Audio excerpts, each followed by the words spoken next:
Chapter 352. Beads of sweat dripped down Qin Yu's forehead and his lips shivered. When combined with his pale complexion, he looked like a nervous wreck. If a normal cultivator were to see his current appearance and hear his words, they would likely think he was mentally deranged or that he was suffering from a late-stage persecutory delusion. But in front of him was an old monster that was unwilling to die after living for 100,000 years, an old monster that the heavens and earth didn't tolerate, as well as a servant that knew a little about the old monster. So, Qin Yu's words gave them far too many shocks and associations. The South Shine Nation's old ancestor maintained his composure. He lightly said, "What did you feel when you spoke of those eyes?" Qin Yu blurted out, "Nowhere to run." The South Shine Nation's old ancestor closed his eyes and sighed inwardly. He already knew where Qin Yu's fear came from. The will of the world, it was because he had experienced the terror of those invisible eyes.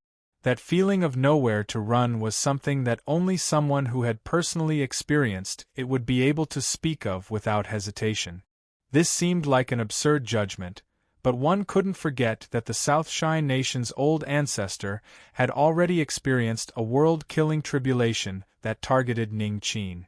In the past, the World's Will had tried to kill Ning Qin, but he had been saved by him. Now, could it feel that his life would be extended once more, so it was impatient to attack again? After a long time, the South Shine Nation's old ancestor opened his eyes. Within his deep eyes, two ghostly flames seemed to burn. His voice was even colder, carrying with it a chill that penetrated into the soul. "You want to destroy my hope? Then let's fight. Let's see if you can kill me or if I can continue living." He looked at Qin Yu. "I guarantee you that no matter what happens, you will not be harmed. So, I hope that you can refine another revival good fortune pill." As if he could see Qin Yu's thoughts, the South Shine Nation's old ancestor lifted a finger. "One last pill. I only ask that you refine one last one. Besides the Deva soul, I will lend you another supreme treasure." He traced his wrist and took out a bracelet. It was pitch black all over and had a thick layer of paste wrapped around it. Faint traces of light constantly circulated around it, emitting the aura of endless years. "This is a supreme treasure of my royal family. If you wear it, it can block any attack below the Calamity Immortal Realm. Ning Qin, do you agree?" Qin Yu's complexion turned blue. He stared at the bracelet, a fierce struggle of emotions in his eyes. Perhaps not even he thought he would be able to place himself in such a realistic situation. After a long time, he shivered and nodded. Junior agrees." The South Shine Nation's old ancestor laughed. "Good, then rest for now. When it's time to refine the pill, I will personally oversee it. Let's see just who can harm you." An invisible aura soared into the skies, as if an invisible hand was stabbing into the skies above the capital city. In that instant, thunder rumbled and thunder roared, and endless black clouds interweaved. His imposing manner was truly unparalleled. Qin Yu seemed frightened. He bowed his head in awe, but deep in his eyes there was a trace of relaxation. Success, as he looked at the South Shine Nation's old ancestor who was looking down upon the world with disdain, the fear in his heart subconsciously dissipated by a great deal. After all, no matter how high your cultivation is, in the end, you still suffered a loss in front of this young master. After a series of responses, he had finally finished his preparations before the world-killing tribulation arrived. Then, all that was left was to rely on his luck and luck. During this period of time, there was no danger at all. In fact, it could even be said that he had obtained great harvests. His luck could be considered very good. Qin Yu hoped that his luck would continue to be good and that it wouldn't come to an end. After leaving behind the Deva soul, the South Shine Nation's old ancestor left. For the next 3 days, there was no change on the surface in the capital city, but there were already turbulent undercurrents. The top circles of nobles and aristocrats all sent out orders at the same time. They strictly restrained their cultivators and told them not to stir up trouble. Although they didn't know what had happened, they were able to find out just how tense the current situation was through the clues. For instance, the 81 protective array formations of the capital city began to quietly charge up. For instance, the security level of the royal palace began to rise as personnel were mobilized several times. And for instance, those dark night division spies that had been acting as low-key as shadows now dared to openly rampage through the streets of the capital city, their faces filled with vicious expressions. There had to be something, and it was something major. After Ming Xiuan and Yuan Tiangang entered the South Shine Nation's capital city, they were respectfully invited to the royal family's side courtyard. There was no need to mention how careful and considerate they were. Of course, although the two of them didn't seem to leave, they each had their own channels to receive news and were paying close attention to the matter of the revival good fortune pill. Incidentally, the two of them were also paying attention to the changes in the capital city. Sensing the changing situation, Ming Xiuan and Yuan Tiangang furrowed their eyebrows. At the same time, a thought appeared in their minds. Could this be related to the reactivation of the revival good fortune pill? Then, they thought of Qin Yu. That long gray hair was something they had already seen in the pictures secretly transmitted to them. Through the summary and analysis of the information, it wasn't hard to discover that Qin Yu was the key to this matter. Ming Xiuan and Yuan Tiangang were suspicious. Just as they were about to take action, Yun Yilan pushed open the courtyard doors. He smiled and ordered for a banquet to begin, pulling the two blue seas to their seats. During the banquet there was singing and dancing. Countless delicacies and wines were served, and the air was filled with leisure. Yuan Tiangang drank a cup of wine. His eyes flashed. Revered Yun, I haven't come to the capital city for many years, but I do have some old friends. Are you planning on visiting them today? This wasn't a clever probe, but through Yun Yilan's response, he was able to see some depth. Ming Xiuan put down his wine cup and looked over. Yun Yilan clapped his hands and sent the dancers and singers away. Revered Yuan, revered Ming, I don't like to beat around the bush, so I will get straight to the point. The reason I came here today is because I hope that the two of you can go into seclusion in the courtyard for several days. Yuan Tiangang's smile didn't fade. Revered Yun, what is the meaning of this? Yun Yilan smiled. It is the meaning of my words. Ming Xiuan put down his wine cup with a light thud. Exalted Yun, do you want to place us under house arrest? Although his words were light, they were cold. In an instant, they tore apart the light breeze and drizzle, leaving behind only an icy chill. Yun Yilan's smile finally vanished. He was silent for several breaths of time and then sighed. This is the old ancestor's intention. There is no need for the two of you to make things difficult for me. As expected, this was related to the South Shine Nation's old ancestor. Yuan Tiangang revealed a solemn expression. Very well, I agree. Yun Yilan cupped his hands together. I thank revered Yuan for understanding. Regarding this, he wasn't surprised. If the old ancestor spoke, even a blue sea revered wouldn't dare to oppose him. Otherwise, how could he dare to call himself the old ancestor? Ming Xiuan coldly said, The South Shine Nation must guarantee the safety of my family's young master. If there is even the slightest mistake, the great desolate lake will not let this matter rest. Yun Yilan said, Of course. He smiled and raised his cup. For the next several days I will also stay behind. I can use this time to verify with revered Yuan and revered Ming that we haven't finished yet. This was surveillance. 5 days after Qin Yu refined the second revival good fortune pill, there were still 2 days until the world-killing tribulation arrived. He could already clearly feel the annihilating aura that covered his soul. He opened his eyes from cultivation. After determining that he had just barely managed to control the magic power in his body, a sharp light flashed in his eyes. He decided to start refining the pill. If he waited any longer, he would only be able to delay for a day at most. He might as well take the initiative to attract the world-killing tribulation to descend. Perhaps he could disrupt its rhythm. He stood up and walked to the window. He pulled open the curtains and looked outside. At this time, the sun was setting in the west. Qin Yu calmed his breathing and adjusted his condition. When the last bit of light faded away and night fell, he turned and left. The reason he chose night was because of the little blue lamp.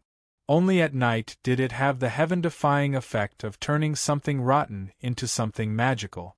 Even if it was only a guess, Qin Yu had to grasp it and raise his chances of survival to the highest possible level. Qin Wushang had already prepared the materials needed for the third revival good fortune pill. A moment later, Qin Yu arrived outside the alchemy room and saw the South Shine Nation's old ancestor. Unlike the old ancestor who was usually alone, there were 4 armored cultivators following behind him. They were fully armored and even their faces were covered. A cold aura spread out from the bodies of these 4 people. But what was strange was that this aura didn't spread out but directly fused into space. It was like these 4 people had fused together with this space. "Greetings, old ancestor." Qin Yu revealed a bit of peace. But his pale face could still feel the panic and unease in his heart. The South Shine Nation's old ancestor nodded. "Refine the pill in peace. I will take care of everything else." "Yes." Qin Yu strode into the alchemy room. The South Shine Nation's old ancestor lifted a hand. The 4 armored cultivators quietly dispersed, each standing at a corner of the alchemy room. Qin Wushang wanted to speak but hesitated. The old ancestor lightly said, "I have no choice. I must obtain the third revival good fortune pill. If he obtained it, he would be able to extend his lifespan by 100 years. He would be able to calmly make arrangements, otherwise the chances of success would be far too low. If it weren't for this, how could he have been willing to face the world's killing tribulation head-on?" He looked up, his eyes piercing through all barriers and falling on the distant skies. As if he could feel some sort of oppressive aura in the skies above, the old ancestor's complexion became increasingly indifferent. Qin Yu sat down cross-legged in the alchemy room. He flicked his sleeves and took out 9th province. He traced the bracelet on his wrist and then took out the tree branch that Auntie Hong had given him at the inn. Without further delay, he flicked his sleeves and ignited the furnace fire. Surging heat billowed outwards. Qin Yu released the 3rd wave of consciousness from his soul and began to refine the pill. His progress was rapid. An hour later, the last set of materials was sent in. Qin Yu allowed this consciousness to control the fire and complete the gathering of medicinal efficacy. Bang! 9th province opened and the embryo revival good fortune pill flew out. It screamed and opened its mouth, biting down on Qin Yu's fingertip. Now was the time. Ripples appeared in his pitch-black eyes. He lifted his other hand and grasped upwards, the phantom of a great sun appearing in front of him. Rumble, rumble, the capital city of the South Shine Nation, a land of peace and tranquility for 10,000 years. As the lanterns lit up at night, this was the most lively time of the day. Suddenly, a heaven-shaking thunderclap rang out from the highest heavens. Countless cultivators froze where they were, their minds shaking with endless fear. They fiercely looked up to discover that at this time, a bolt of thunder had pierced through the skies of the capital city. In particular, this thunder was a blinding red, or to be more accurate, it was the color of blood. In the dark night, it was incomparably eye-catching. Then, without warning, the dark curtain of night was broken apart. A ray of light appeared, tearing apart the darkness in a single breath of time. Yin and yang reversed, night turned into day. There was no great sun, but the brilliant light of the great sun illuminated the entire capital city. And outside the capital city, the darkness became even deeper, like a thick and viscous sea of ink. Hashtag. I'm sorry everyone, but there is only one update today. There are some problems at home, so tomorrow's update might be affected. I will try to update as soon as possible. For the fastest and error-free novel reading, please visit Chapter 353. The outer walls of the South Shine Nation's capital were 1,000 feet high and hundreds of feet thick. It was like a giant dragon wriggling forward. Every set distance along the walls, there would be observation towers. At this moment, all the pagodas began to emit light. There were 81 pagodas, like 81 stars, erupting with billions of rays of light. These rays of light did not rush into the sky. Instead, they condensed into a slanted beam of light that converged at a certain point in the capital city, as if a great sun had descended. Terrifying fluctuations of energy erupted from the point where the light gathered. Space began to distort as if it were being burned. Massive cracks began to appear in the air. Just looking at it caused a monstrous fear to rise up from the depths of one's soul. Countless cultivators in the capital city looked up in shock. It wasn't a secret that the capital city had a super protective array formation, but none of them thought they would see it with their own eyes one day. After all, with the current situation of the world and the strength of the South Shine Nation, unless the strongest nation in the land of divinity and demons took action, no one could reach the capital city and force it to open the Great Array formation. What exactly happened? This thought appeared in the hearts of countless cultivators. But soon, they were no longer in the mood to care about the bewilderment in their hearts. Their attention was drawn to the eye that appeared in the skies. Then, from their bodies to their souls, they were completely frozen. This was definitely not a pair of eyes that a living being could possess. They were several kilometers in size, and even though they were extremely far away, they could still be clearly seen. There wasn't the slightest bit of emotion. This huge eye was filled with endless indifference. It seemed as if it could see everything, yet it also seemed as if it couldn't see anything. Then, under countless horrified gazes, a spot of blood appeared in the depths of the giant eye, and in the blink of an eye, it had spread to every corner of the eye. It moved ever so slightly, almost imperceptibly, as if it had found its target.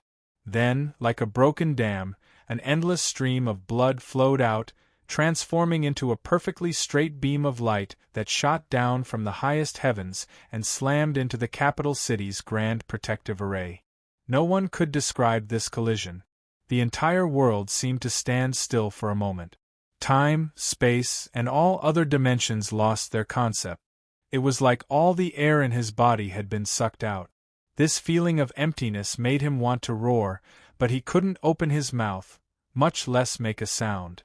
At the same time, he felt as if a mountain was pressing down on his chest. That terrifying pressure made his heart feel like it was going to burst. The emptiness in one's heart and the heavy pressure outside one's body were two completely different feelings. It made one feel as if they were in a world of ice and fire, causing great harm. All the cultivators in the capital city who were exposed to the outside world, including those who were below the nascent soul stage, had blood flowing out of their 7 orifices at the same time and directly fainted. The nascent soul didn't faint, but it could only fall to the ground, its face contorted in pain and its body twitched. As for cultivators at the divine soul realm and above, their faces were as white as paper. Their eyes widened in shock. A divine soul cultivator could sense the rules of the world and could clearly feel the terrifying might contained within the collision. It was because of this that they were even more terrified. However, there was someone who could sense it more clearly than them. Within the imperial courtyard, Yun Ilan, Ming Xiuan, and Yuan Tiangang, the 3 blue seas, were all tightly staring at the terrifying collision in the skies. His pupils shrank violently. The 3 of them could be considered veteran Blue Sea realm super powerhouses. With a combat strength above 300 dragons, as long as they didn't seek death on their own initiative, they could freely wander the land of divinity and demons. But at this time, all 3 of them simultaneously felt the threat of death. Although the capital city's Grand Array formation was terrifying, it was mostly used for protection. What truly caused their hearts to race was the blood-red beam of light that descended from those giant eyes. Even with their cultivations, they felt their scalps tingle as they sensed it. To a certain degree, Blue Sea Realm super powerhouses had already begun to control the rules. This was why they felt an even greater fear towards those eyes. The world's will. This was the incarnation of the world's will.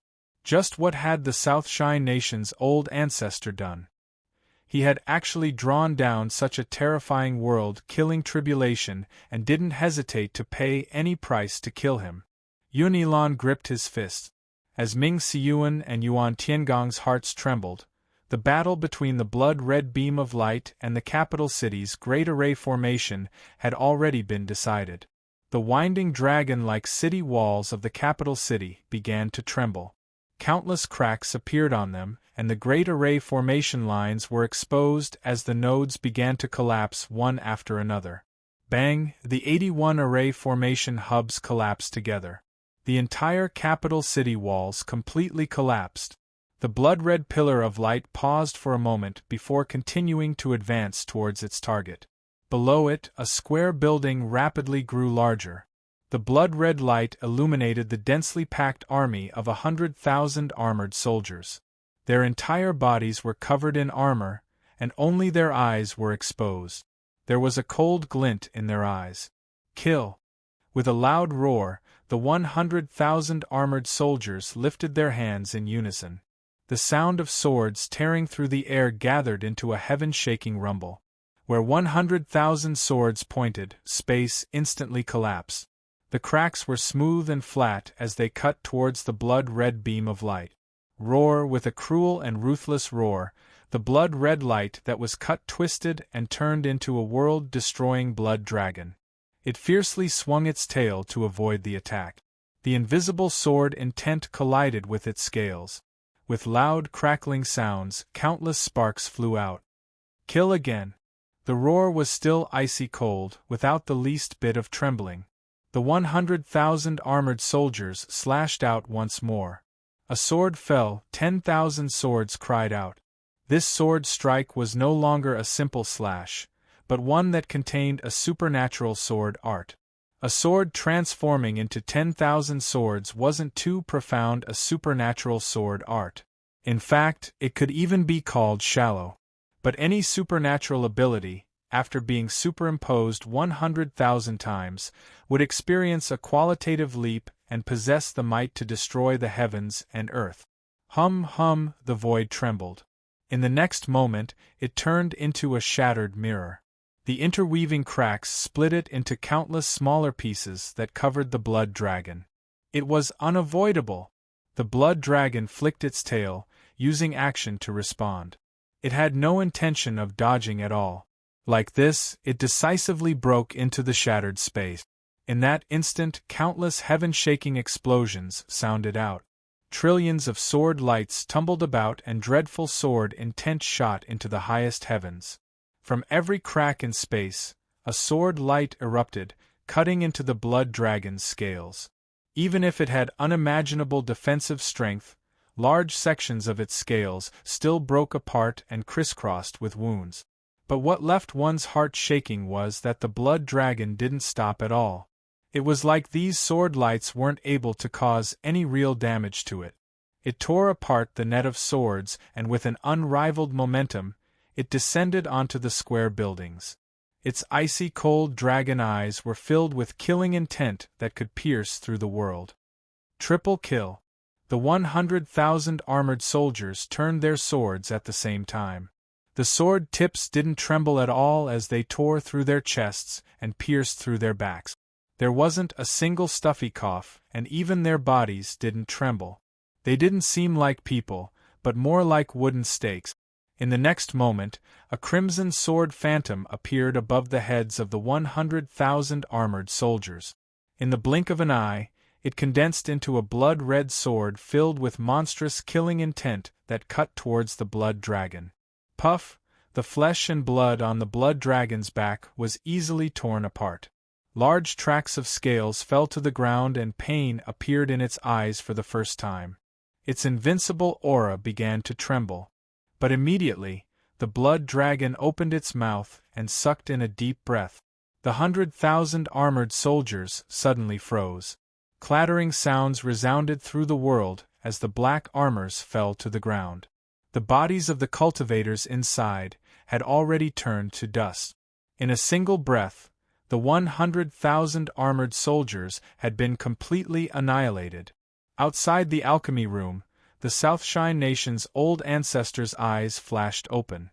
Thunder flashed within them, and the armored soldiers standing at the four corners simultaneously turned to ash.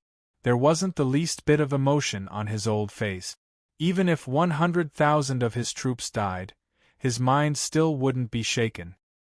His eyes became increasingly bright. The Southshine Nation's old ancestor seemed to have found a chance. He lifted a hand and pointed a finger into the void. In the skies above the square buildings, the blood dragon that had destroyed the 100,000 armored soldiers suddenly emitted a pained roar. Its giant body violently trembled before being torn apart by 100,000 sword lights. From the inside out, the blood dragon's giant body had turned into a sieve. If it were a true flesh and blood life form, then no matter how terrifying its strength was, this strike would have destroyed its mortal body. But the blood dragon wasn't real. It was an illusion formed from the world's killing tribulation. The holes on its body wriggled and rapidly faded away, but its aura inevitably weakened. This was the first time it had been wounded. The blood dragon roared. It hurtled towards the earth. Before it truly arrived, the terrifying aura it carried with it had already turned the square buildings into powder. Dust soared into the skies. In the blink of an eye, the ground was cleared away, leaving behind only the alchemy room and the good fortune tablet in the distance. The Southshine Nation's old ancestor looked up. He stepped forwards and the wrinkles on his face rapidly vanished. With each step he took, he had the appearance of a man in his 30s. He lifted a hand and punched out. This circle was like a river of stars flowing backwards. It instantly pierced through space and fell between the blood dragon's eyebrows. In the moment of the collision, behind the Southshine Nation's old ancestor, there was a clear phantom. There were rivers, mountains, and rivers. This was the current territory map of the Southshine Nation. As the old ancestor, he was the true ruler of the entire nation.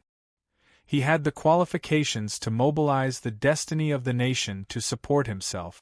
This fist was not only the strike of a peak blue sea, but it also contained the strength of the nation's destiny.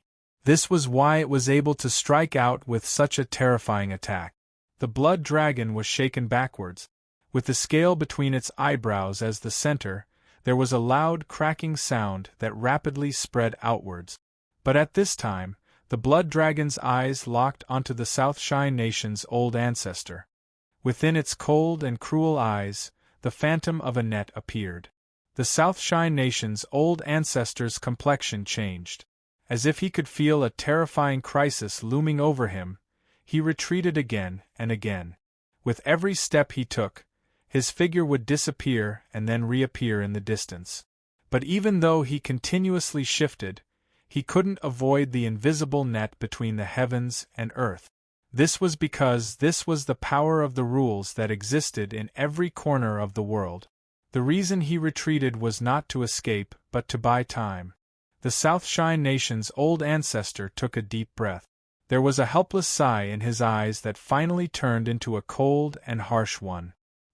He bit his fingertip and pointed between his eyebrows.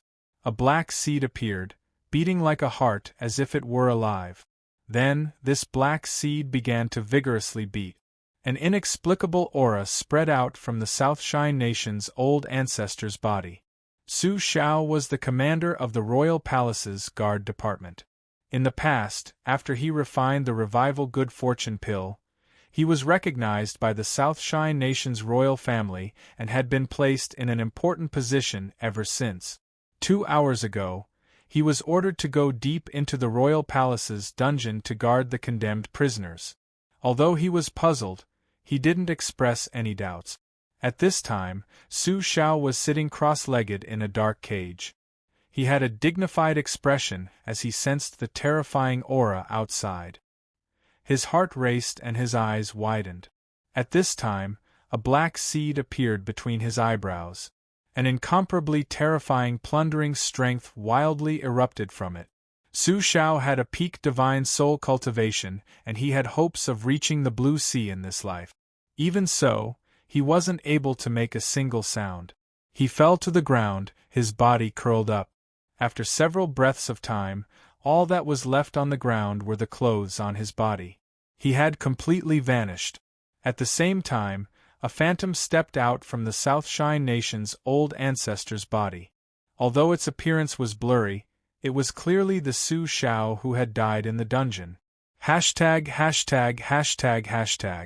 Chapter 354. Without hesitation, the phantom broke into the invisible net between the heavens and earth. It emitted a shrill scream, and gray flames emitted from its body, burning it to ashes in a breath of time. The South Shine Nation old ancestor's eyes dimmed a bit, but he was still as calm and callous as before. Another phantom stepped out from his body and was buried in the gray flames. Phantom after phantom died, consuming the power of the rules. When the invisible net finally faded away, 16 phantoms stepped out from the old ancestor's body. His eyes were incomparably dim and his face was pale. Because their auras were connected, the deaths of these phantoms also had a certain amount of damage to him. The blood dragon stabilized its body. Its broken scales rapidly regenerated. Its icy cold eyes locked onto the old ancestor, and it suddenly roared out loud. Bang! The blood dragon's body exploded, turning into countless blood-red raindrops that fell down from the skies. Each raindrop contained a shrunken blood dragon phantom. The old ancestor's complexion changed. Every drop of blood rain contained the aura of the world's killing tribulation. Although it had weakened a great deal, it was still enough to kill any cultivator at the divine soul realm and below. He could resist it, but he would need to consume all of the seeds he had accumulated. Countless years of painstaking effort would be destroyed in a single day. Even if he survived today's world-killing tribulation, wouldn't that be meaningless? The old ancestor sighed. He avoided the blood rain and looked at the alchemy room, a helpless expression on his face. He really did want to save Ningqin. For this reason, he didn't hesitate to destroy the capital city's Great Array formation and send 100,000 elite soldiers to their deaths. But when it came to his life, he could only retreat. This was because he wanted to save Ningqin in order to survive. If he destroyed his own foundation in order to do so, that would be putting the cart before the horse. Thus, the old ancestor decisively retreated. No matter how unwilling he was, he didn't hesitate at all. If Ningqin died, he might still have hope. At the very least, he would be able to give it his all. But what a pity! As for his promise, the old ancestor didn't feel uneasy at all. He had already tried his best. The blood rain wasn't stopped. It fell onto the alchemy room. Once it fell, the corrosive and destructive strength contained within would be enough to turn the room and Ningqin into nothing. In the distance, the silent good fortune tablet suddenly erupted with a dark golden light. It was rich and blazing, as if blazing flames had covered the alchemy room. Drops of blood rain fell inside. They were wrapped in the dark golden light. Even though they possessed a terrifying might, they weren't able to destroy these drops. The shrunken blood dragon stared straight at the good fortune tablet. As more and more blood rain fell down, it fused into the dark golden light. Roar! The blood dragon appeared once more. It tumbled about, opening its jaws and claws to tear apart the dark golden light. In the distance, the good fortune tablet violently trembled. The South Shine Nation's old ancestor was stunned for a moment before his complexion paled. He never thought that the good fortune tablet would actually protect Ningqin. And like this, he had been forced into a hopeless situation with no room to retreat. Otherwise, if the good fortune tablet was damaged, he would also die. However, the good fortune tablet was so resolute in protecting Qin Yu. As the old ancestor saw this, he couldn't help but think about it. It seemed that Ning Qin was indeed incomparably important, perhaps even more important than he thought. Since that's the case, I'll give it my all. On the altar in the underground palace, the patriarch's main body suddenly opened his eyes. Then, a figure stepped out from between the two oil lamps in front of him. The two of them clasped their hands and bowed to the old ancestor before taking a step forward and vanishing from sight. In the next moment, the two figures appeared outside the pill room, forming a triangle with the ancestor's clone. Of course, these words weren't very clear, because these three people were the old ancestor's avatars. 100,000 years had passed, and the old ancestor had lived for a long time, even surpassing the calamity immortal realm. Because of certain restrictions, the old ancestor hadn't been able to break into the calamity immortal realm. But after such a long period of time, even a pig could cultivate to a profound boundary, much less the old ancestor who controlled the Southshine nation. It was true that he was a blue sea, but he was absolutely one of the strongest blue seas in the world. This was because each of the old ancestors' avatars were at the peak of the blue sea realm. 3 peak blue sea avatars with a super combat strength of 3,000 dragons attacked without reservation, punching out at the blood dragon. Dark golden light tumbled like a raging sea. 3 deep fist marks appeared on the surface of the blood dragon's giant body. Each fist mark spread out in a circle. Visible fluctuations swept out, and wherever they went, the scales would disintegrate. The blood dragon's eyes revealed pain. It opened its mouth and spat out a dragon breath, sending one of the old ancestors' avatars flying away. But the true terror of the dragon breath wasn't its explosive power. Rather, it was the old ancestor's avatar that was forced back. In fact, through the connection between the two avatars, this red color began to spread to the other 2 avatars. On the altar, the Southshine nation's old ancestor's thin face revealed a look of anger. The flames of the oil lamp in front of him had turned red, and the 2 closest to him also began to turn blood red. With a pained expression, the old ancestor lifted a hand to extinguish the red oil lamp. Then, he lifted his hand again and again. A drop of blood fell from his fingertips into the oil lamp, temporarily dispersing the blood-red color. Just 2 drops of blood seemed to have hollowed out the old ancestor's body. He became even thinner and wrinkles wove over his face, each one filled with the aura of decay. But the greatest loss was the extinguished oil lamp. His avatar had fallen into a deep slumber, and it was unknown just how much effort it would take to awaken him once more. Moreover, the old ancestor didn't know what sort of effect the blood-red color would have on his avatar. This unknown worry caused his complexion to become even uglier. But with things having come to this point, he could only grit his teeth and walk to the end. With a thought, 2 more avatars stepped out from the oil lamp. The old ancestor's breathing became heavy. Supporting 4 avatars to descend at the same time was a tremendous pressure on him. But at this time, the old ancestor clenched his teeth and 2 more avatars appeared. In the underground palace, at the edge of the altar, the 4 peak blue sea avatars all had fluctuations in their eyes. The old ancestor stuffily coughed. Blood flowed out from his nose and mouth. He lifted a hand and pointed between his eyebrows. The black seed screeched out. The fluctuations in the eyes of the 4 blue sea avatars were directly erased. They bowed and then teleported away. Outside the dark golden light, the 6 peak blue sea avatars gathered together and fiercely attacked. The blood dragon howled. Even if it was the incarnation of world-killing tribulation and possessed the power to destroy the heavens and earth, under the suppression of the good fortune tablet, it still wasn't able to withstand the all-out attack of 6 peak blue sea avatars. Its massive body began to collapse inch by inch. The pupils of the 6 old ancestor avatars shrank. They turned and retreated without hesitation as a blood-red shockwave swept out in all directions. The good fortune tablet violently trembled. The dark golden light was torn to pieces. The 6 old ancestor avatars tumbled in the air as they were struck into the distance, their faces pale. On the altar, the old ancestor's true body violently gasped for breath. Sweat streamed down his entire body, but he still smiled. He had made it through. Just as this thought appeared in his mind, his eyes widened.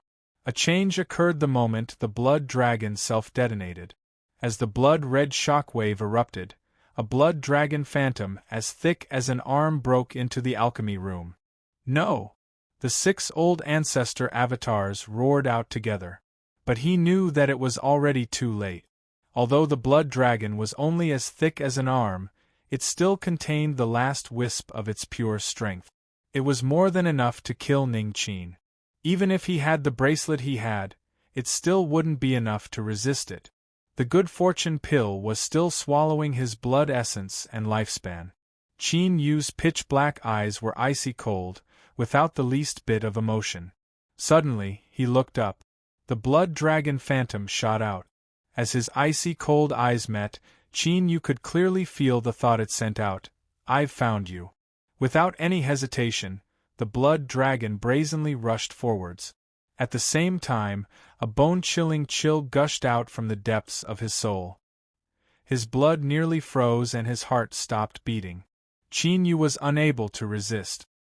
He could only stare helplessly on as the blood dragon arrived.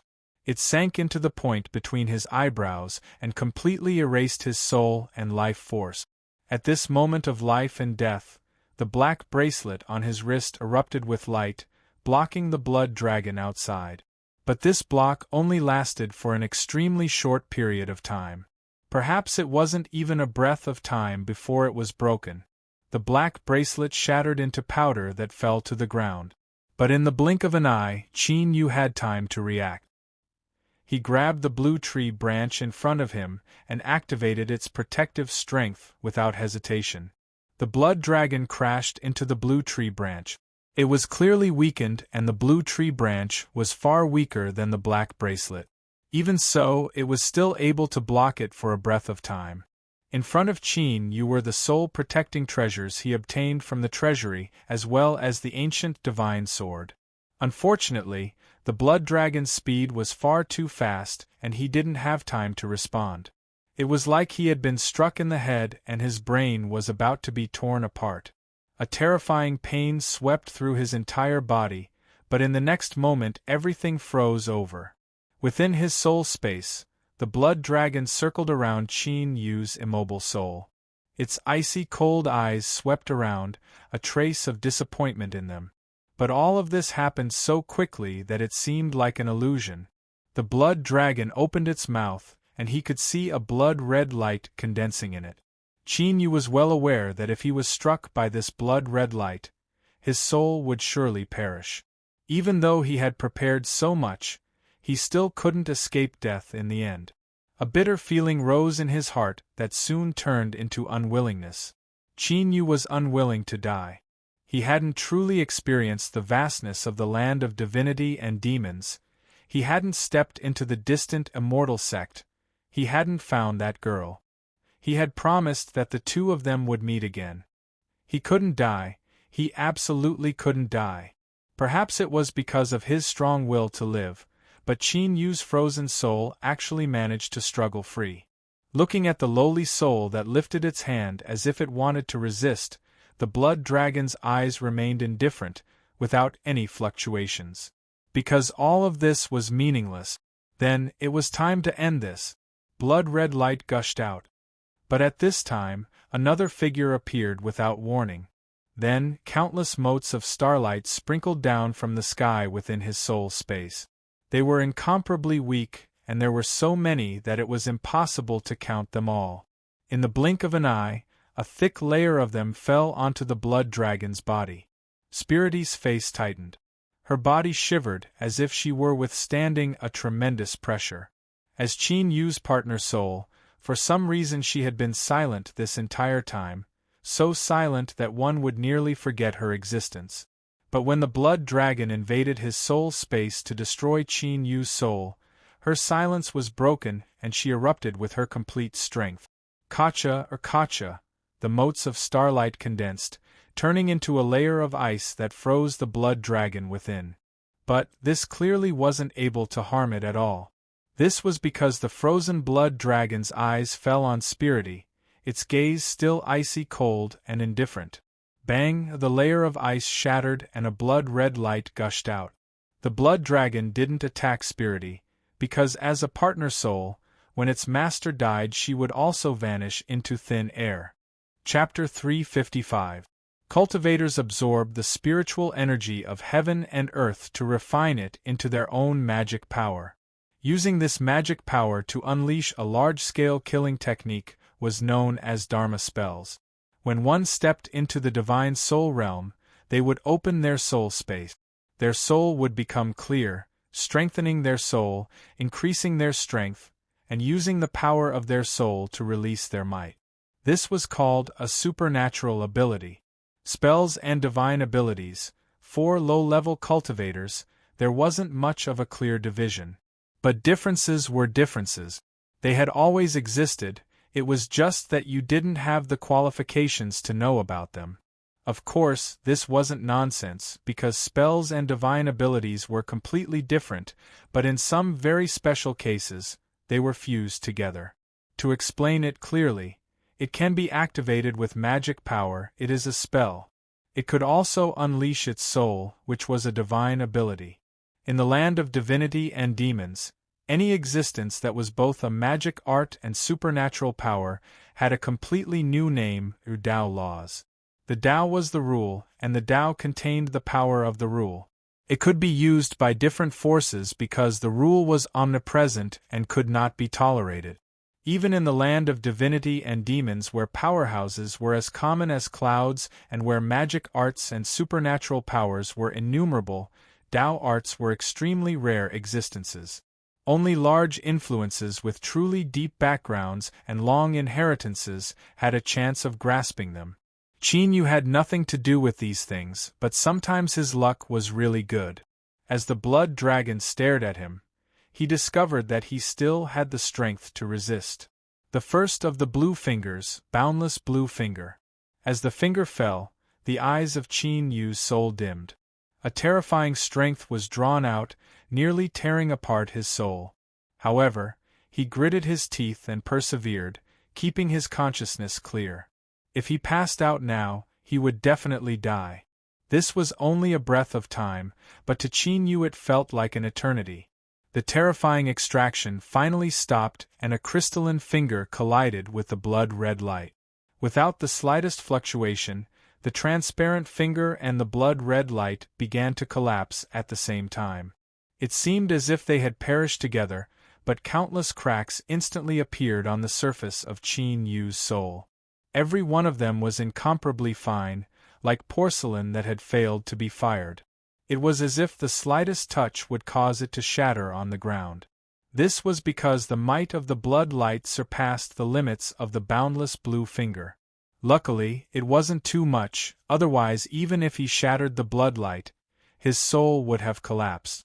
The blood dragon stared at the cracked soul, and a trace of surprise flashed in its icy cold eyes.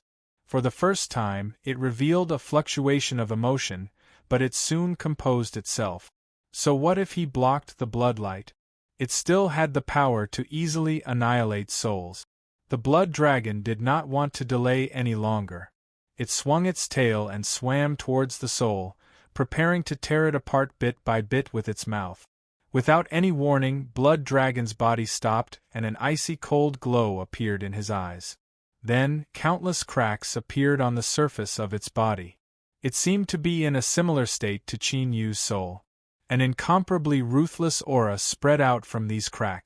It was resolute, fierce, and filled with anger. It was as if all of this had exceeded his expectations.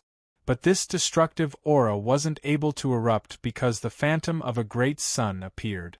Faint rays of light sprinkled down like pairs of invisible hands, tightly grabbing onto the blood dragon and suppressing all the power within its body. Blood Dragon's body trembled violently and the shadow of laws appeared in the depths of his eyes. But before these laws could explode, they were cut apart by the aura of nothingness. The great sun phantom and the blood dragon vanished into nothingness. Puff, he spat out a mouthful of blood, and fell backwards onto the ground. He gasped for breath, but he couldn't alleviate the splitting pain in his head at all. It was like a dull rusty knife was slowly cutting into his head. Moreover, it wasn't just a dull knife, but many, many knives. Because of the pain, Qin Yu's flesh and blood twitched unconsciously. This pain surpassed his imagination. But at this time, Qin Yu was filled with ecstasy. This was because only the living could feel pain, the dead couldn't. If it weren't for the little blue lamp, Qin Yu would still have died.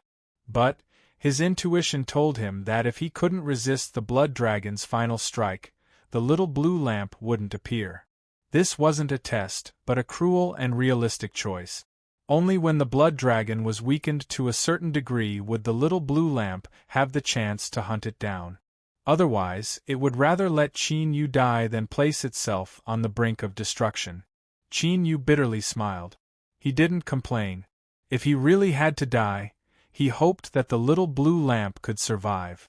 At some point in the future, he didn't know if it was a lucky or unlucky fellow who obtained it and stepped onto the path of defying the heavens once more.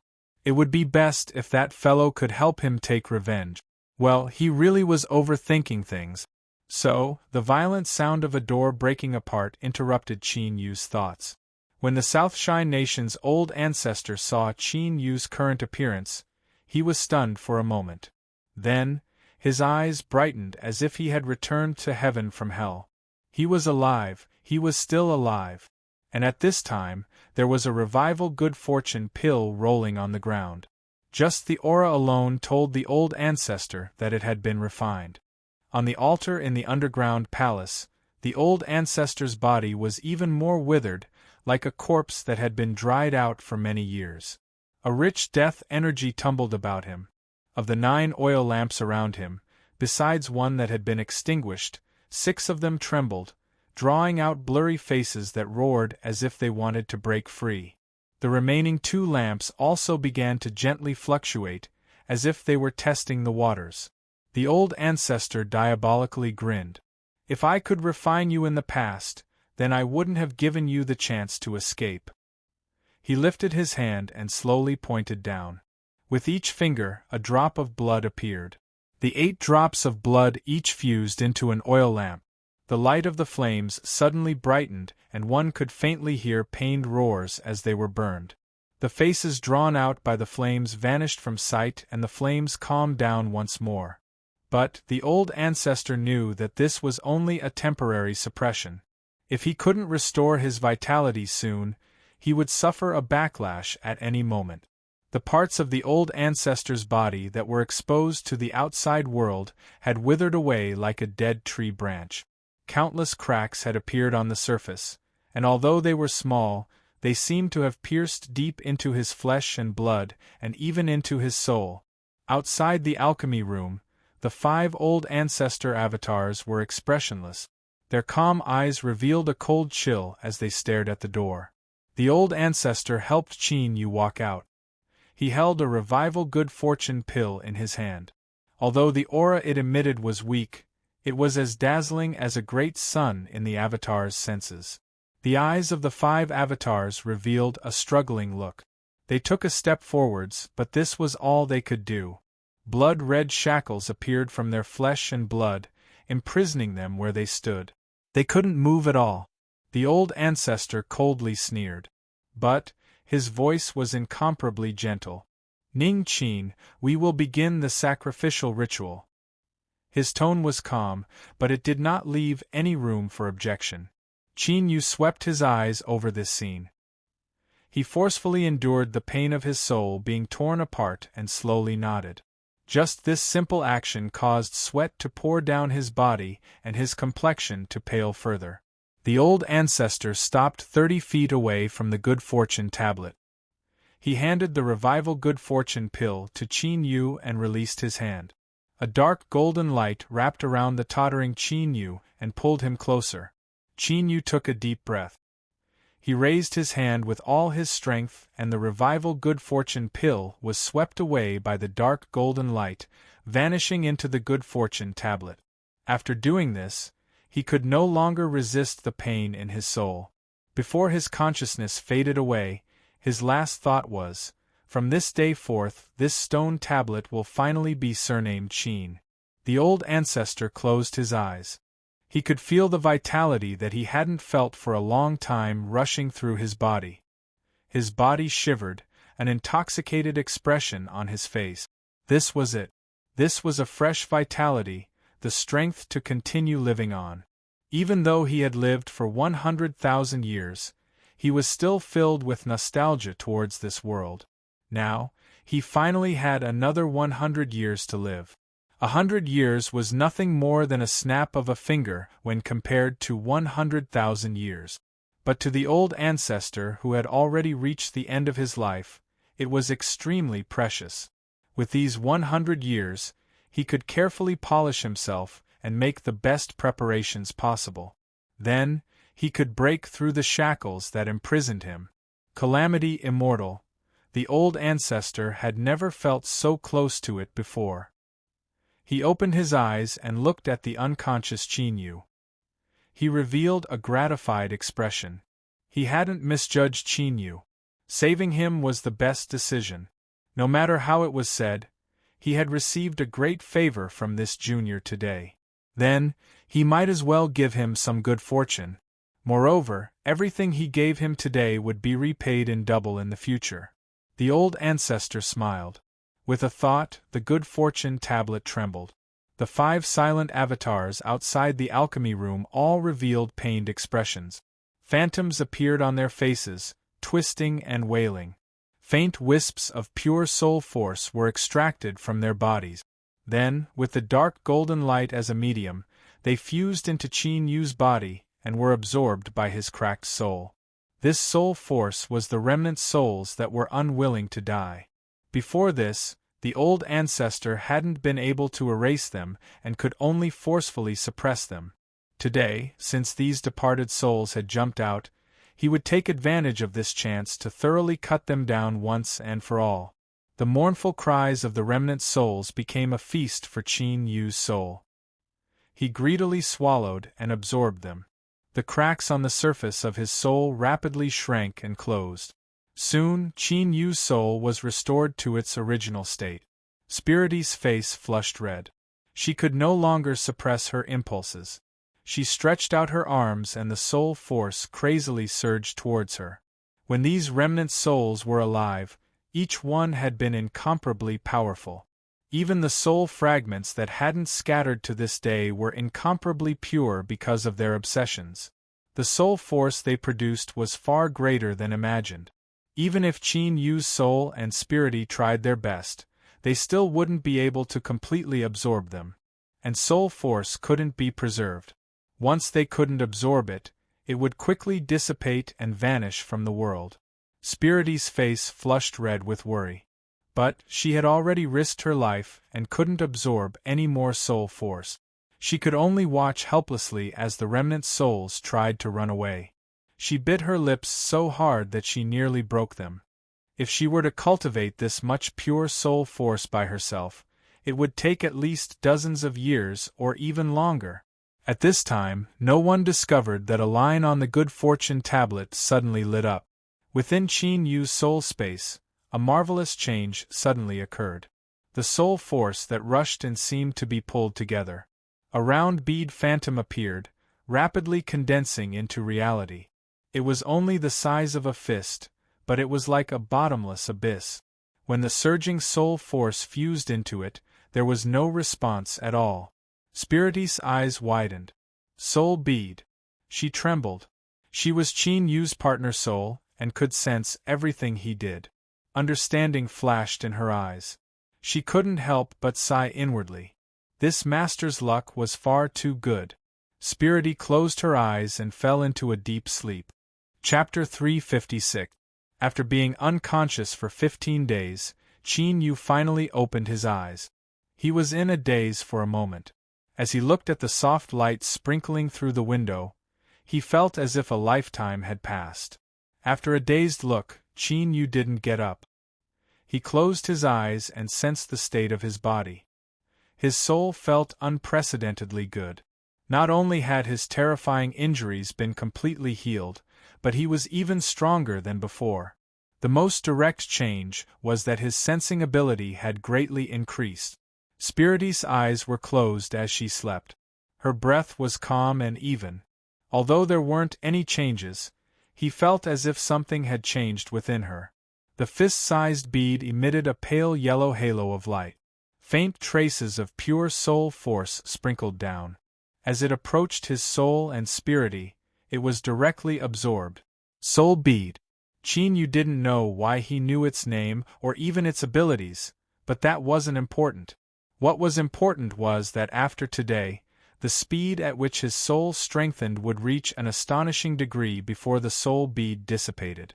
The Southshine Nation's old ancestor was quite generous.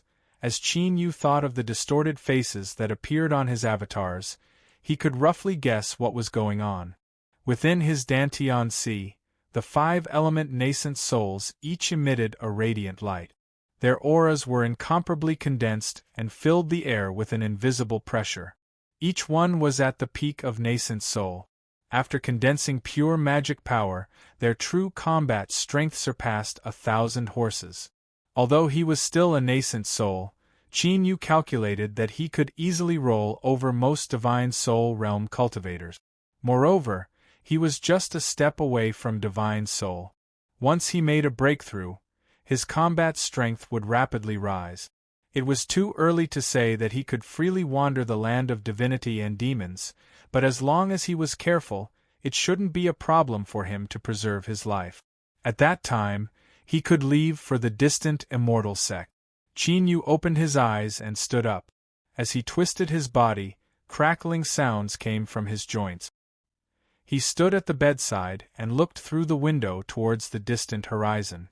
After experiencing the world-killing tribulation and narrowly escaping death, he suddenly felt a sense of urgency. He wished he could immediately leave for the immortal sect, because he wasn't sure if he would have such luck next time. After a long time, Yu let out a long breath and suppressed his surging emotions.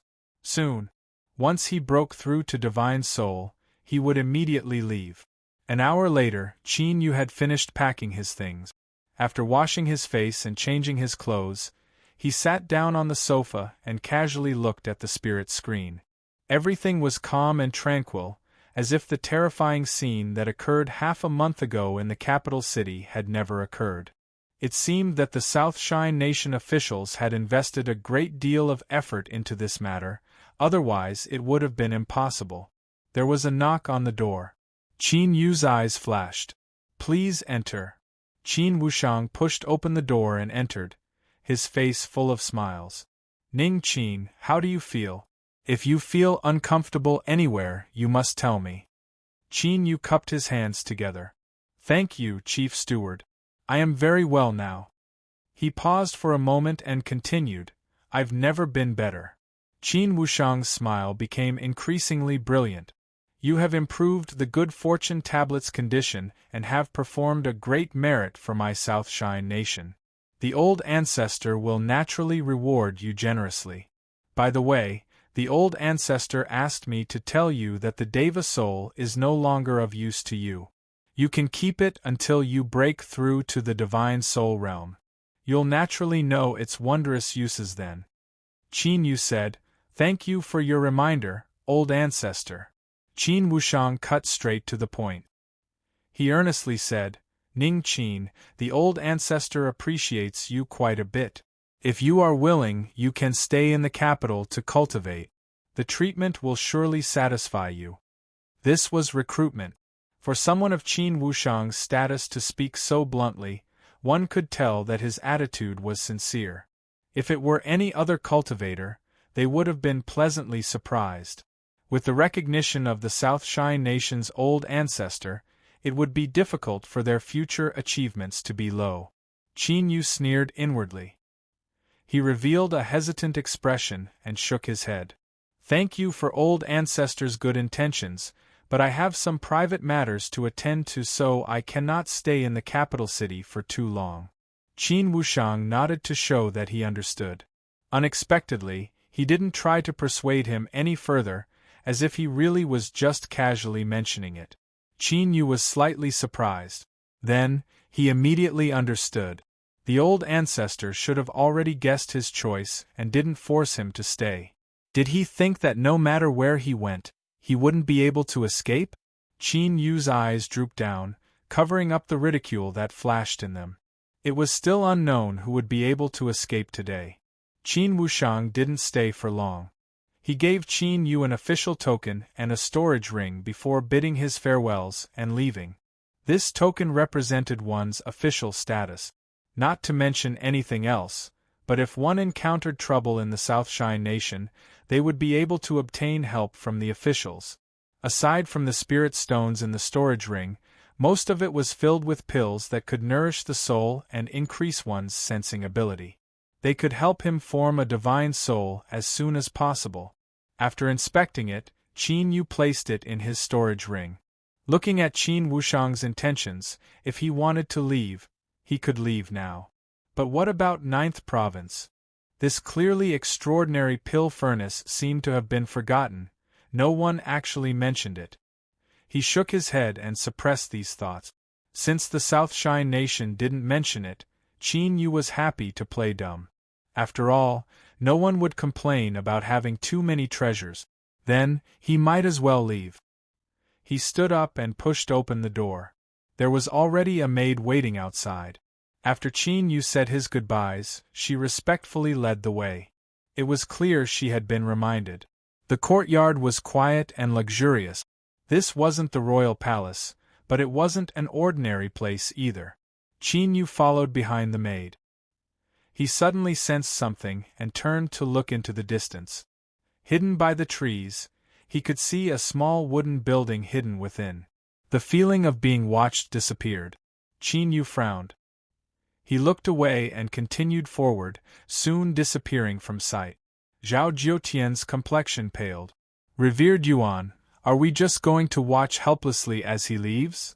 Yuan Tiangang had no expression. "This is the capital city."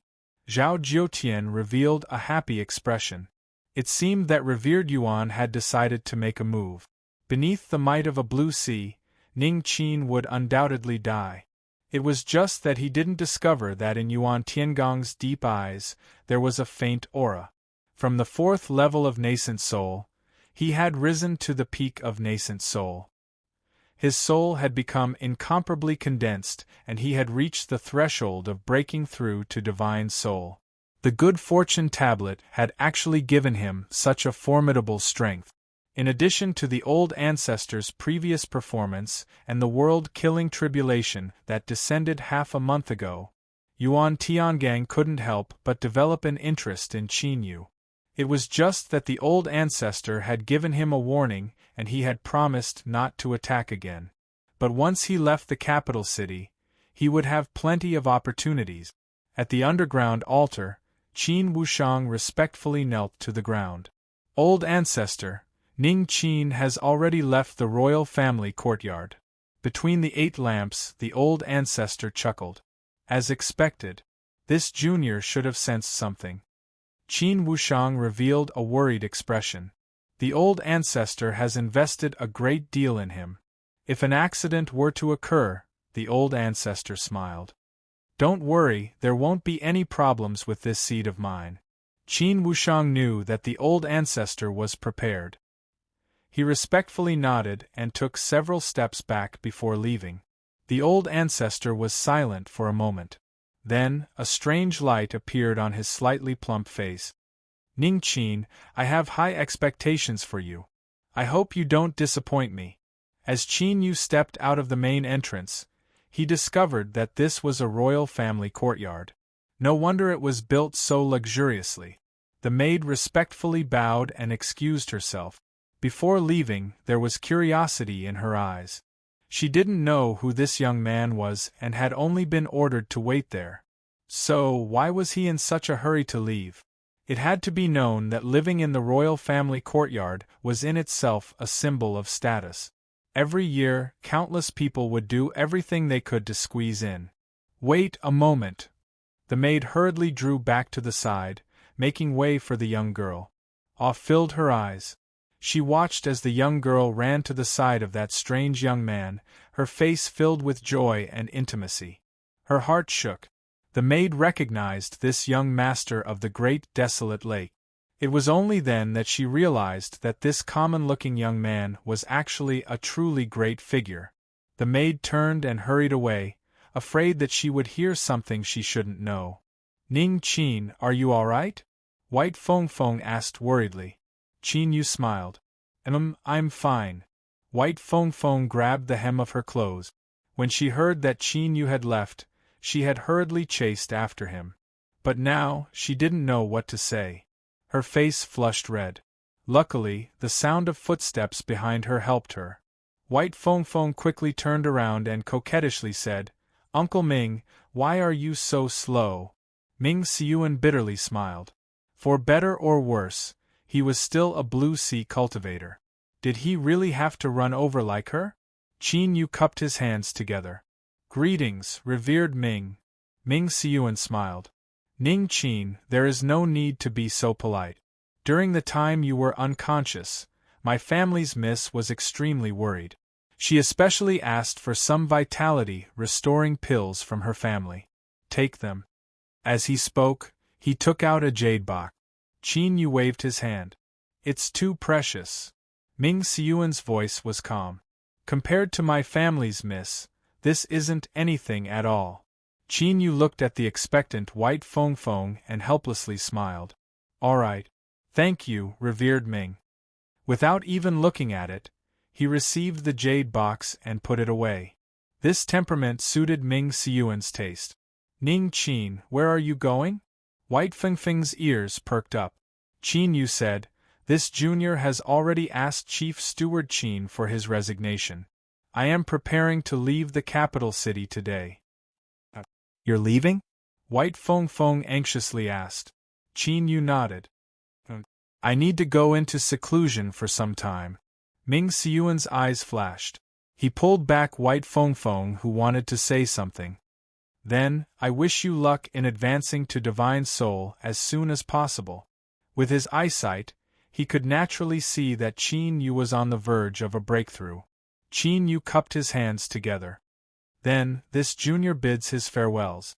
Ming Siyuan suddenly said, "Ning Qin, the road ahead is long. You must be careful." "Thank you for the reminder, revered Ming. This junior will remember this."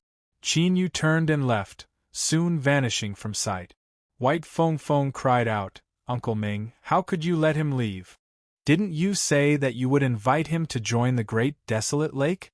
Ming Siyuan shook his head. "Young master, if he chooses to leave, that means he has rejected the Southshine Nation. Do you think the great desolate lake will be more attractive to him?" White Feng Feng was stunned.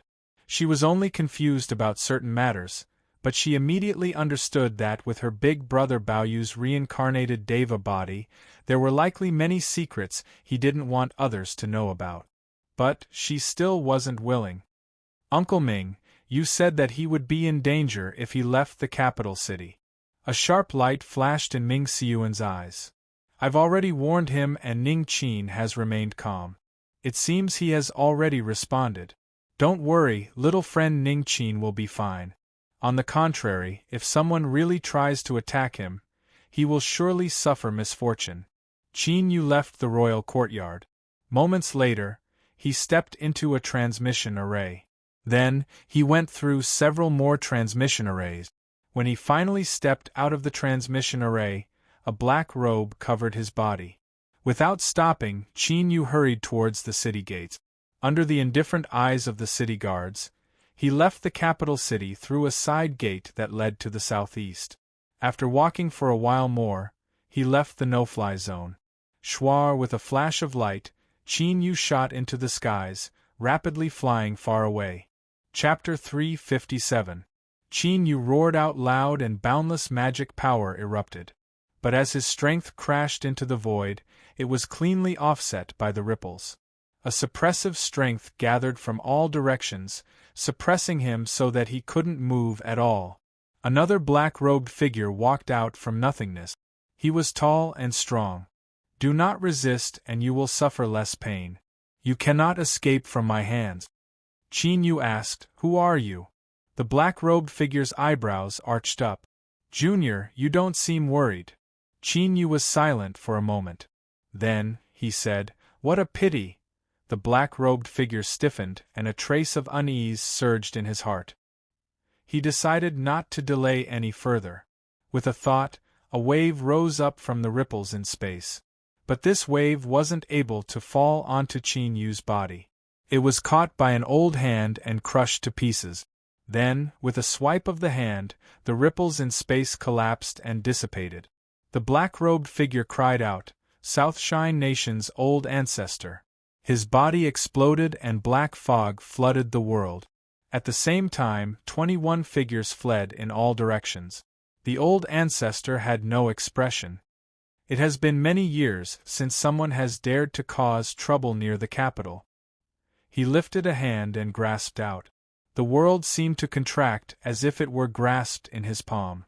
Everything within a circumference of 50 kilometers suddenly trembled. All of the ancient trees, forests, streams, everything within this area was turned into fine powder, erased from this world. The 21 figures collapsed at the same time. The black-robed figure staggered out, "Old ancestor, please forgive me, I am—" Puff, his head exploded. Red and white matter flew out and even his soul was erased. The old ancestor lightly said, "I am not curious about your identity." He flicked his sleeves and the black fog that filled the skies vanished as if it had never appeared. He turned to look at Ning Qin. "Ning Qin, you seem certain that I will come to save you." Qin Yu pulled down his black robe. "Greetings, old ancestor." He didn't reply. But, his calm expression itself was the best answer. The old ancestor faintly smiled. "It looks like you really do know." Qin Yu cupped his hands together. "This junior doesn't know anything. I only wish to live a peaceful life."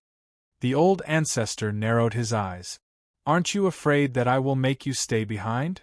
Qin Yu said, "If you wanted to make me stay behind, the old ancestor wouldn't have waited until now." The old ancestor laughed. "Ning Qin, I am increasingly interested in you. What a pity that you aren't willing to stay behind." He changed the topic and looked at the headless corpse. "You borrowed this old man's hand to kill. Are you satisfied with the result?" Qin Yu said, "The effect has been achieved. Unfortunately, it isn't the person this junior wants to wait for." "Who are you waiting for?" "Cleansing Temple, revered Yuan." The old ancestor's smile widened. He lifted a finger and said, "Yuan Tiangang, Ning Qin was actually waiting for you." Space twisted and Yuan Tiangang's figure appeared. His blue face squeezed out a smile. "Old ancestor must be joking. I would never have any thoughts of harming Ning Qin." The old ancestor's smile didn't diminish. "Is that so?" Yuan Tiangang hurriedly said, "Of course." The old ancestor restrained his smile. His eyes were faint. "But I don't trust you. In the future, wherever Ning Qin is, you must retreat 1,000 miles. Just how overbearing were these words to directly expel a revered Blue Sea supermaster? But, with the old ancestor's status and strength, he had the qualifications to do so. Yuan Tiangang cupped his hands. "Yes." He took a few steps back, turned around, and teleported away. "Are you disappointed that I didn't kill him?" "This junior doesn't dare." The old ancestor was silent for a moment. Then, an icy coldness flowed in his eyes. "Ning Qin, perhaps you know something, but do not try to use it as something to rely on. Otherwise, you will not like the consequences." Without waiting for a response, the old ancestor stepped forwards and vanished from sight. Several breaths of time later, Qin Yu straightened himself, a cold smile on his face. "Old ancestor, you relied on the good fortune tablet to survive until today. For 100,000 years, you have become one with it. The good fortune tablet is now surnamed Qin, so what will you do? I wonder what sort of expression you will have the next time we meet. I'm really looking forward to it." 3 revival good fortune pills filled with blood finally completed the process of recognizing a master. However, The good fortune tablet was unusual and the process of recognizing a master was extremely slow. It would take at least several years before one could thoroughly control it. The reason Qin Yu chose to leave was because he didn't want the South Shine Nation's old ancestor to discover this matter. After all, his cultivation was far too weak. Once he was discovered, his fate was uncertain. But as he thought about how he might be able to control the old ancestor in the future and influence the vast South Shine Nation, he couldn't help but smile as he looked at this corner of the world that seemed to have been erased. "Auntie Hong, since you've come on out." With a loud crashing sound, over a dozen cultivators led by Auntie Hong walked out from not too far away. Their complexions were deathly pale and panic-stricken. "Mr. Qin, did you deliberately leave the city to draw this person out?" Auntie Hong looked at the headless corpse. As she thought about how just a moment ago he had been an incomparably powerful Blue Sea Supermaster, her complexion became incomparably strange. Qin Yu didn't deny it. "If I borrow the old ancestor's hand to establish my might, I can save myself a great deal of trouble." Auntie Hong's complexion was distressed. She thought that if a Blue Sea died like this, then the South Shine Nation's old ancestor would clearly protect him. Who would dare to provoke him? But soon, she couldn't help but bitterly smile. "Mr. Qin, do you know that we were there just now?" Looking at the direction she pointed, Qin Yu finally understood why this group of masters from the inn would be so panic-stricken. Auntie Hong bitterly smiled. "We were just a few hundred feet away. We watched helplessly on as the world in front of us was instantly erased. I won't lie to Mr. Qin, but my legs are still shaking." Qin Yu couldn't help but laugh. "Why did you run over there? I think you should have been behind me." Auntie Hong was too embarrassed to say that she was worried that Qin Yu wouldn't return, so she sped up to the front. She hesitated for a moment before answering. Luckily, Qin Yu didn't ask too much. "Since there's nothing else, let's go." The inn was indeed prepared. They followed Auntie Hong and the others to a small farm near the capital city. Here, spirit plants were grown especially for the capital city. Looking at the signboard, Qin Yu actually had some impression of it. It was a popular high-end brand with low output. The group of people hurried in. The cultivators tending to the spirit plants in the farm didn't seem to notice them at all. All of them lowered their heads and continued with their original task. A simple transmission array was set up inside the farm. The group of 16 people stepped in and vanished in a flash of light. They appeared near the capital city in a large citadel. Without any delay, the group stepped into the transmission array once more. After 3 transmissions, they appeared at an inn branch in a city within the South Shine Nation. When the South Shine Nation's old ancestor took action, he had indeed frightened away many people. Their journey was smooth. Auntie Hong let out a clear sigh of relief. The 14 inn masters all had expressions of joy. They looked at Qin Yu with gratitude in their eyes. They never imagined that the one who took action would be a Blue Sea Realm super powerhouse. If it weren't for Qin Yu borrowing the South Shine Nation's old ancestor's hand to establish his prestige, they feared they would have died long ago. The branch division had already made preparations to receive them. Qin Yu felt a bit tired after the repeated transmissions. After a short rest, he was barely able to restore his spirit. Auntie Hong knocked on the door and entered. As her eyes fell onto Qin Yu's long gray hair, awe filled her eyes. If the great desolate lake and cleansing temple could obtain news, then the inn also had their own channels. They naturally knew where this gray hair came from. Moreover, after personally witnessing how much the South Shine Nation's old ancestor valued Qin Yu, Auntie Hong's attitude became even more humble. "Mr. Qin, the young master said that you can arrange your own itinerary. Where would you like to go next?" Qin Yu thought for a moment. "Back to the beast hunting battalion." Auntie Hong was clearly surprised, but she didn't say anything. She nodded and went to make arrangements. Half a day later, only Auntie Hong and Qin Yu stepped into the transmission array. After passing through a transfer point, they finally returned to the beast-hunting battalion. Qin Yu had already taken off his mask. He stretched out his waist and took a deep breath, a light smile on his lip. The name of Ning Qin was far too dazzling in the Southshine nation. It was time for him to disappear. In the beast-hunting battalion, Qin Yu would complete the most important transformation of his cultivation so far. He would advance to the divine soul realm. From this day forth, a third of the inn's rear courtyard that outsiders weren't allowed to enter was divided out, becoming Qin Yu's personal training area. Auntie Hong knew that Qin Yu would perceive the rules and break through to the divine soul realm. Thus, she issued strict orders to the women in the inn. They weren't allowed to casually approach him, and they weren't allowed to cause trouble. But the more she did this, the more these women understood just how important Qin Yu's current status was.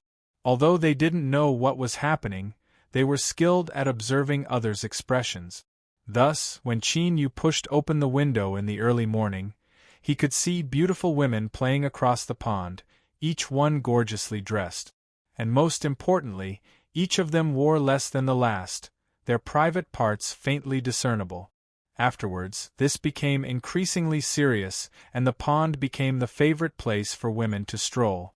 A gentle breeze carried a delicate fragrance over. But with so many people around, the fragrance was inevitably too strong. Qin Yu sneezed for several days straight.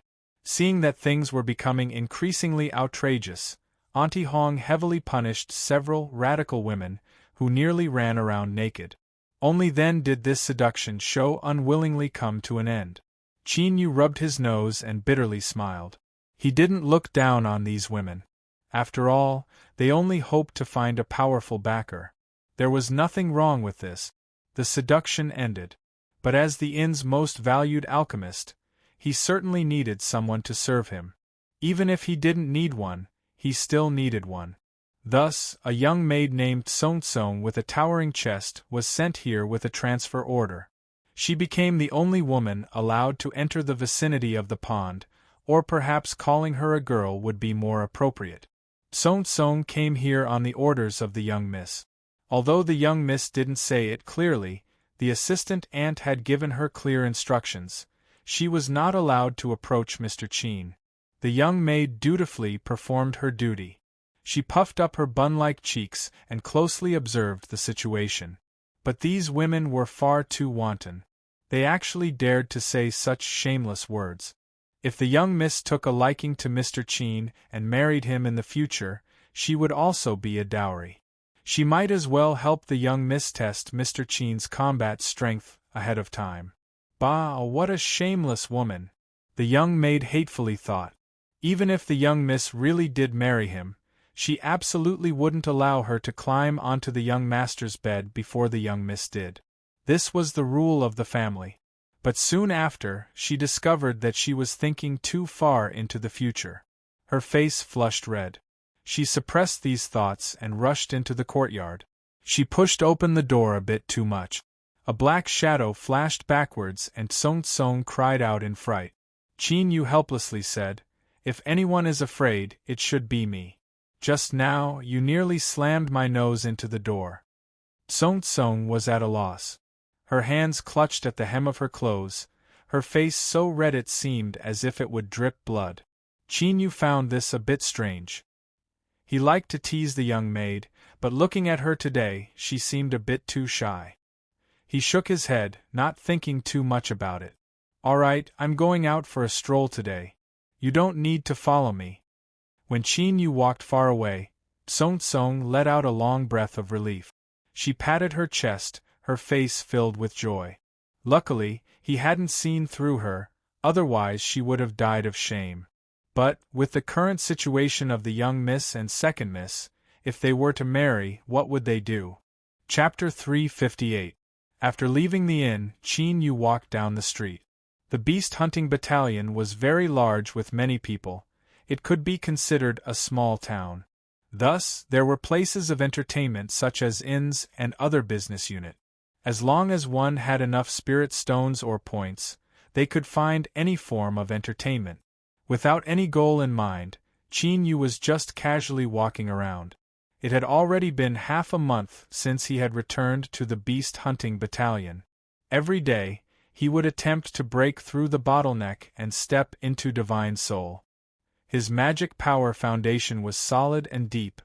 His soul space had opened ahead of time, and his soul force was tyrannical. Qin Yu had faintly obtained some harvests, but it was like looking at flowers through a fog, always blurry and indistinct. The more anxious he was, the more difficult it was to grasp. He simply interrupted his cultivation and came out to relax his mind. When it came to cultivation, haste made waste. Sometimes Qin Yu would think that he still had a deva soul in his right hand. If he really couldn't do it, he could just swallow it and take a nap.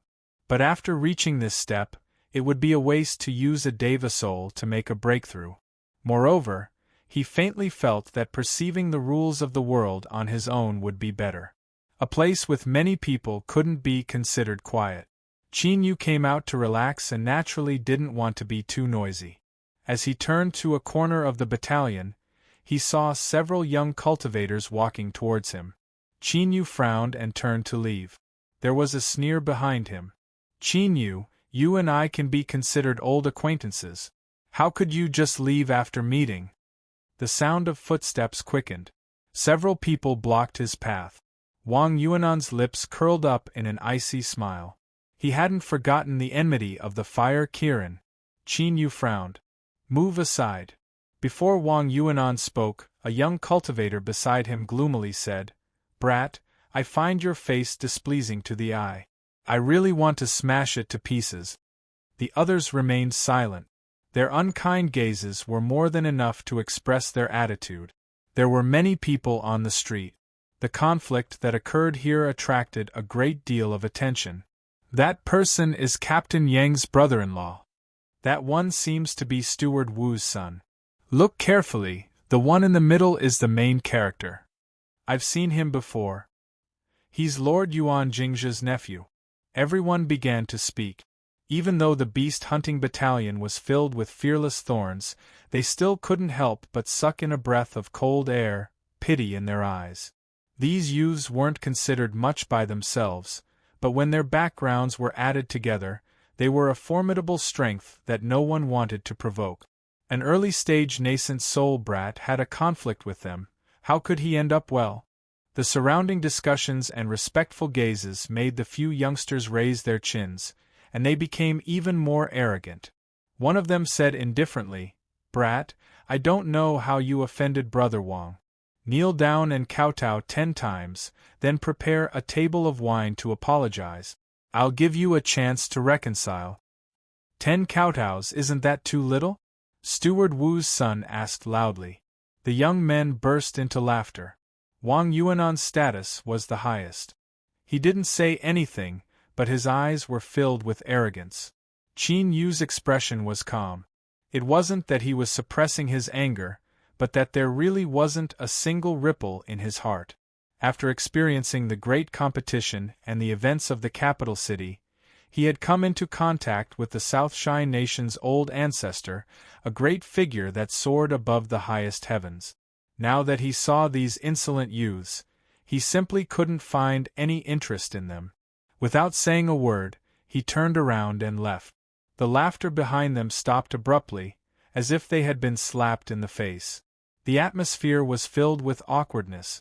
The surrounding cultivators' hearts skipped a beat as they thought to themselves that this kid was quite daring.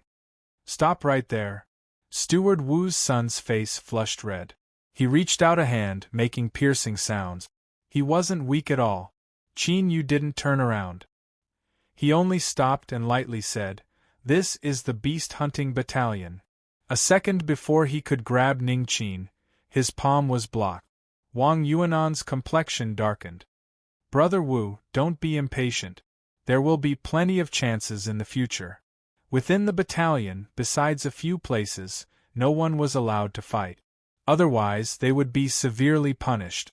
The Lord Commander had always severely punished people for this. Even though they had extraordinary statuses, they still didn't dare to offend him. Everyone could hear the deep meaning behind these words. But Qin Yu lifted his foot and walked away, not pausing at all. There was silence. Everyone could clearly hear another loud slap in the face. Wang Yuanan's complexion became increasingly gloomy. "Let's go." The group of young masters of the beast hunting battalion had ill intentions. The crowd quickly retreated, not wanting to provoke trouble. Faintly, they heard Steward Wu's son say, "Brother Wang, don't worry. My father is in charge of logistics. This brat will definitely cry." That's right, Brother Wang's cultivation has made successive breakthroughs in such a short period of time. Once you reach Divine Soul, this brat will be at your mercy. Don't let him ruin your mood. I'll set up a feast at the inn. Brothers, have a good time and enjoy yourselves. The young masters gradually moved further away. The cultivators that weren't interested in watching the fun dispersed. As they listened to the sounds of their voices, they once again observed a moment of silence for that brat who had just slapped his face. After being targeted by them, he feared his future days would be difficult. Perhaps he would even lose his little life one day. Qin Yu didn't care about what happened just now. He stood at the edge of the beast hunting battalion and looked out through the invisible barrier. The endless sea of clouds was filled with howling heavenly winds. Occasionally, terrifying winds would crash into the barrier, stirring up ripples. Although these ripples seemed ordinary, if a cultivator below Divine Soul were to fall into them, their fate would be absolutely miserable. Qin Yu calmly looked on. He seemed to hear the howling of heavenly winds in his ears. These were sharp and mournful syllables, but as they fell into Qin Yu's ears, they seemed to carry with them an unknown rhythm. His pupils dilated, and he fell into an absent-minded state. After what seemed like a moment of absent-mindedness, Qin Yu's eyes regained focus. It was pitch black outside the barrier, and the howling of heavenly winds filled the darkness. His mind was still blurry, but the thick fog had lightened by a great deal. Qin Yu smiled. It seemed he wasn't too far away from making a breakthrough. Coming out today had been the right decision. But this good mood was ruined when he returned to the inn. The women's shouts and giggles were mixed in with the suppressed whispers of several youths. It seemed that the youths had paid a sufficient price to bring a woman out for the night. This was an extremely normal occurrence in the inn. But when both sides met in the hall, the atmosphere instantly turned heavy. Half-drunk, Wu Neian was buried in a woman's chest. When he looked up and saw the figure at the entrance, his eyes widened. "Fuck, it's you, brat." Wang Yuanan was overjoyed. He sighed inwardly. He had actually dared to come here. There were only a few places in the beast hunting battalion where one could fight, and that included the inn. It was normal for men to be jealous. As long as they didn't kill anyone, the most they would have to pay was a small fine. Wu Neian pushed away the woman in his arms and staggered in front of Qin Yu. "You bastard! You dare to compete with me for a woman? You are courting death." He slapped him across the face. Wang Yuanan smiled. Although this surname Wu was crude, his mind was quite good. Although this excuse was bad, it was more than enough to beat someone up. The eyes of the surrounding drunken youths flashed. As they glanced at Wang Yuanan's expression, they cursed inwardly.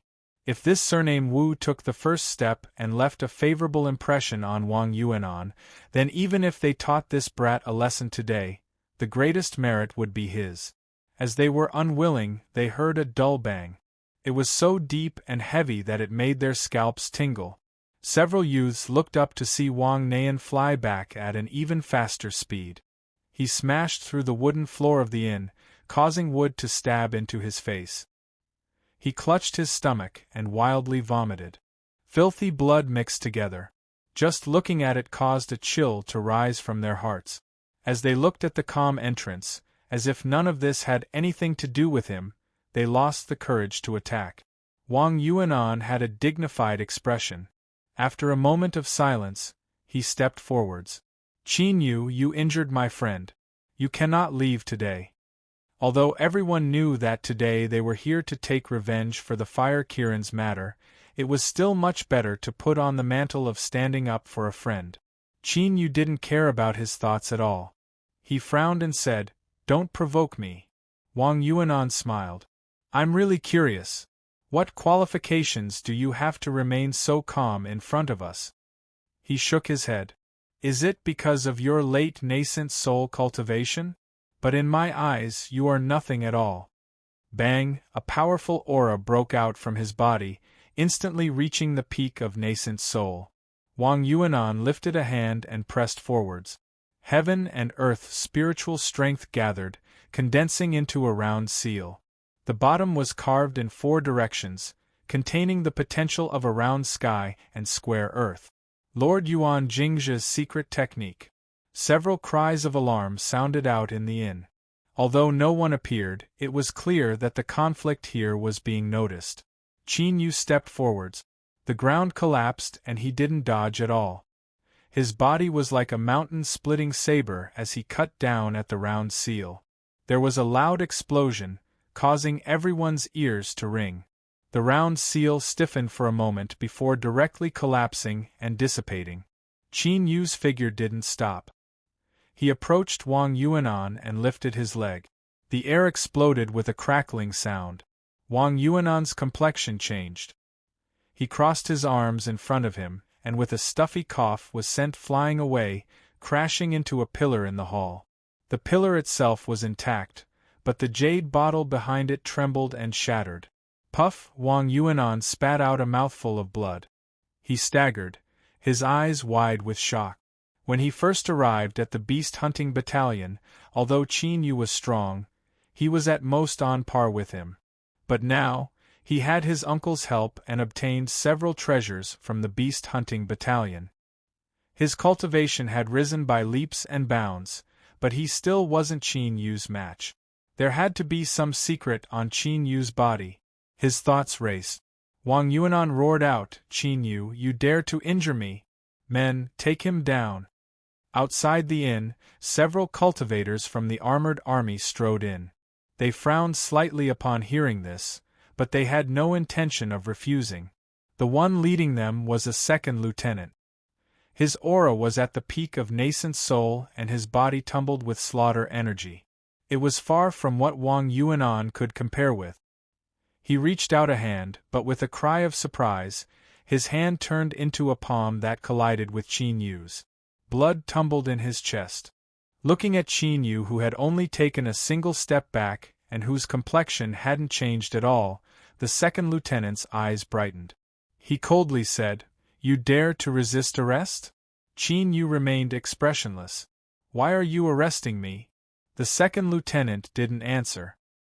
He lifted a hand and the cultivators behind him raised black crossbows. "Surrender yourself, otherwise I will kill you without mercy." The arrowhead shined with a cold metallic sheen. In particular, the blue spots on the arrowhead left one shuddering. These were the poisoned arrows of the army. The shooting power was astonishing and they could be fired in rapid succession. Moreover, they possessed defensive properties. Even if a divine soul cultivator were to be targeted by several crossbows, they still wouldn't dare to move. Wang Yuanan's eyes flashed with joy. It seemed like he had recklessly mobilized his uncle's guards to capture Qin Yu, but as long as he held Qin Yu in his hands, he could pry open his mouth. Chapter 359. The second lieutenant waved his hand. "Take him down." He didn't believe that Qin Yu would dare to resist. Sure enough, he furrowed his brows and relaxed his tense body. That frightening aura disappeared along with it. The second lieutenant relaxed a little and his complexion darkened. He didn't think that he would actually feel fear towards this boy. He coldly humphed inwardly. The lieutenant had already decided that he would let Qin Yu experience the cruelty of the autumn wind sweeping away the fallen leaves. But before the two guards could approach Qin Yu, they were stopped by the red-dressed Auntie Hong. She smiled, a gentle light in her eyes. "Second Lieutenant Du, why are you so angry that you want to capture someone from our inn?" The lieutenant's eyes revealed a trace of dread. "Auntie Hong, it's not that I want to be insolent in the inn, but this person has injured my family's young nephew. I cannot let him off." Auntie Hong's smile didn't diminish. "Second Lieutenant Du, can you really not bend the rules?" The lieutenant's complexion changed. He braced himself and said, "Auntie Hong, please don't make things difficult for me." Auntie Hong lightly said, "Lord Yuan Jingzhe has a high status and I have always admired him. But the cultivators of my inn will not allow themselves to be bullied and humiliated by others." The lieutenant clenched his teeth. "This person is a cultivator from the inn?" Auntie Hong smiled. "I won't lie to Second Lieutenant Du," his words were polite, but the meaning behind his words was as if he was peeling off his face. "You don't have the qualifications to make me lie. There's a surveillance camera at the entrance of the inn. We'll know what happened once we pull it out." The second lieutenant's face darkened. Although he was furious, he didn't dare to say anything. The power and background of the inn wasn't something a mere second lieutenant like him could provoke. Now that they were riding a tiger, it was hard for them to get off. If they were really scared off, their master's reputation would be tarnished, and they would be punished.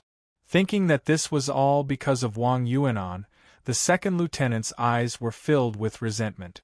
Wang Yuanan cursed inwardly. He never thought that something like this would happen, but he didn't dare to do anything at this time. He took a deep breath and cupped his hands together. "Auntie Hong." Before he finished speaking, he was interrupted. Auntie Hong lightly said, "From now on, Sir Wang's business is not to be accepted. What are you all standing around for? Go back and greet the guests." The woman who had promised to be taken away obediently lowered her head and turned to leave. Auntie Hong turned. "Let's go." Qin Yu rubbed his nose. He thought that this slap wasn't bad at all. He smiled and followed after her. Wang Yuanan's face turned red, purple, and then green. He spat out a mouthful of blood, closed his eyes, and collapsed. At a time like this, the only way to survive was to feign death. Second Lieutenant Du ordered his men to lift Wang Yuanan and left with a livid face. The rest of the youngsters looked at each other in dismay. Who would have thought that the drama of stepping on a bug would develop into such a situation? The inn's background had always been mysterious, and they had long been warned not to provoke them. He grabbed Wu Neian and followed behind the guards, leaving dejectedly. After entering the rear courtyard and avoiding the eyes of the outside world, Auntie Hong quickly turned and bowed. "Mr. Qin, in order to keep your identity a secret, I have offended you. Please forgive me." Qin Yu waved his hand. "It's fine." His eyes flashed. "Auntie Hong has such a tough attitude today. Don't you fear that Lord Yuan Jingzhe will retaliate against you?" Auntie Hong smiled and said, "The inn has always adhered to the principle of keeping a low profile. But if someone tries to bully us, we won't be afraid. What's more, Wang Yuanan was rude to Sir. If I wasn't worried about arousing suspicion, I wouldn't have let them go." Qin Yu faintly smiled. "Auntie Hong, are you trying to show off the inn's muscles to win me over?" Auntie Hong revealed an awkward expression. "I don't dare to deceive Mr. Lin. The orders I received were to satisfy Mr. Lin and increase your sense of identity with the inn." Qin Yu hesitated for a moment. He said, "Auntie Hong, I will be frank with you. After I break through to Divine Soul, I will be leaving. There is no need for the inn to place such a heavy bet on me." Auntie Hong earnestly bowed. "Mr. Qin, there is no need to worry. Young Master once said that if you were to refuse the South Shy Nation, then there must be a reason. The inn doesn't hope that you can stay here, we only hope that we can become your friend. Young Master also said that as long as we can do this, it will be the inn's greatest harvest." Qin Yu was surprised. But he couldn't help but admit that these words did make him feel comfortable. Moreover, the inn's open and candid attitude was even better. He smiled and didn't say anything more. He turned around and left. Wang Yuanan's face was ashen. He leaned against the headboard and gnashed his teeth, looking as if he wanted to tear his own flesh apart. "What did Uncle say about this?" "Young Master, old Uncle wants you to be patient for now. The inn's strength is great, and you cannot provoke them lightly. Scram! All of you scram for me." Wang Yuanan hurriedly kicked everyone out. He was panting for breath and his face paled even further. But his eyes were calm, completely at odds with his current mood. That's right, this classmate Wang was putting on an act. He had to let others know that he hated Qin Yu to the extreme. Only then would he have an excuse to move against him. Wang Yuanan had an intuition that Qin Yu was hiding some great secret on his body. This intuition was incomparably strong. The next day, after Wang Yuanan had slightly recovered from his injuries, he ordered someone to quietly find a cultivator from his uncle's army. "Uncle Su, this nephew has a matter that I hope you can help me with." The cultivator surnamed Su cupped his hands together. "Young nephew's words are too serious. I don't dare. If you have any instructions, please feel free to speak." Wang Yuanan lowered his voice, a look of hatred on his face. "Uncle Su, you should know that I lost face yesterday, and I cannot swallow this. I hope that uncle can make things easier for me." The cultivator surnamed Su revealed an awkward expression. Wang Yuanan clenched his teeth. "I heard that Uncle Su's knees were injured in the past, and you will feel sore on rainy days. I have a bottle of beast marrow fluid that might be of some use." The cultivator surnamed Su's eyes brightened. "Young nephew, it's not that I don't want to help, but there is nothing I can do." Wang Yuanan earnestly said, "Of course Uncle Su can. I have already investigated and found that Qin Yu hasn't completed his hunting missions for the past several months. I will think of a way for him to enter the wilderness. Uncle Su, you only need to tell me his transmission coordinates.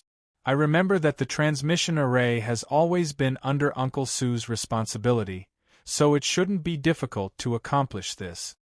The cultivator surnamed Su looked at the beast marrow fluid and nodded. "Good. I will immediately inform young nephew once I receive the news." Wang Yuanan was overjoyed. He repeatedly thanked him and then ordered someone to send him away. He closed his eyes and sensed the state of his body. Then, schoolmate Wang sneered. After several more days, once his injuries were healed, that would be the time to make his move. "Qin Yu, I'll let you be smug for a few more days." Wang Yuanan thought he had done everything appropriately. But he didn't know that after the cultivator surnamed Su left, he soon appeared in Yuan Jingzha's office. He took out the beast marrow fluid and placed it on the table. Then, he stated everything he had agreed to without reservation. Yuan Jingzha glanced at him. "Brother Su, do you think I spoil Yuanan too much?" The cultivator surnamed Su cupped his hands together. "I don't dare. It's just that the inn is an extraordinary place. It wouldn't be wise for my lord to offend them." Yuan Jingzha smiled. "I understand what Brother Su is saying, but I have my own reasons." The cultivator surnamed Su's complexion changed. Yuan Jingzha revealed a helpless smile. "The inn has been in the limelight recently and their influence has expanded too quickly. They have already touched upon the interests of many people. In the past, I borrowed their hands to climb to my current position, so I must repay them now." The cultivator surnamed Su said, "I was negligent." Yuan Jingzha stood up and stood in front of the window. He looked out through the glass. "Brother Su, I fear that child Yuanan has taken a liking to the secrets of this junior Qin Yu. For him to reach the peak of nascent soul in such a short period of time is indeed extraordinary. That child is likely worried that I will also see this and try to snatch away the fat meat in his mouth. But I'm not angry. In this world, only those with deeper thoughts can live longer. Yuanan has done well. It's just that even though he thinks he's smart, there are some things he might not be able to handle properly. I'll have to trouble Brother Su to help him in secret so that he doesn't stir up any trouble." The cultivator surnamed Su respectfully bowed. "I will excuse myself. Take the beast marrow fluid away." The cultivator surnamed Su hesitated. Yuan Jingzha smiled. "Since Yuanan asked for your help, what he gave to you is naturally yours." For the next several days, Qin Yu spent his time cultivating. As time passed, the fog in front of him became increasingly thin. It was like the thin membrane of an egg that could be pierced through with just a little bit of force. He only lacked a turning point to break into divine soul. Instead, Qin Yu calmed down. He didn't deliberately pursue a breakthrough and patiently waited. Unfortunately, his peaceful life was soon shattered by the news that Auntie Hong brought him. He had been punished by the beast hunting battalion. Within 3 days, he had to step into the wilderness and complete a hunting mission that had been abandoned for several months. Qin Yu frowned. He looked over. Auntie Hong shook her head. Mr. Qin, I have already investigated this matter. It was the Lord Commander who inadvertently thought of you, so he ordered people to pay attention to you. As a result, she bitterly smiled. We had already made arrangements, but this really was an accident. Qin Yu said, since it was an accident, I can't blame you. Auntie Hong took a deep breath. Mr. Qin, in the end you are a member of the beast hunting battalion. This punishment was personally ordered by the commander, so I fear it will be difficult for you to refuse. However, if Mr. Qin is unwilling, I can make some arrangements. Qin Yu lightly said, there is no need. Since it is the commander's order, I will make a trip into the wilderness. With his current cultivation, as long as he was a little more cautious, completing the hunting mission would be easy. The next day, after making some preparations, Qin Yu left through the inn's transmission array. He didn't need to assign a residence to a transmission array because he was being cautious. There was nothing wrong with being a little more careful. Shuar in a stone room carved into the wall of a dried-up spring, the dazzling light and spatial fluctuations were completely concealed, not a single sound leaking out. After several breaths of time, Qin Yu stepped out. After sensing that there weren't any problems, he flew out from the withered spring. At the same time, a beast-hunting battalion cultivator hurried into Wang Yuan'an's residence. After a moment, he walked out with a somber expression, 4 of his trusted subordinates following behind him. The transmission light flashed and Wang Yuan'an and the others vanished from sight. The wilderness was still as barren as before. Thick ancient trees covered the sky, making it seem dark and gloomy. Qin Yu slowly walked forwards. Although he didn't seem fast, he often crossed 1,000 feet in just a few steps. His footsteps were silent. His divine sense was like a drizzle, constantly sweeping over every inch of his surroundings. Suddenly, Qin Yu lifted his hand and grasped. The vine snake that shot towards him fell into his hand on its own initiative. The snake's body collapsed and a faint smell of blood wafted out. Qin Yu's figure flashed several times.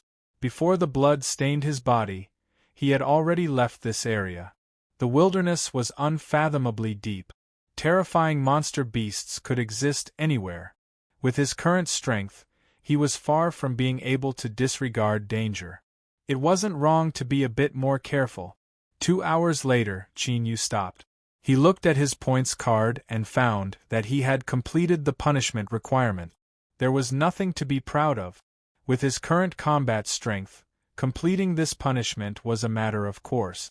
Without staying any longer, Qin Yu turned and flew straight towards the transmission array. Chapter 360. Wang Yuanan clapped his hands. Qin Yu, I never thought you would be so vigilant. Before he finished speaking, he raised his hand and something exploded in the air.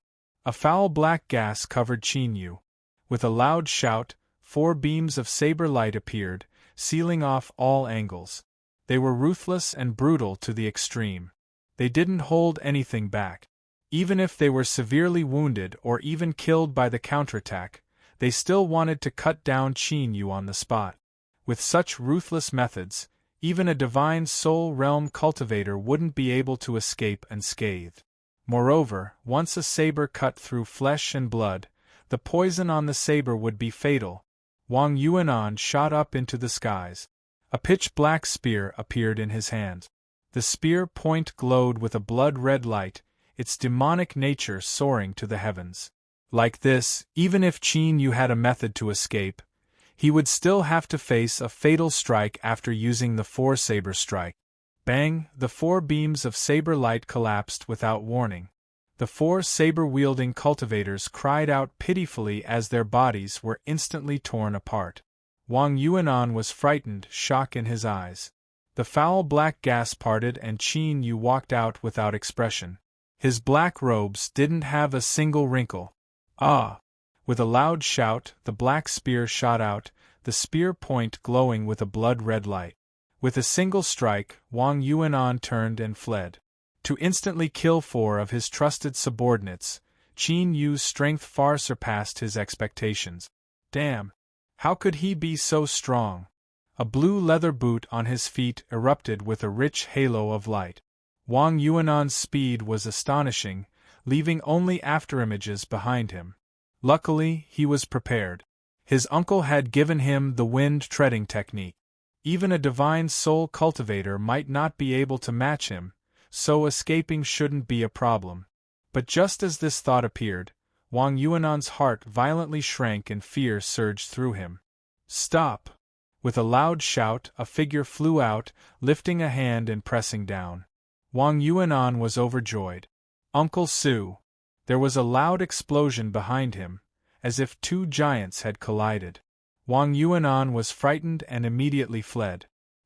He thought that this bastard Qin Yu was actually strong enough to contend with the middle divine soul realm Su Yunyan. He had to convince his uncle to kill him, otherwise he would become a great calamity. Suddenly, Wang Yuanan felt something was wrong. Why was it so cold? He looked down and saw a large, transparent hole in his chest. Something seemed to be missing inside. A sense of powerlessness welled up in his heart. Wang Yuanan's body plummeted to the ground, his heart roaring. My aptitude is top-notch and my skills are superb. I will definitely have great achievements in the future. How can I die here? There was now a pile of rotten meat in the wilderness. It wouldn't be long before it was devoured clean by the foraging monster beasts. Su Yunyan's face was ashen. You actually killed Wang Yuanan. The Lord had no descendants and treated this nephew as his own. With such a big mistake, he would definitely not be able to escape responsibility. Qin Yu lightly said, if he wants to kill me, he naturally needs to be prepared to be killed instead. Su Yunyan turned and left. He had to pass this news to the Lord. But at this moment, his expression changed drastically, and he turned around to block the attack. Bang! Amidst the loud noise, Su Yunyan was sent flying. He crashed into several ancient trees and spat out a mouthful of blood. Qin Yu, you dare to attack me! Qin Yu didn't speak. He stepped forwards and approached once more. Su Yunyan let out a low roar. Space rippled, and his figure disappeared. Instant transmission. Qin Yu frowned. The shadow beneath his feet fluctuated, and he stepped into the shadows of the ground, vanishing from sight. Su Yunyan staggered forwards. Light flashed around him, and he rapidly flew away at a low altitude. The wilderness was filled with countless dangers. He didn't dare to teleport too far away, but it should be enough to shake off Qin Yu. This boy was clearly only at the nascent soul realm, but his combat strength was actually so terrifying. Fear flashed in his eyes. Su Yunyan sped up, but at this time, his eyes widened in endless shock. Spatial ripples appeared once more. This was the second time he used instant transmission. But before he could vanish, a palm had already struck his chest. Bang! Like a great drum being struck, the dense blood vessels on the surface of Su Yunyan's eyes burst open. His body stiffened and then he slumped to the ground. A palm-sized translucent soul flew out from the top of his head. But before it could escape, a vortex appeared in Qin Yu's shadow.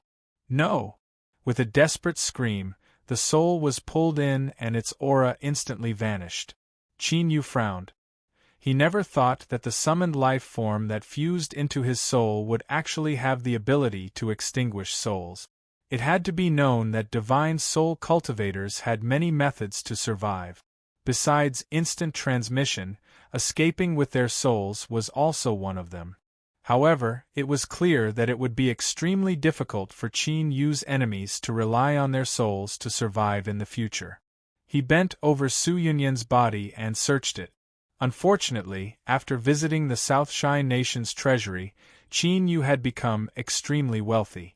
Besides several large spirit stone cards, there wasn't anything else that caught his eye. He shadow-stepped back to Wang Yuan'an's corpse and searched it as usual. Sure enough, this young master had given him a pleasant surprise. Disregarding the boots called wind step, there was also a stalk of God-transforming grass. This spiritual object emitted an aura that could enhance the soul's ability to sense the rules. It could be placed at one side when cultivating. It was a long-lasting treasure. Presumably, this was a treasure that Lord Yuan Jingzhe had prepared for his nephew in order to help him break into divine soul as soon as possible. Qin Yu's eyes flashed. He returned to the dry spring, filled in spirit stones, and stepped into the transmission array. There was a flash of light and he vanished from sight. Yuan Jingzhe sat in his study, his face dark and gloomy. The air was so oppressive that it was hard to breathe. A day passed and Wang Yuanan hadn't returned. Even Su Yunyan, who had been secretly following him just in case, had gone missing. Something had happened. Yuan Jingzhe's heart ached and his eyes turned red. But with his powerful will, he didn't change his sitting posture at all. After a long time, he took a deep breath and coldly said, "Go to the inn and see if Qin Yu has returned." A corner of the study twisted for a moment before returning to tranquility. A moment later, a respectful voice sounded out, "My lord, Qin Yu has returned." Yuan Jingzhe closed his eyes in meditation. He nodded, indicating that he understood. After an unknown period of time, he let out a breath and opened his eyes. He stood up and walked out. When he stepped out of the study, the large mahogany chair he sat on shattered without warning. Every piece fell to the ground without making a sound as they shattered into countless pieces of powder. Soon, Auntie Hong sat in a soft sedan and arrived at the commander's territory. As if they already knew this, the guards inspected her and respectfully let her pass. 4 hours later, Auntie Hong walked out from the door with an icy cold expression. She bent down and sat down in the sedan.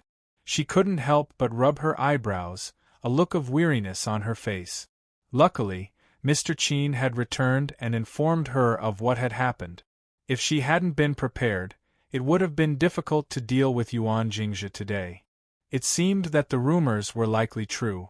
Wang Yuanan was the incestuous son of him and his little sister, otherwise why would he place such importance on him? After returning to the inn, Auntie Hong knocked on the door to Qin Yu's courtyard. After taking a seat, she respectfully said, "Mr. Qin, the matter has been handled.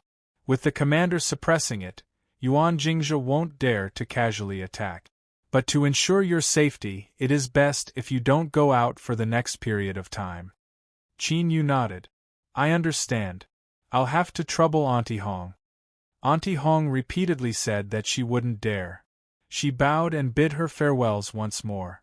Qin Yu sent her out and returned to the quiet room. The young maid was boiling water for tea. She wanted to say something but hesitated. "Mr. Qin, I heard the miss say that Yuan Jingzhe is a patient person and his methods are ruthless. He isn't someone to be provoked." Qin Yu smiled. "He's already been killed, so it's useless to say such things." The young maid puffed up her cheek. She asked, "Why couldn't you bear it for a bit?" Qin Yu shook his head. "You don't understand. At other times, in order to avoid trouble, I might have let him live. But now is not the time." He was about to make a breakthrough to divine soul. What he needed to do was relax his mind. If Wang Yuanan wanted to kill him, then he could only be killed. As for Yuan Jingzhe, he had heard that this lord's strength and methods were truly high. But Qin Yu wasn't worried at all. Not to mention that his current combat strength was already enough to roll over most divine souls. And once he made his breakthrough, there was no need to even mention it. So, Wang Yuanan killed him. The young maid wanted to say something else, but seeing Qin Yu's indifferent expression, she curled her lips and lowered her head to boil water. She thought that if there really was trouble, Then she wanted to see just how arrogant he would be. In the wilderness, a group of people was rapidly advancing. Although they seemed a bit panicked, their movements were still orderly and orderly. Dozens of black-robed guards emitted a thick military aura. The one leading them was a tall and sturdy man. His chest had been severely wounded, but his face was like stone, without the least bit of pain.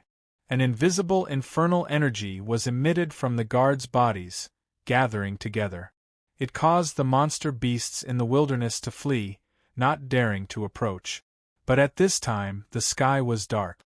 Behind them, shadows flickered in the wilderness, as if there were countless evil spirits following them from far behind.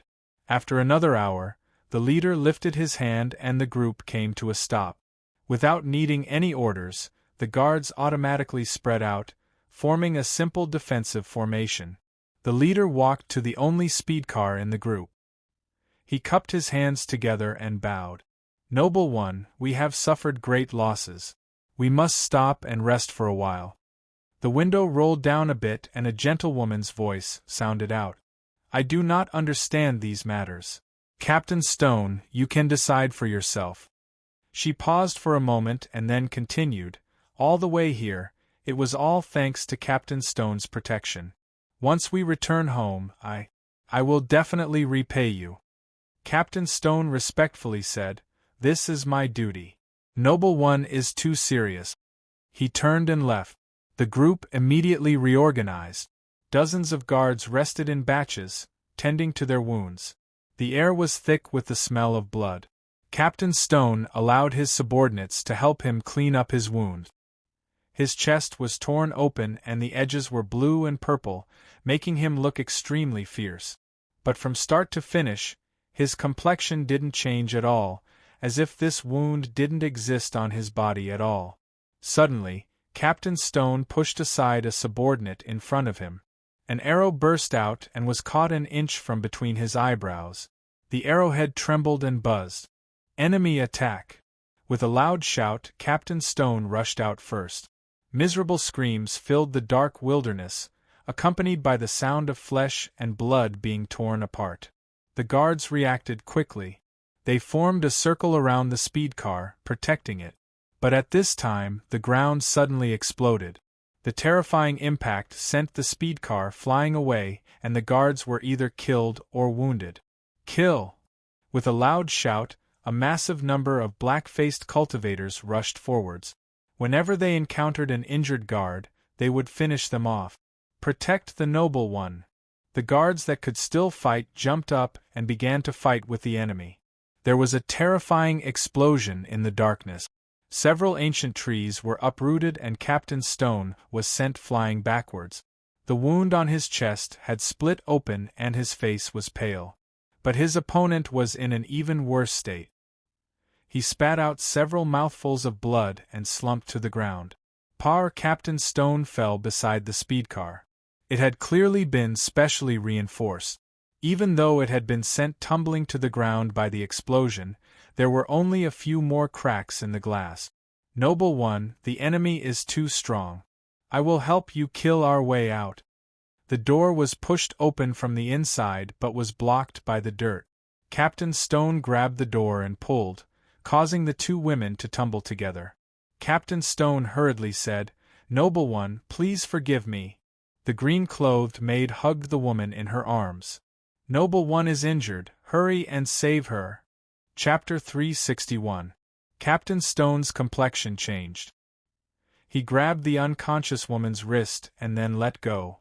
"I've offended you. The noble one's condition isn't too good.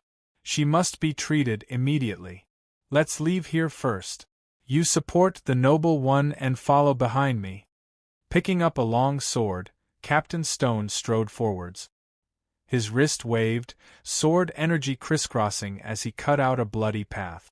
The remaining guards saw through their leader's intentions. They roared out loud, disregarding their own deaths as they entangled their opponents. Captain Stone strode forwards. The maid supported the noble one as she staggered behind. The sounds of fighting gradually faded away and the skies turned dark. The wilderness is too dangerous at night. The noble one also needs treatment. Let's stop here. Several sword strikes cut apart the thorns blocking the way. Captain Stone entered the cave first and soon came back out. It's safe. Help the noble one in. He stayed outside and erased the traces of the sword strike. Then, he laid down an aura-isolating array disk and turned to enter the cave. The maid took out a night pearl and skillfully placed it in a groove in the cave. The darkness was immediately expelled. Captain Stone, hurry and save the noble one. Her face paled and her voice trembled with fear. Captain Stone nodded. He half knelt beside the noble one and grabbed her hand. Miss, I need some clean water to wash myself. Hurry and prepare it. Okay. The maid flipped her hand and took out a blue jade basin as well as a large bucket of sealed spring water. She tore open the seal and poured the water into the basin. Puff, there was a dull thud, grating to the ears in the sealed cave. The maid's hand shook and the spring water fell to the ground. Her eyes widened in panic. She watched as Captain Stone slowly pulled out a blood-stained sword, her body shaking. Captain Stone turned, his expression still cold and callous. You are a loyal servant. Follow the noble one to the Yellow Springs and continue to serve her. As he spoke, he stepped forwards and thrust out his sword. But at this time, a strange expression appeared on Captain Stone's face. He stared at the maid for a long time and slowly said, It's you. The maid's complexion was still pale, but the fear in her eyes had disappeared. She revealed a look of disgust. You don't have the qualifications to kill me. Captain Stone furrowed his eyebrows. He slowly stepped forwards and then forwards again. The maid had already retreated to the edge of the cave.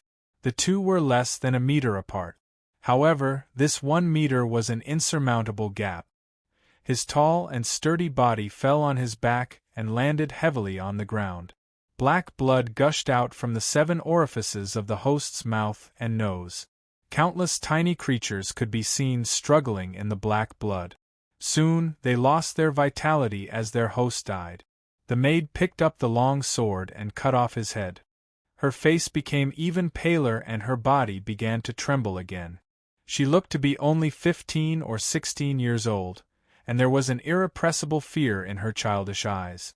If she hadn't changed her clothes and fed the poisonous goblet in advance, she would have been dead by now.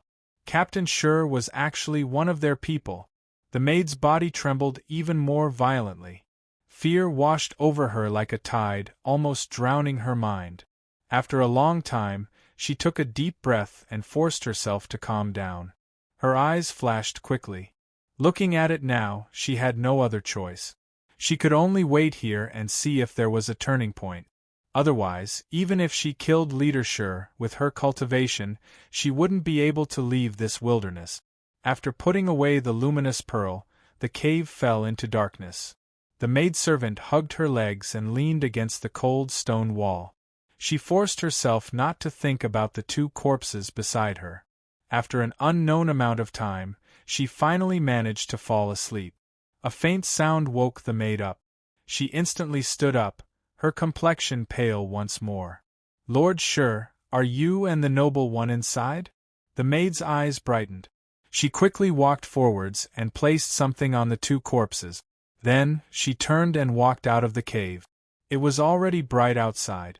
The 20-some guards were all injured. As they saw the maid, their eyes brightened. They hurriedly asked, How are the leader and the noble one? The maid swept her eyes around. She turned her hand and took out a token. This object seemed like gold but wasn't gold. As she poured magic power into it, it emitted an extremely pure golden light, dignified and noble. I am Great Chu's 19th Princess Xiong Yuena. In order to save me, Captain Schur and the maid have all died. The guards were shocked. They naturally recognized the royal family token. They hurriedly fell to their knees. Lowly servants didn't recognize the princess. I ask for the princess forgiveness. Xiong Yuena had a dignified expression. Those who don't know are not guilty. Moreover, you are all loyal guards. Once I escape this evil villain's plot, I will surely reward you. Lowly servants pledge their lives to protect your highness. Xiong Yuan's eyes swept around. An imperceptible flash flashed. You, and you, enter the cave and bring out Captain Shi's corpse. The 3 guards who were chosen revealed a trace of panic in their eyes. They hurriedly entered the cave. Soon, the corpses of Captain Shi and the maid were brought out. But at this time, the 3 guards cried out miserably.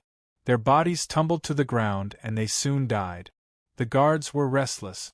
Xiong Yuan cried out, "This is bad, there's poison on the corpses. We have to leave immediately."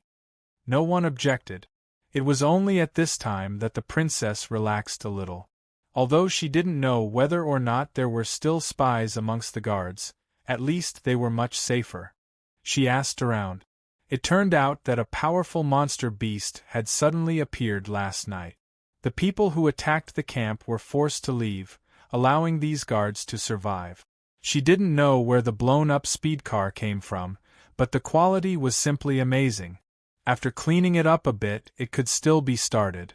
Xiong Yuan lowered her head deep in thought. She carefully took out a handphone, opened it, and then printed out a map. Then, she immediately turned it off. She closed her eyes. After several breaths of time, she handed the map to a guard. "There is a beast hunting battalion here. As long as we go there, we will be temporarily safe." 5 days later, a tired squad slowly entered the mountain range. The 10 guards were all wounded. It was clear they had experienced a series of fierce battles. "Stop!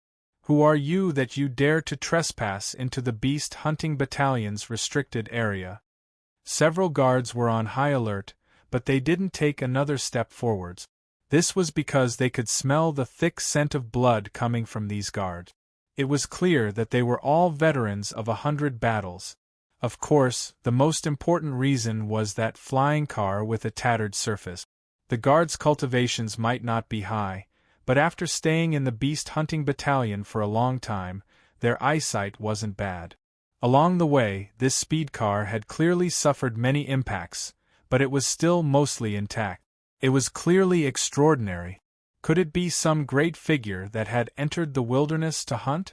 As the guards were thinking this, the door to the car opened from the inside and a dazzling woman stepped out.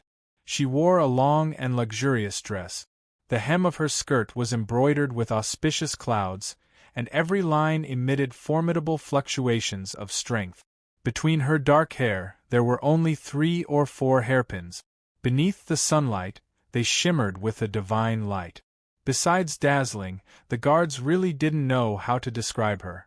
A moment later, the Lord Commander arrived at the transmission mountain. After verifying the token, he respectfully said, "Honored guest, I ask you and your guards to enter the camp to rest." Qin Yu had gone into seclusion in search of a turning point for a breakthrough, but he didn't know that a great trouble had already entered the beast hunting battalion. After settling down the Great Chu's 19th princess, the Lord Commander returned to his study. He wiped his face with a hot towel and sat down, a bit tired. Su Jiao put away the towel. She had a worried expression. "My lord, this matter isn't simple. The Great Chu Empire dominated the south, and its territory occupied nearly a quarter of the 7 great empires. Its strength was unrivaled under the heavens, and it could be said that it was the strongest in the world. The immortal sects and demonic path, what sort of influences were they? Even they had to make concessions in front of the Great Chu Empire, otherwise it would be difficult to spread their teachings. Such a princess had a status that was far more honored than the monarchs of some small countries. But it was clear that the princess who entered the camp today was being hunted down. Saying that she had been attacked by monster beasts was nothing more than a cover-up. The injuries of the guards and the marks left behind by the speed car were clearly the work of cultivators. The dignified Great Chu princess was being hunted down, and yet the princess herself wanted to cover it up. The profound meaning behind this was enough to make one shudder.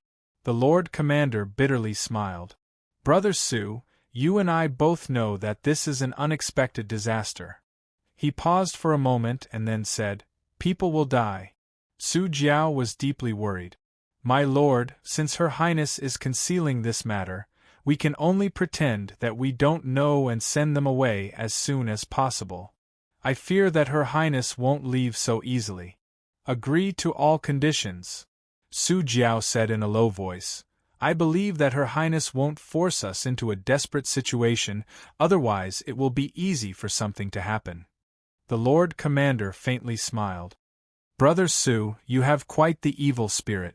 The South Shine Nation is a vassal state of the Great Chu, so how could you or I dare to move against Her Highness? Su Jiao relaxed a little and became even calmer. We naturally wouldn't dare to move against Her Highness, but if we can't provoke them we can always hide. I don't think that Her Highness would want to see such a result. Haha, I'm lucky that Brother Su is here to help me solve this problem. My lord has a good plan, there is no need for me to solve it. The next day, the Lord Commander requested an audience with Her Highness. After a moment, he left and summoned all the high-level figures of the Beast Hunting Battalion for an emergency meeting. Everyone, I have already ordered that Her Highness' status be sealed up. I hope that no one will casually reveal it to avoid trouble. The Lord Commander swept his eyes around. All right, let's discuss the Noble One's request. Su Jiao stood up. The Noble One has requested that our Beast Hunting Battalion provide some supplies and guards for her. Moreover, there must be at least 10 Divine Soul cultivators. After speaking, he nodded and sat down. The Lord Commander said, The Noble One's safety is more important than anything else. The person you propose must be thoroughly controlled, otherwise if something goes wrong, both you and I will be out of luck. A general probed, Has the Lord Commander asked for instructions from the Southern Overwatch Pass regarding the Noble One? The Lord Commander had no expression. The Noble One has asked us to keep this a secret. The meeting room fell silent. Everyone understood that this was sending people to their death. With the Lord Commander's reminder, these people had to be trusted aides. Thinking of this, the high-level figures of the Beast Hunting Battalion all had ugly complexions. To them, a Divine Soul Realm trusted aide was an extremely important bargaining chip. But now they would be thrown away in vain. The Lord Commander lightly said, As the leader of the Beast Hunting Battalion, I am responsible for this matter. I am responsible for 3 spots. With these words, the atmosphere relaxed. There were still 7 spots left. Everyone only needed to send out one person to make up for it. An hour later, the list of 10 Divine Souls appeared and the high-level figures hurried away.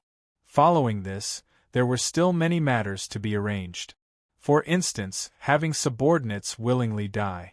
The guards that the Noble One wanted certainly weren't as simple as 10 Divine Souls. They also needed 100 nascent soul cultivators. Of course, in the eyes of the high-level figures, this was an extremely simple matter.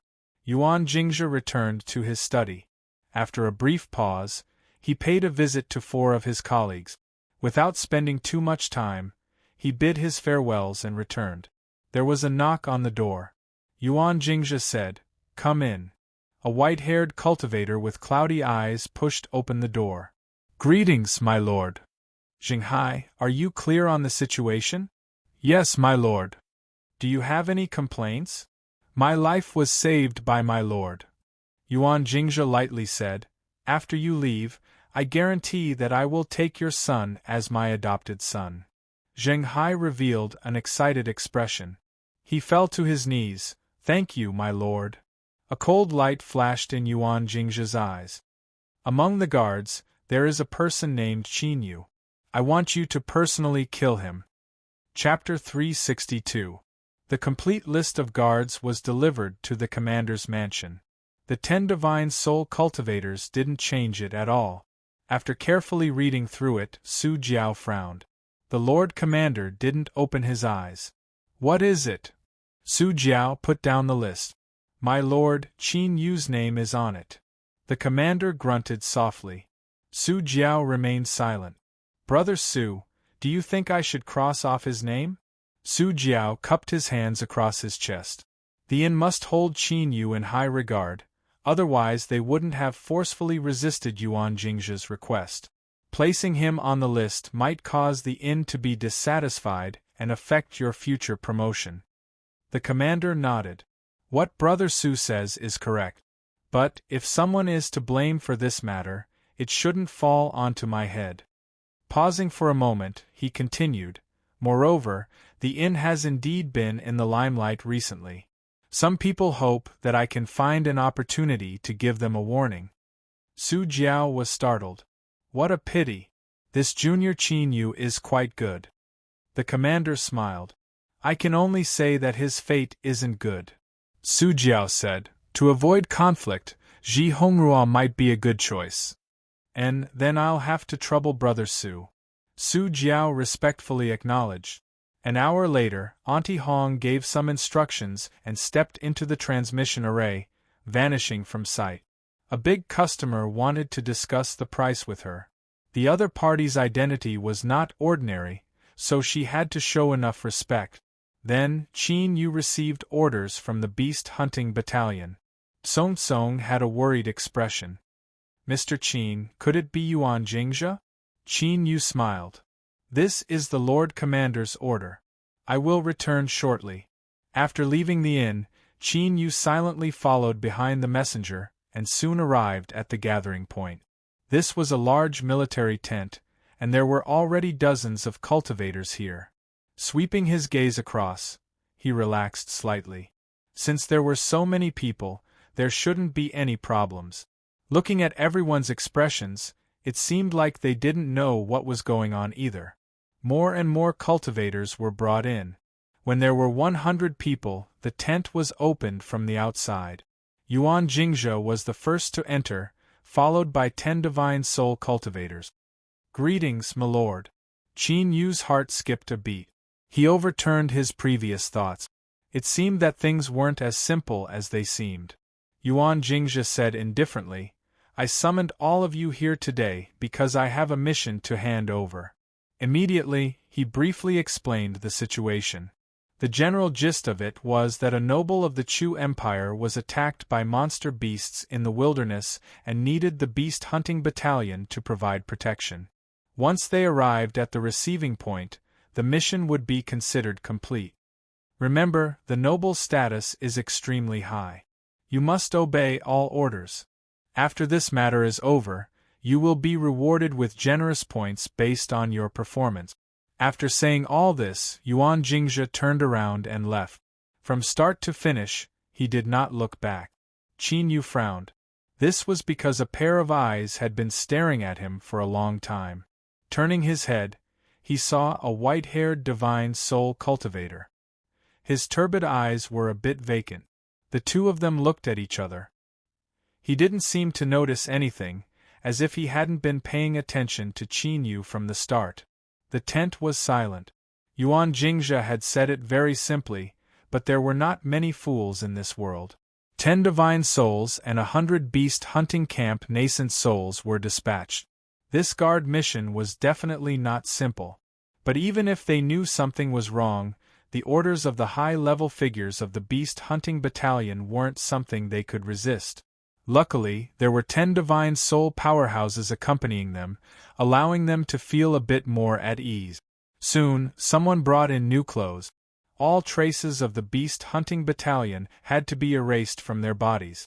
Qin Yu carried the clothes in. With a thought, the demon god armor automatically transformed, and he placed the clothes in his storage ring. After everyone had finished packing, the 10 divine souls left the tent first and waited in silence. A speed car arrived. The Lord Commander personally sent them off. Noble one, be careful on your journey. The people of my beast hunting battalion will do their best to ensure your safety. A woman lightly said, Thank you, Commander. The window of the car rose up. The group left the camp and entered a specially constructed transmission array. 120 people and a speed car were actually able to fit inside. With a flash of light, the figure in the array vanished from sight. The Lord Commander turned and left. After returning to his study, he hesitated for a moment and took out a jade slip. After marking a message on it, he crushed it. Although a handphone was convenient, there was still the possibility of secrets being leaked. Thus, when it came to private matters, great figures still preferred to use outdated communication jade slip. With a light sigh, the Lord Commander leaned back in his chair, a weary look on his face. He didn't want to be involved in this, but in life there were always times when he couldn't help himself. He hoped that this wouldn't provoke a disaster. In the wilderness, as a rich light surged, the figures of a squad of cultivators appeared. After a brief pause, the squad began to move towards a place where the sun shined down. The 10 divine souls solemnly moved forwards. The squad was quiet. Many beast-hunting battalion cultivators had ugly complexions. This was because the direction the squad was heading towards was deep into the wilderness. If the noble one of the Chu Empire was really in danger, then rushing to a city was the best choice. Something was wrong. An oppressive mood began to spread through the squad. Everyone was on high alert. The first day passed smoothly. When they set up camp at night, Qin Yu was arranged to keep watch. The flickering flames emitted a faint warmth in the cold darkness. Of course, the wood used to make the fire was some sort of sour branch wood. After it was burned, it emitted an aura that was strong enough to stimulate monster beasts, so there was no need to worry about attracting danger. In the middle of the night, just as the shift was about to end, there was a faint sound. Qin Yu frowned. He saw that half the window of the speed car had fallen down, revealing a woman's face. In the darkness, the dim flames weren't enough to clearly see her face. But Qin Yu's 5 senses were naturally superior, so he could clearly see her face in the weak light. This was a very beautiful girl. There was still a trace of childishness between her eyebrows. Perhaps it was because she was hidden in the darkness, but there was a trace of fear and confusion in her eyes.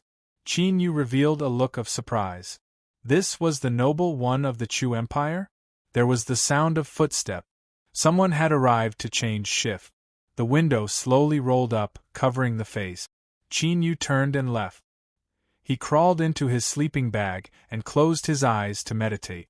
The next day, the weather wasn't good. Some cultivators who were good at observing the skies judged that there would be a heavy rain around noon. Not only was there no worry, but there was even a bit of joy on their faces.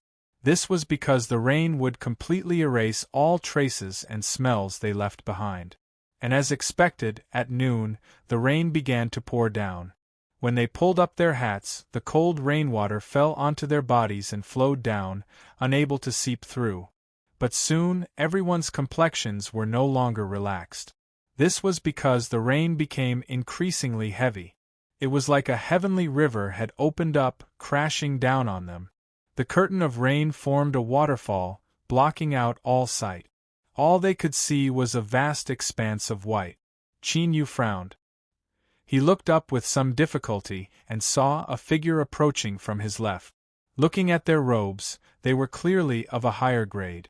The edges of their hats revealed a bit of white hair, causing him to narrow his eyes. He slowed down a bit. Soon, the 2 of them fell behind the group, one in front and one behind.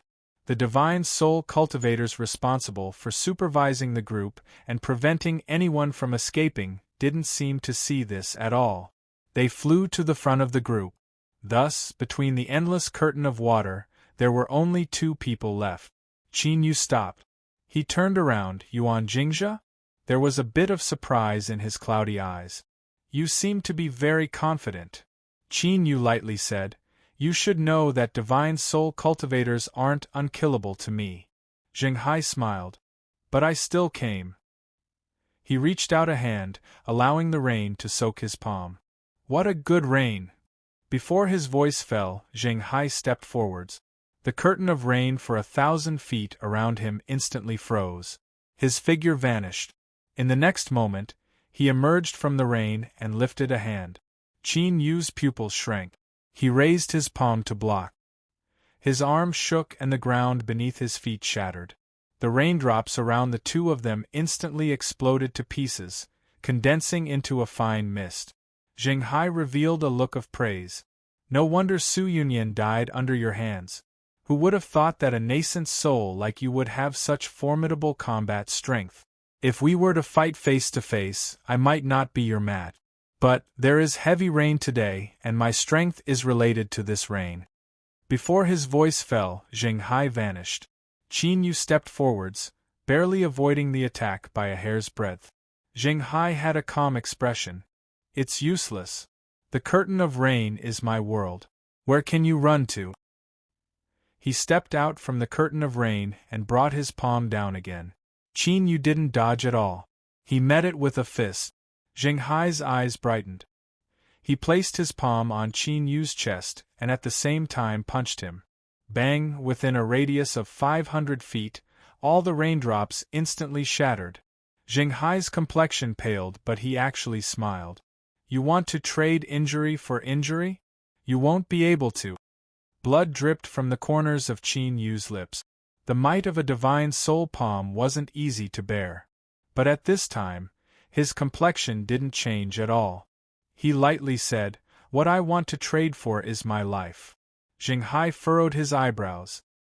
His figure instantly turned ethereal, wanting to blend into the curtain of rain. But, the two of them were too close. Just as his figure was about to fade away, a translucent finger flew out from between Qin Yu's eyebrows and sank into his body. Thou art, boundless blue finger. Zheng Hai's body shook. His eyes widened in shock. Then, all of the light faded away and he fell backwards, crashing into the mud. I'll trade my injury for your life. The curtain of rain within 1,000 feet began to flow once more. However, as the rumbling sound of rushing water entered Qin Yu's ears, his complexion changed. Without hesitation, he took a step forwards and his figure exploded outwards. He didn't run away, but caught up to the group and approached the speed car. Several divine soul cultivators looked over, shock in their eyes. But they didn't have time to think about this. This was because the raindrops falling from the skies suddenly stretched out, turning into transparent water swords. A rain of swords fell from the skies. This was not a beautiful song, but a prelude to harvesting lives. With panicked roars, boundless fluctuations of magic power erupted, shattering the water swords to pieces. But the rain fell endlessly from the skies. Finally, some people couldn't withstand it. The rain swords pierced through their heads, causing blood to gush out. Once death began, it was impossible to stop.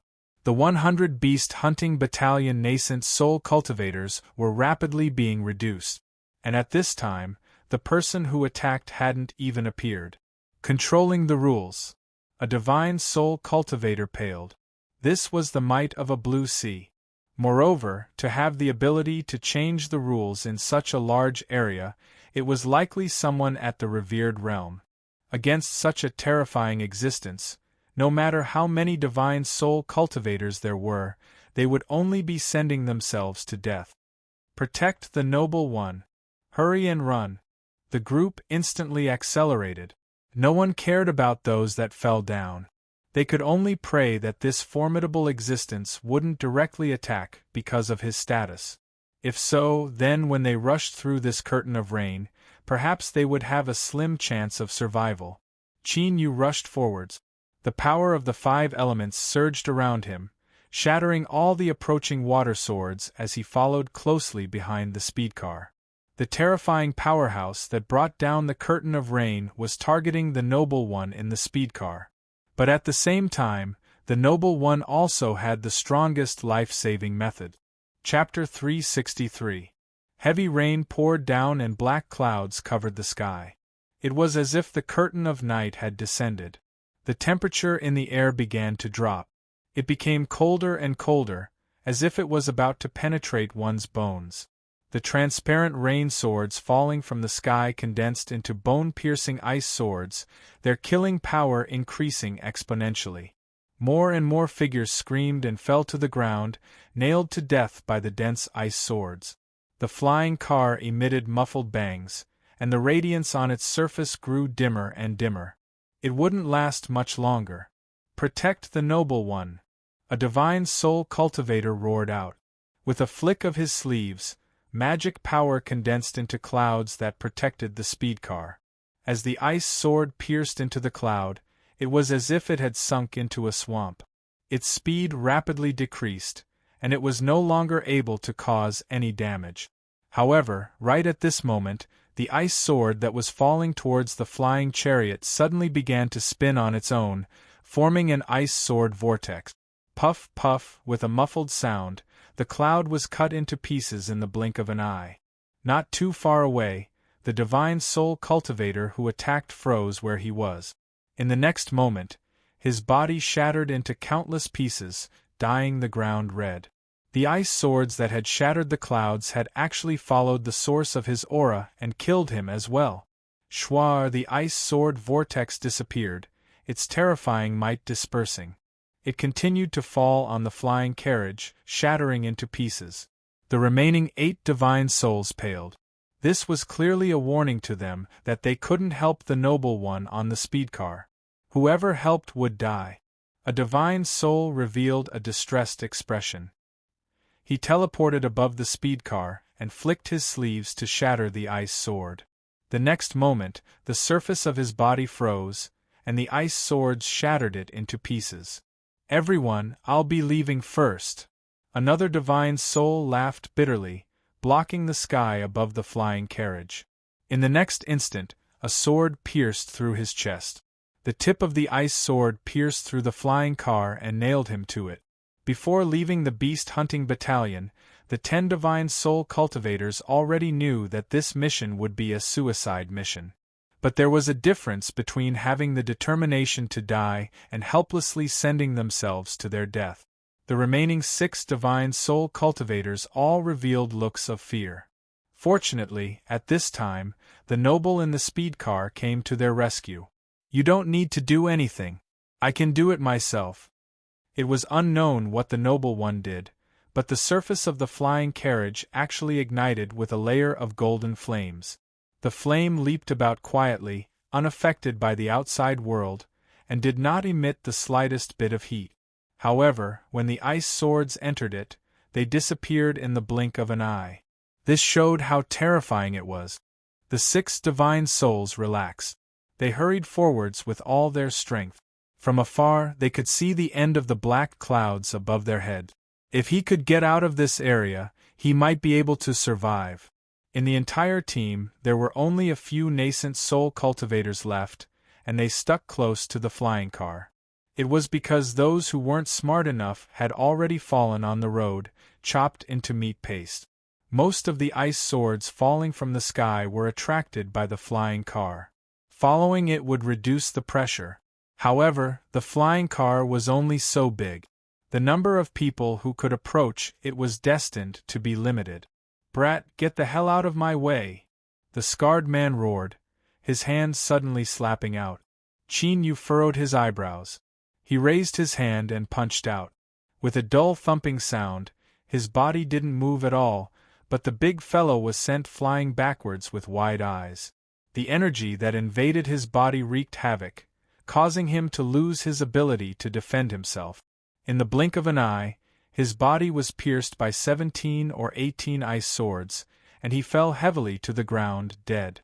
This scene caused the pupils of the surrounding cultivators to constrict. As time passed, the power of the ice swords grew stronger and stronger. Even the golden flames on the surface of the flying car were unable to extinguish them. Wounds of varying depths appeared on the car. The cultivators following the flying car also suffered great misfortune. With miserable screams, 3 people died, leaving only 4 people alive. The situation was becoming increasingly dire. There were 2 doors on the left and right of the flying car. Perhaps because the glass was damaged and needed more strength to protect it, the golden flames covered a much larger area. By staying close to it, one could reduce the attacks of the ice sword. Qin Yu occupied one of the doors and the other was occupied by a pale-faced cultivator. As for the remaining 2 people, they began to reveal ill intent. Because they had sent the scarred man to his death with a single punch, their eyes fell on the pale-faced cultivator first. One of them suddenly attacked. He punched out and 9 fist phantoms appeared. This wasn't some fancy technique, because each of the 9 fist phantoms emitted a powerful aura. When he punched out, there were actually 9 fist phantoms superimposed on each other. This was the same as erupting with 9-fold combat strength. The pale-faced cultivator's eyes flashed open. What was different from his pale face was that his eyes were exceptionally bright, like stars in the clear winter sky. The 9 fist phantoms didn't have time to erupt. They gently trembled and then vanished like an illusion. The cultivator who attacked fell backwards. He was stabbed by the ice swords until he looked like a hedgehog. Luckily, he had died before he fell, so he didn't feel the pain of 10,000 arrows piercing through his heart. His body shivered and his complexion paled even further. But his eyes brightened. He glanced at the other cultivator and then slowly closed his eyes. Cold sweat soaked his robes. The person who hadn't attacked first had a look of joy on his face. Luckily, he had waited patiently, otherwise he would have died already. This person was far too terrifying. He actually grasped the killing power of the soul. He absolutely couldn't be provoked. That left only Chinyu. He clenched his teeth and took a step forwards. Magic power erupted from his body. Chinyu flicked his sleeves. All of the ice swords within 1,000 feet were instantly turned to powder. The cultivator stiffened. He had galvanized his strongest magic power, but it was like he had been struck in the head and most of it scattered. With a stuffy cough, blood gushed out from his nose and mouth. He had actually been injured by the vibrations of magic power and was instantly killed by the ice sword. On the other door, the pale-faced cultivator opened his eyes, a deep dread in them. But Chinyu didn't even look at him. He continued on his way. This person naturally didn't dare to provoke him. Beyond the black clouds, atop an ancient tree that supported the heavens, a blue-clothed cultivator stood with his hands crossed behind his back. The space in front of him twisted, covering his face so that others couldn't see him clearly. "Revered Rain, they are about to escape," the black-clothed cultivator said with a frown. There was a hint of arrogance in his eyes. It was clear his status wasn't ordinary. Revered Rain lightly said, "I have already attacked. Since she hasn't died, that is her luck." The black-clothed cultivator anxiously said, "Revered Rain, you have already received the reward, so how can you go back on your word?" Revered Rain chuckled. "I only promised to help, but I never said I would kill her. So, this is an offense against me." Another person hurriedly said, "Revered Rain, please show mercy." Puff! The black-clothed cultivator's head exploded. Red and white matter flew out and his headless corpse fell to the ground. After a long time, there was a loud bang. Revered Rain faintly said, "To offend a blue sea is a crime worthy of death." The remaining cultivators fell silent out of fear. None of them dared to say a single word. With a step forwards, Revered Rain vanished from sight. In the distance, the group of people also paid a heavy price and managed to walk out alive. To offend Great Monarch Blue Sea, death cannot wipe out their crimes. According to the rules, I will take over the authority. Even if these people manage to walk out alive, they will be exhausted to the extreme. I order an all-out attack. You and I will attack and send them to hell. Yes. Whoosh, whoosh. The cultivators on top of the ancient trees jumped down one after another. With a shout, over 100 figures appeared, shuttling back and forth between the ancient trees as they rapidly approached. With the sound of breaking air, the pale-faced cultivator who had rushed through the rain of swords with Chinyu was instantly pierced through the neck by an arrow. There was a look of joy on his face, as if he had just survived a calamity. But his eyes were filled with fear as he fell backwards. Looking at the overwhelming black-clothed cultivators rushing towards them, the 6 divine soul cultivators revealed a relaxed expression. Dying in a bloody battle was better than dying in such a sullen manner like before. Placing themselves in a perilous situation, the 6 divine souls didn't hold anything back. They erupted with an extremely terrifying strength. Although there were over 15 divine souls among the black-clothed cultivators, they were still stubbornly entangled, unable to take a single step past the defensive line. "All of you go. Kill everyone on the chariot and everyone will be richly rewarded." A massive number of black-clothed cultivators rushed forwards, their eyes blazing hot and cruel. After Qin Yu left the curtain of rain, he had already left the chariot. Just as he was about to leave, he didn't escape the eyes of the black-clothed cultivators. "The Lord has ordered that no one is allowed to escape. Kill him!" A squad of black-clothed cultivators turned and rushed forwards, their eyes relaxed. Compared to killing the people on the chariot, they were far more willing to kill this little insect. That was the Chu Empire's princess. As soon as this thought appeared, they couldn't help but shiver. They had already attacked and there was no turning back. Only by not revealing even a single detail would they have a chance of surviving. So, this little insect had to die. Kill! Dazzling saber light swept out like a vast tide, sealing away Qin Yu's entire body. Bang! With a heaven-shaking explosion, dust rose up from the ground. But, the complexions of those who attacked changed because they didn't smell blood. Whoosh! 2 people rushed in. Soon, they angrily roared, "He isn't here. Find him. We cannot let him run away."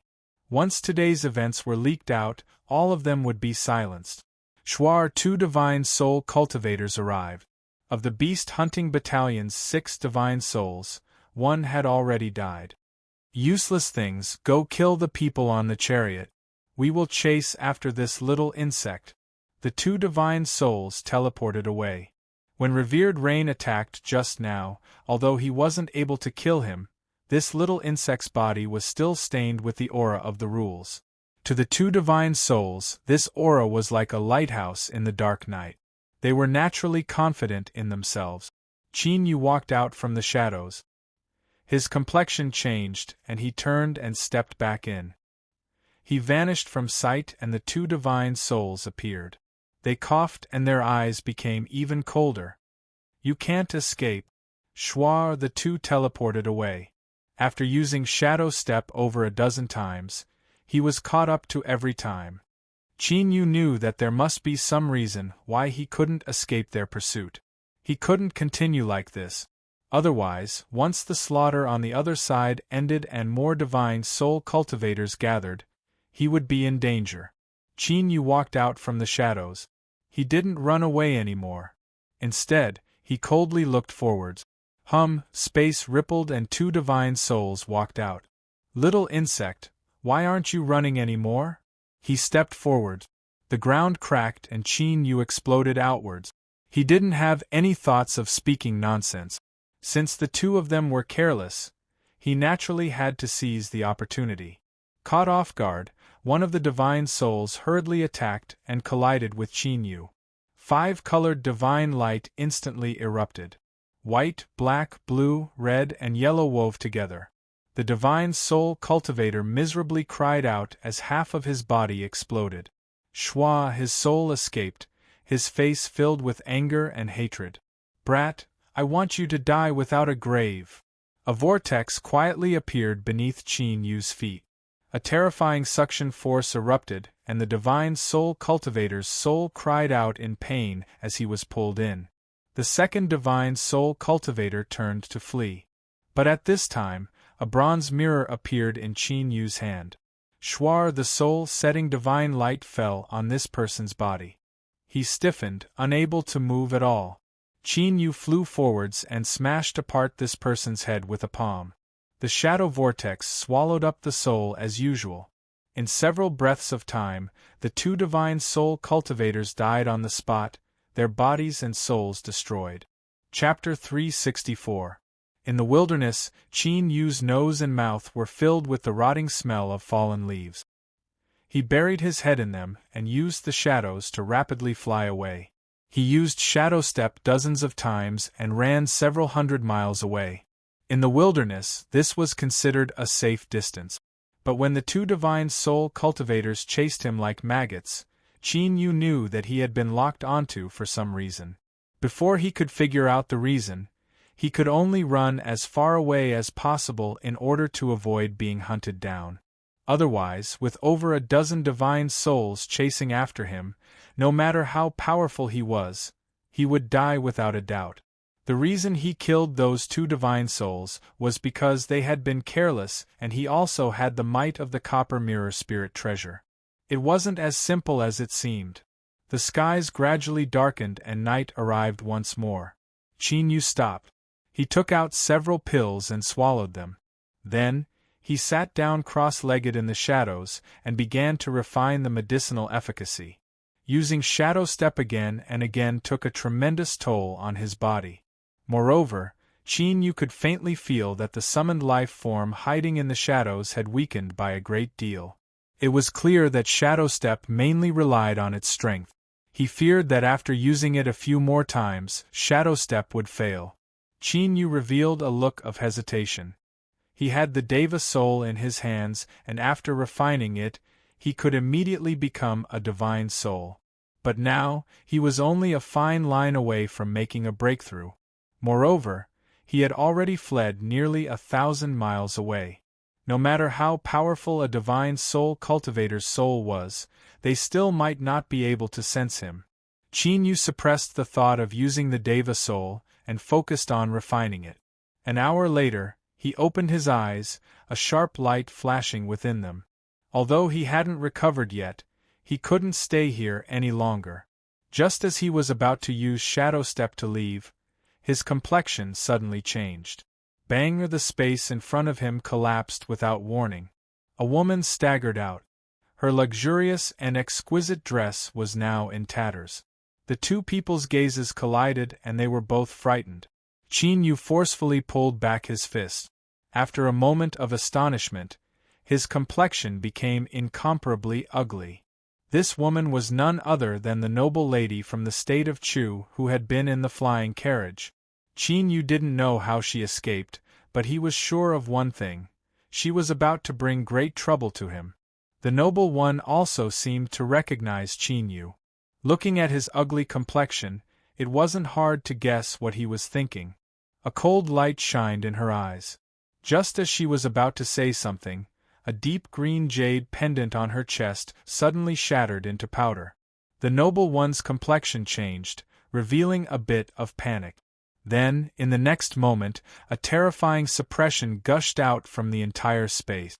"Whither are you going to escape? Die obediently, and both of us will be free."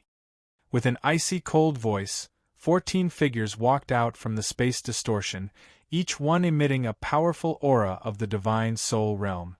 The cultivator's entire face was covered by a black cloth, revealing only a pair of sharp eyes. As he looked at Qin Yu, he was a bit surprised. Then, he chuckled and said, "I never thought you would help us find this little insect. It seems we've saved ourselves some trouble." He waved his hand.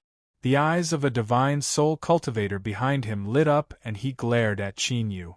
A cold chill gushed out from the depths of his soul. But in the blink of an eye, this cold chill was crushed apart. Schwa within his soul space, Spirity opened her eyes. She lifted a hand and grasped the air. "Ah!" The divine soul cultivator cried out miserably. Blood gushed out from his nose and mouth as he slumped to the ground. The pupils under the black cloth fiercely shrank. "The 2 people who chased you before should have died. You little bug, you're really unexpected. Die." With a loud shout, he stepped forwards and slammed his hand down.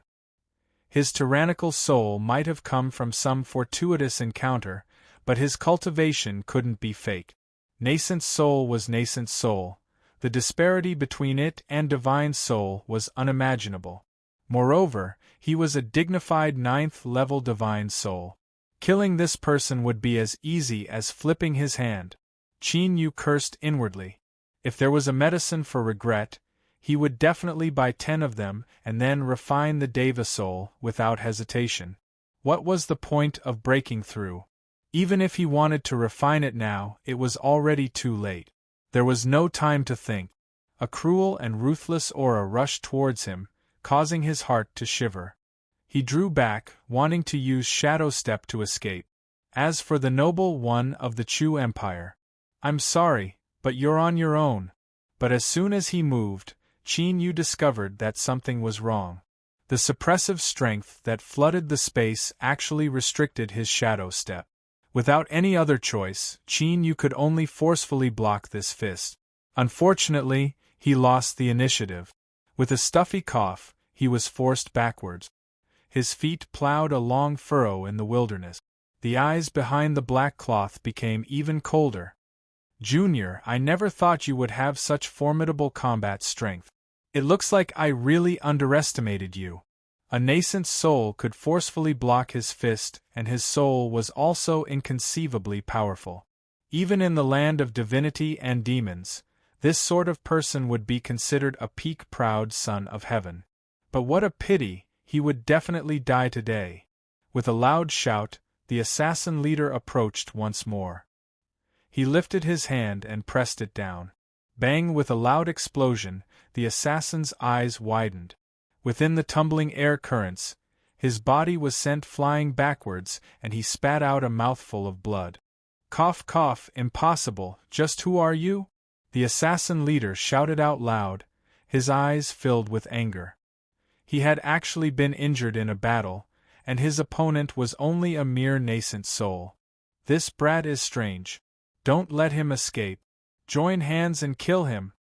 With loud roars, the remaining 12 divine soul cultivators instantly separated, surrounding Qin Yu. They formed hand seals together and runes appeared around them. They spun in the air, condensing into a mountain. Qin Yu's complexion changed. The space around him froze and a boundless pressure surged forwards.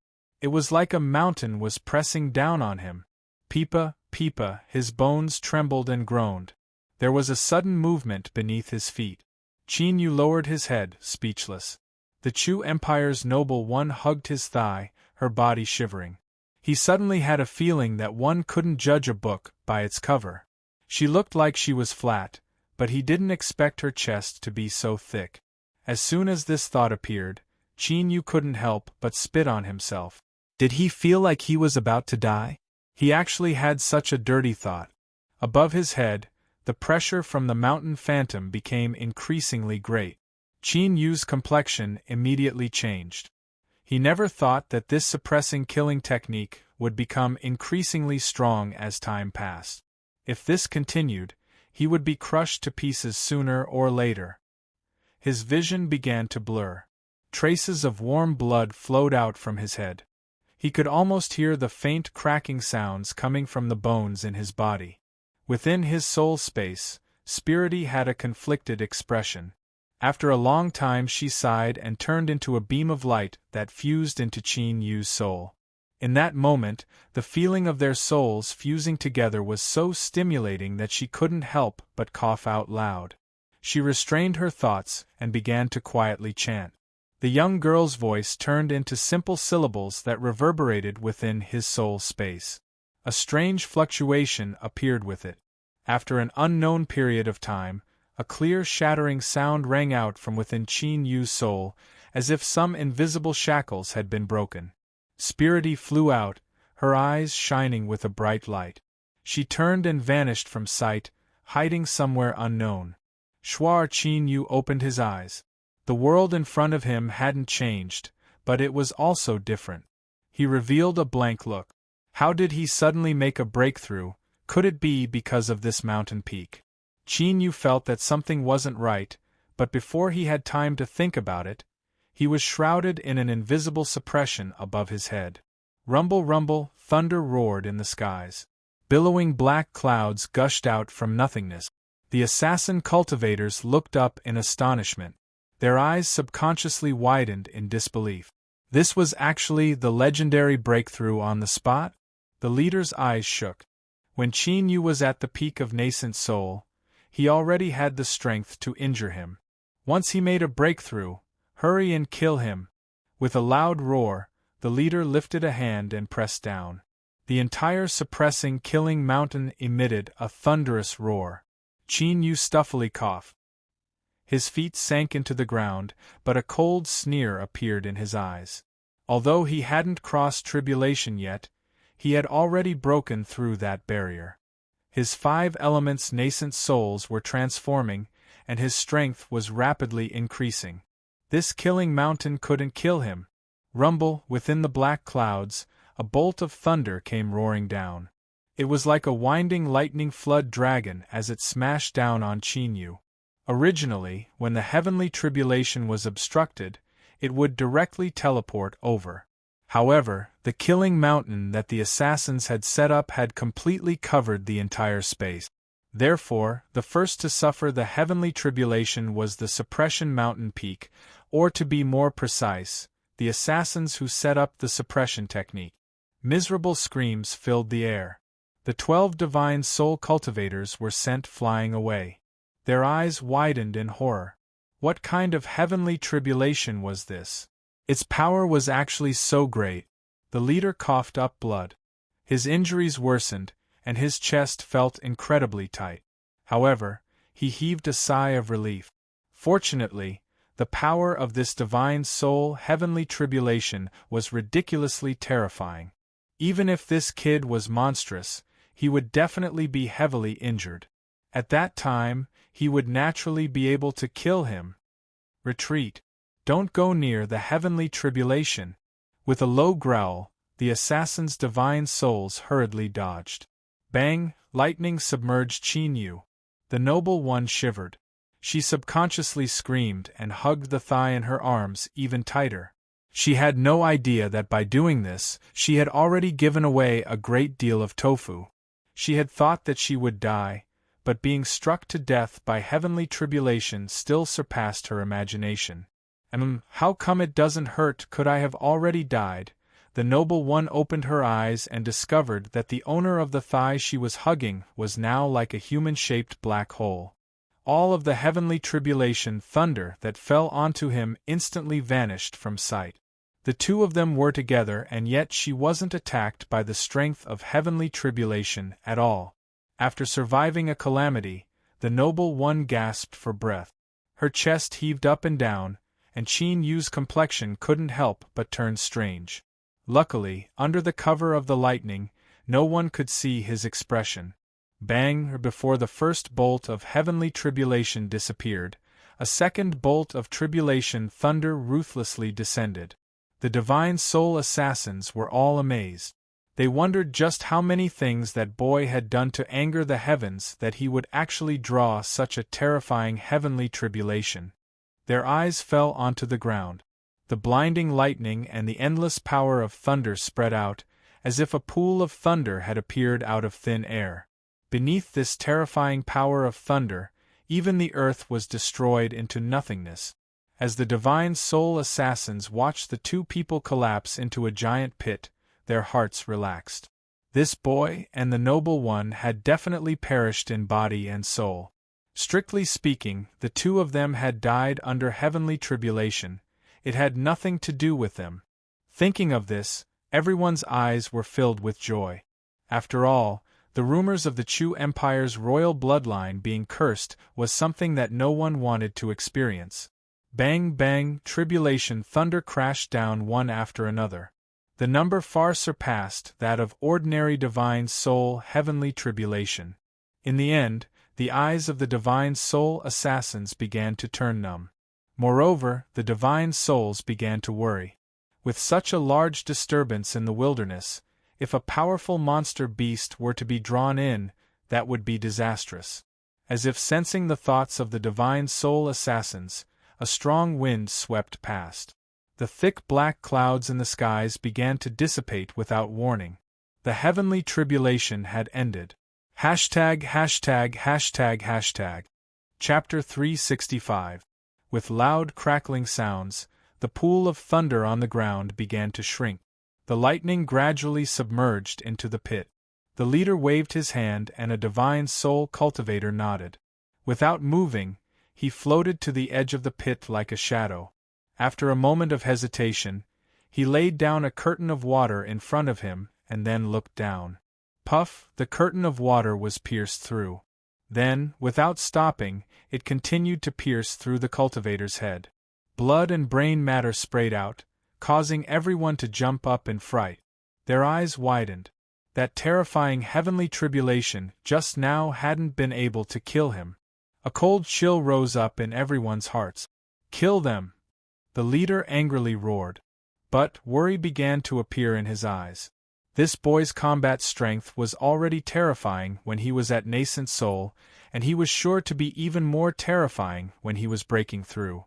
If he fought to the death, then they might have a chance to drag him to death, but if he wanted to run away, they feared they wouldn't be able to stop him.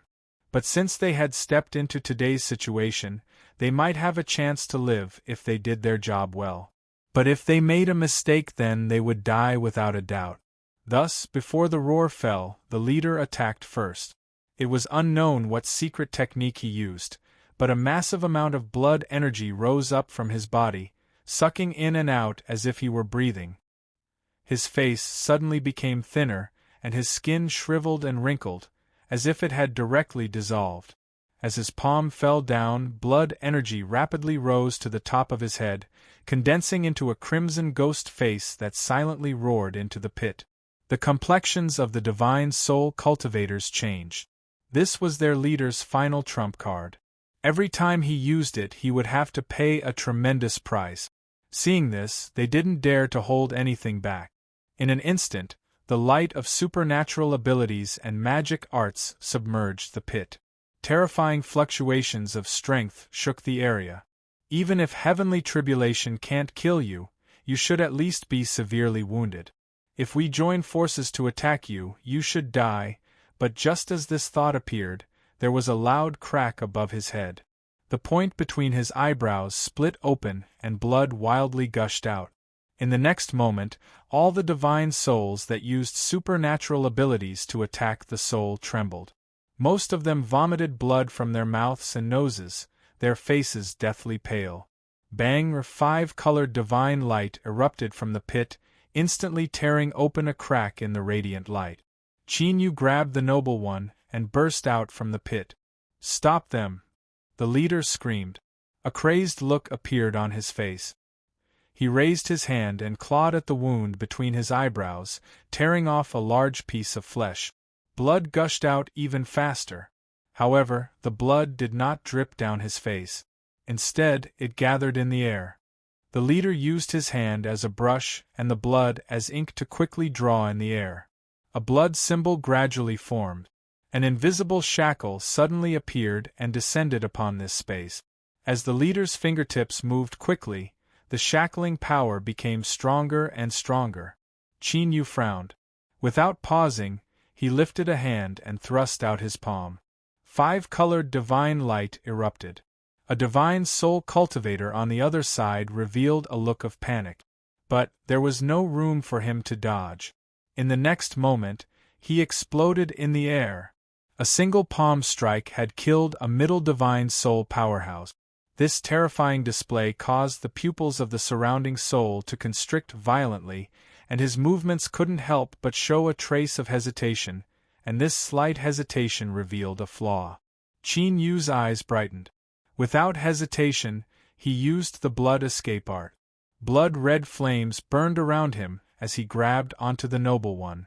The two of them shot forwards like a crimson meteor. Their bodies lightened and the feeling of being shackled dispersed. Chinyu took a deep breath and increased the strength of his palm, causing the noble one to reveal a pained expression. Then, he stepped forward. Cryptic spatial fluctuations rippled outward, but in the end, the two of them were sucked in and they vanished from sight. "Chase them. We cannot let them escape." Just as the leader's voice fell, the half-drawn blood symbol collapsed. Under the backlash, his field of vision darkened and he toppled backwards. The mountain peak arched upwards like a great dragon raising its head. A 100,000-foot waterfall rushed down, crashing into the pool below and emitting heaven-shaking rumbling sound. A giant black crocodile lay on the edge of the pool with its eyes closed, waiting for its prey to arrive. Suddenly, space twisted in the midst of the raging waterfall. Just as two figures appeared, they were smashed down by the 100,000-foot water pressure and fell into the pool. The crocodile's eyes flashed open, revealing a look of excitement. Its body violently turned, creating a massive splash of water. Its speed was astonishing, as if it were an arrow piercing through the water. This was because it could smell the scent of blood. It was incomparably delicious. To possess such delicious blood, it was undoubtedly an extremely formidable existence. But such an existence had actually been smashed down by the waterfall. It must have been severely wounded. If it could swallow it, then it would have a chance to complete its body transformation. Puff, beneath the roaring waterfall, the muffled sound was extremely inconspicuous. A massive flower of blood rose up from beneath the water, but it was instantly washed away by the current, rapidly spreading outwards. After several more breaths of time, two figures struggled to break through the waves and land on the shore in distress. Qin Yu's shoulder was covered in blood, even revealing pale white bones. If it weren't for the incomparably powerful demon body, he feared his body would have been torn apart by the crocodile just now. Puff, Qin Yu spat out a mouthful of blood. His face was as white as paper. He looked around and then grabbed the noble one and hurried away. Sensing his current state, Qin Yu calmed down a little. Although his injuries were serious, he had a massive number of pills on hand. In addition to the demon body's powerful regenerative abilities, he would be able to recover most of his strength in 2 or 3 days. At that time, he would be safe. The most important thing now was to find a safe place to recuperate. A moment later, Qin Yu barely stimulated the 5-element swords and dug out a temporary cave dwelling in the belly of the mountain. He placed the noble one down and glanced at her. "I need to go into seclusion to recover. If you want to leave, I won't stop you." He sat down cross-legged deep in the cave dwelling. He took out 9th province and ordered it to activate the defenses. Then, he took out a pill and swallowed it. Xiong Yuana rubbed her bruised wrist. Her icy cold eyes fell on Qin Yu. She didn't speak and sat down. She didn't know where she was right now, and it was likely that there were people chasing after her outside. If she left this cave, she wouldn't be able to live for too long. But, if she stayed, there might be a chance. Time slowly passed. The cave was incomparably quiet. Xiong Yuana restored her magic power and took out some spirit spring water to drink. She swept her eyes over Qin Yu and frowned. On his shoulder, the part of his body that had been torn apart by the crocodile had already regenerated. One could even see the flesh and blood slowly wriggling as it grew back.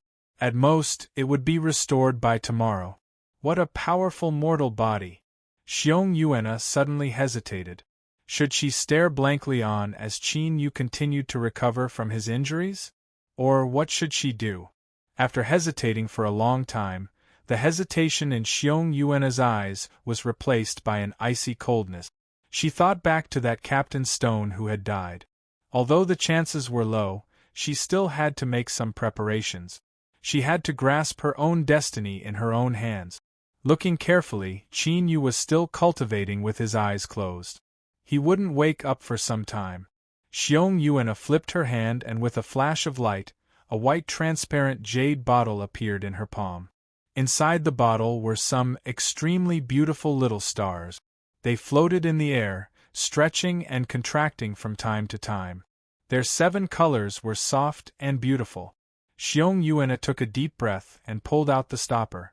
There was still a membrane covering the mouth of the bottle, temporarily preventing the little stars from flying out.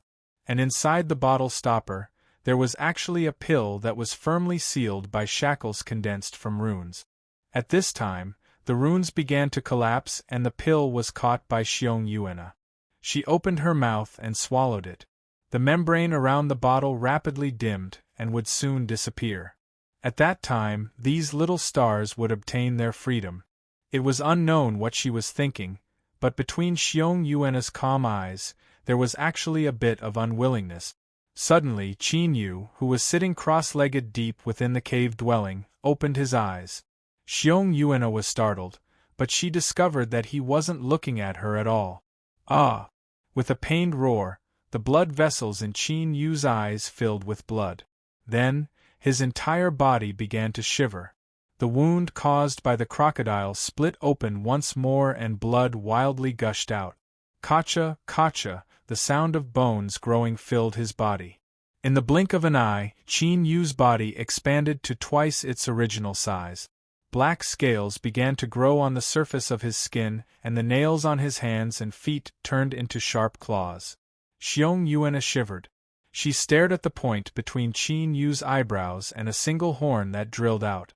All the blood drained from her face. Demonic demonization. With a cry of alarm, the noble daughter of heaven retreated in panic. Her eyes were filled with fear and disgust. In the land of divinity and demons, the great Tao was prosperous. Although the immortal path and demonic path weren't on good terms, they still lived in harmony, and some people could even become friends. The immortal path and demonic path could not coexist. This was because the land of divinity and demons had enough resources and territory for the immortal path and demonic path to live and multiply. But there was one type of existence that the immortal path and demonic path could not tolerate. That was the apostles of the extraterrestrial demons. They sold their souls and signed a contract to obtain the strength of a demon, allowing them to become incomparably powerful. But this sort of rapidly rising strength, in some special state or after it reached a certain degree of strength, would become uncontrollable.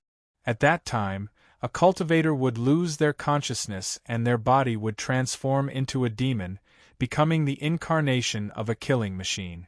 Every incarnation of a demon would instinctively swallow a massive number of souls before they died.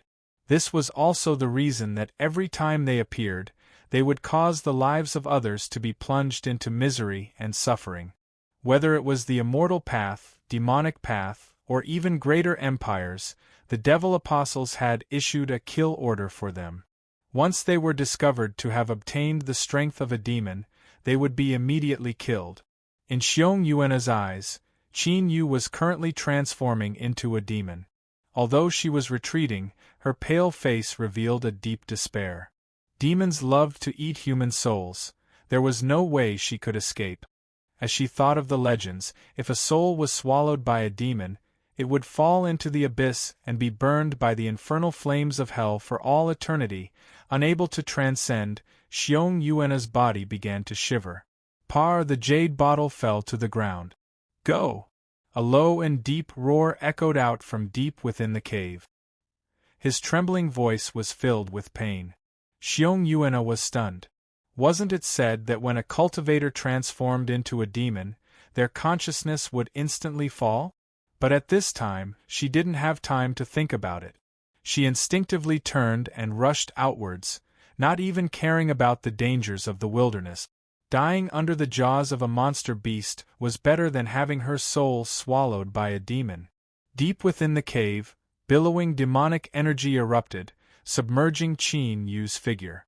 In the pitch-black darkness, all that could be heard was his suppressed roars.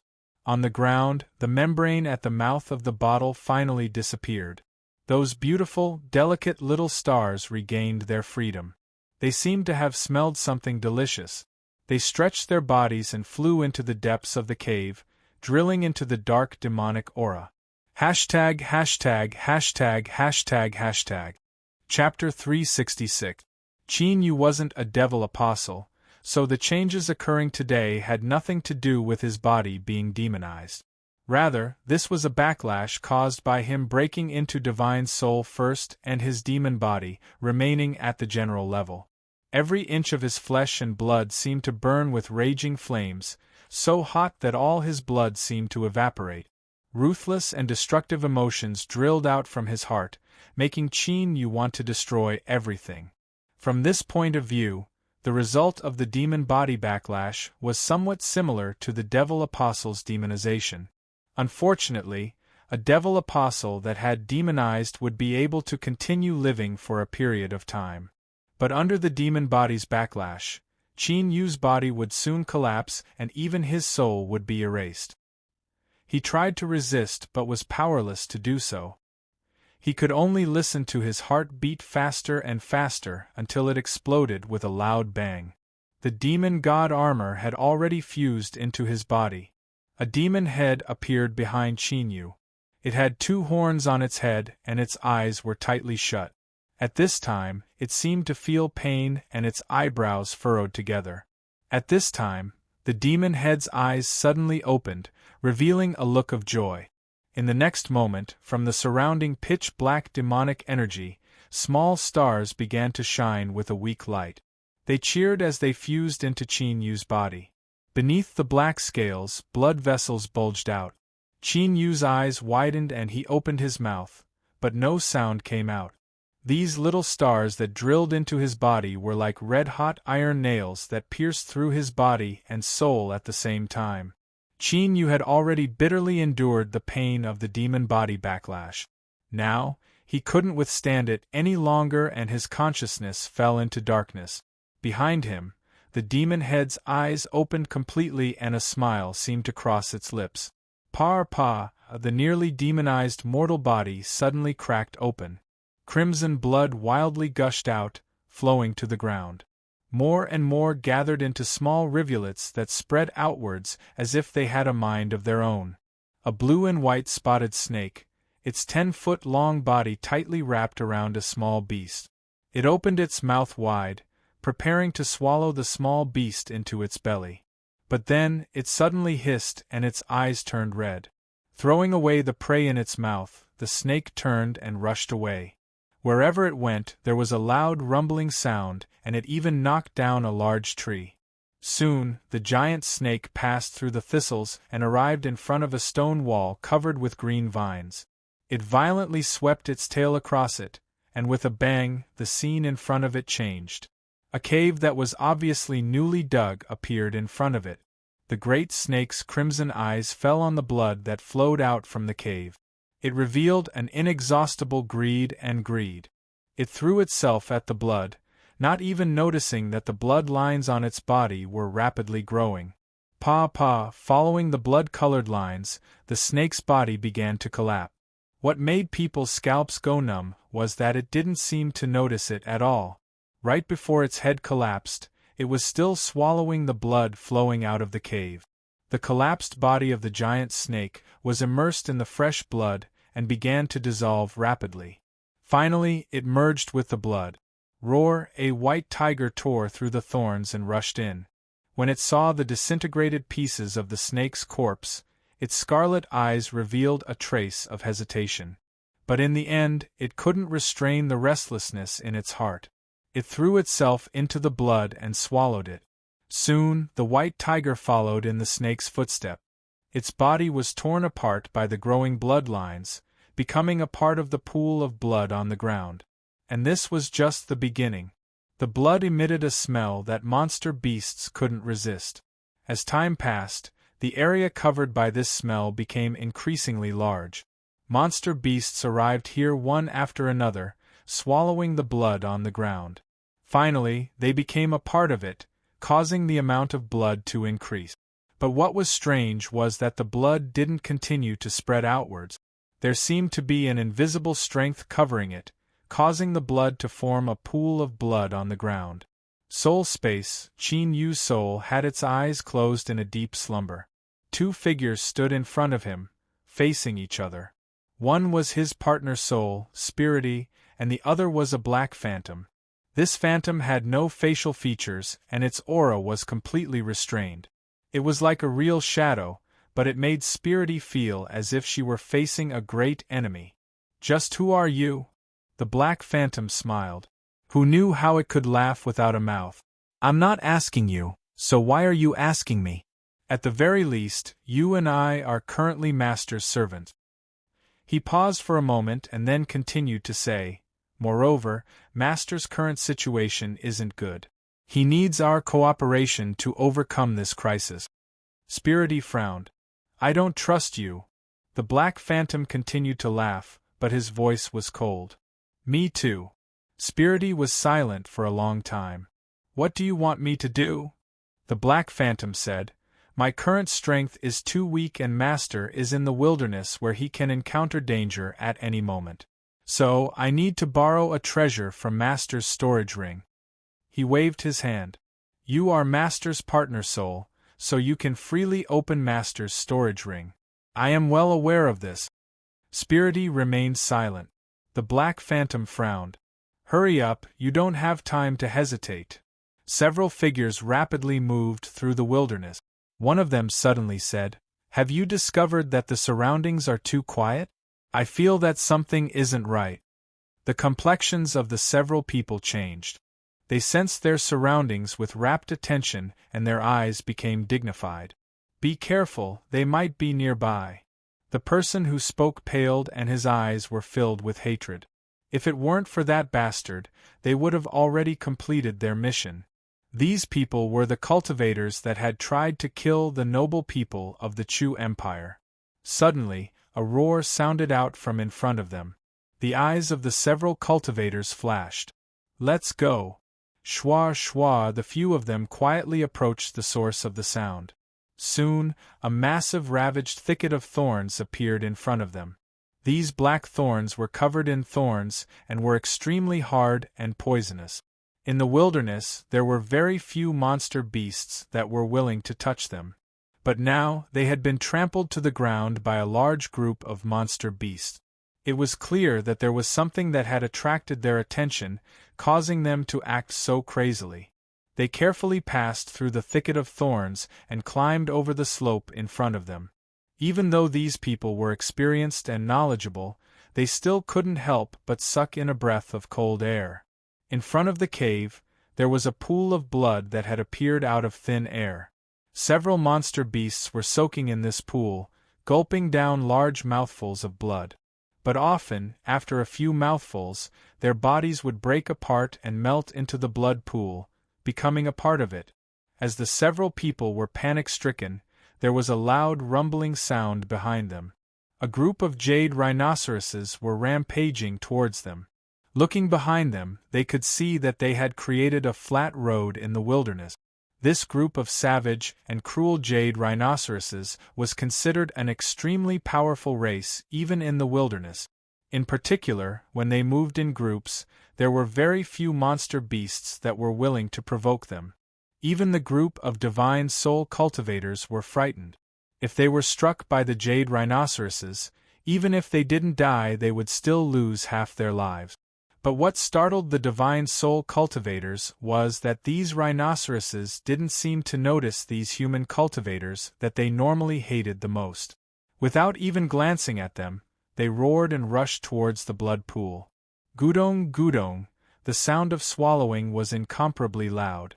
The group of jade rhinoceroses gulped down the blood pool, and the blood pool visibly decreased. Soon, a horrifying scene occurred. Look at the blood lines on their bodies. A pursuing cultivator cried out in alarm.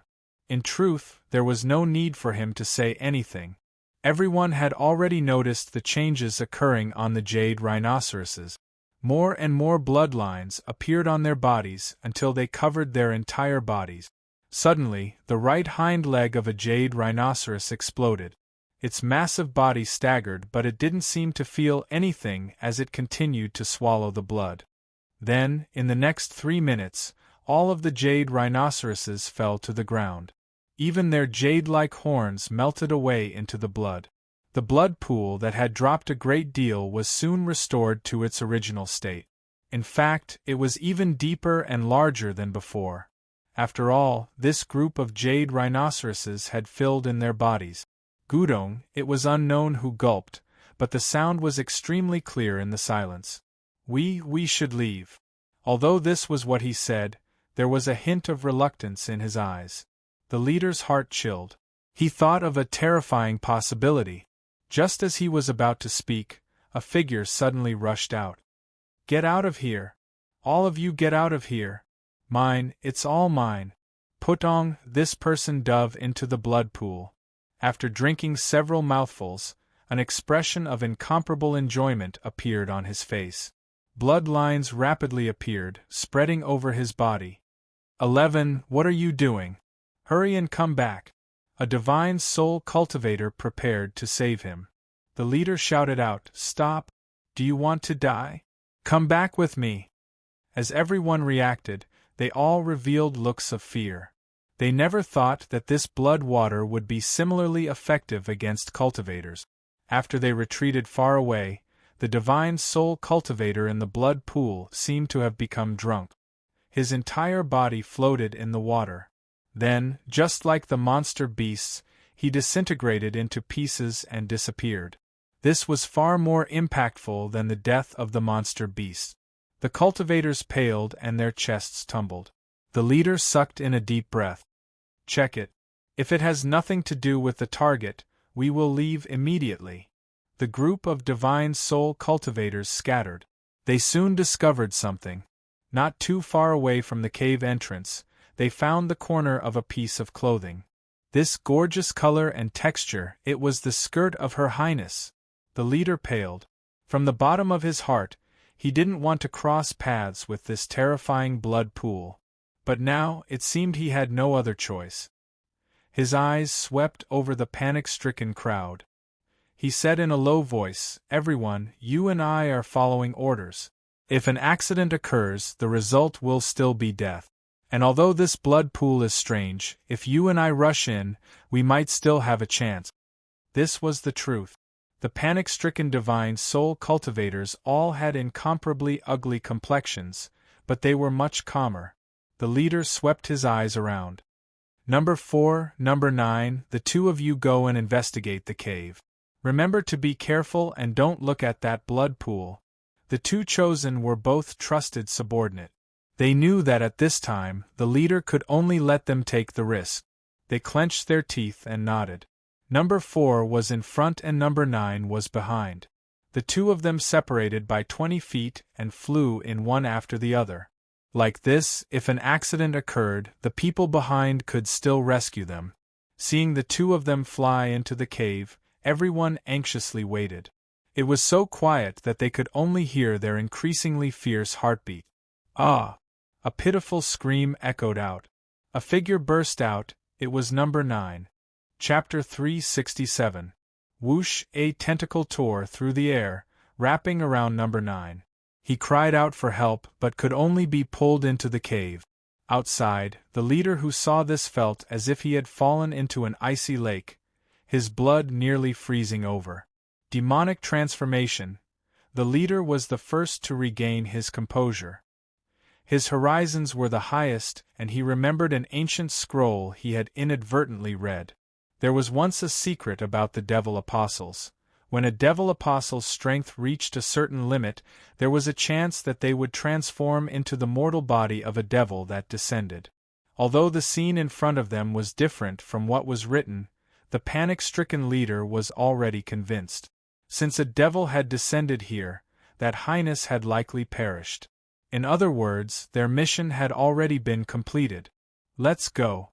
You and I don't have the qualifications to meddle in matters here. We will report this matter to our superiors and the lords will soon arrive." The leader turned and left. The divine souls under him hurriedly followed, all of them feeling relieved. Within his soul space, Spirity had an ugly complexion. "You did that on purpose?" The shadow smiled. "No, it was just a moment of carelessness that allowed that person to escape." He turned his head. "You need to make a decision quickly. If those people escape, I fear there will be problems." Spirity sucked in a deep breath. "All right, I promise you. But if you do anything improper, I will definitely kill you." The shadow bowed. "You can rest assured of this." Shwa, the shadow vanished from sight. In the next moment, deep within the cave, demonic energy billowed.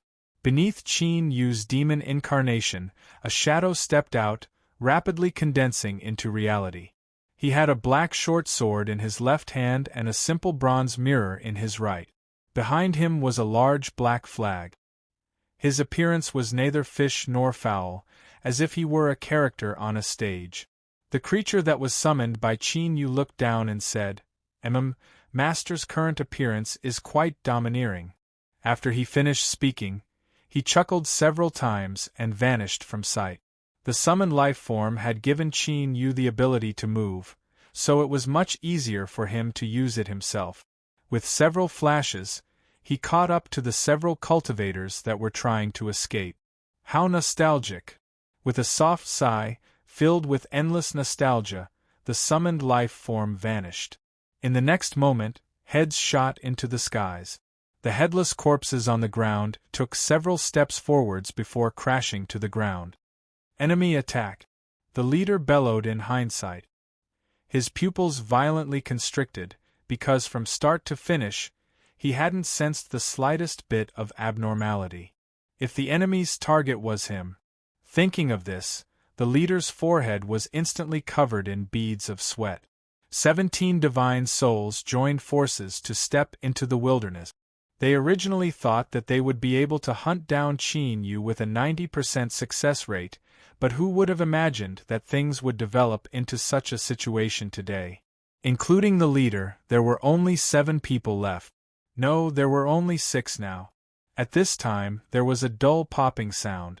The head of a divine soul that had been waiting in formation was sent tumbling far away.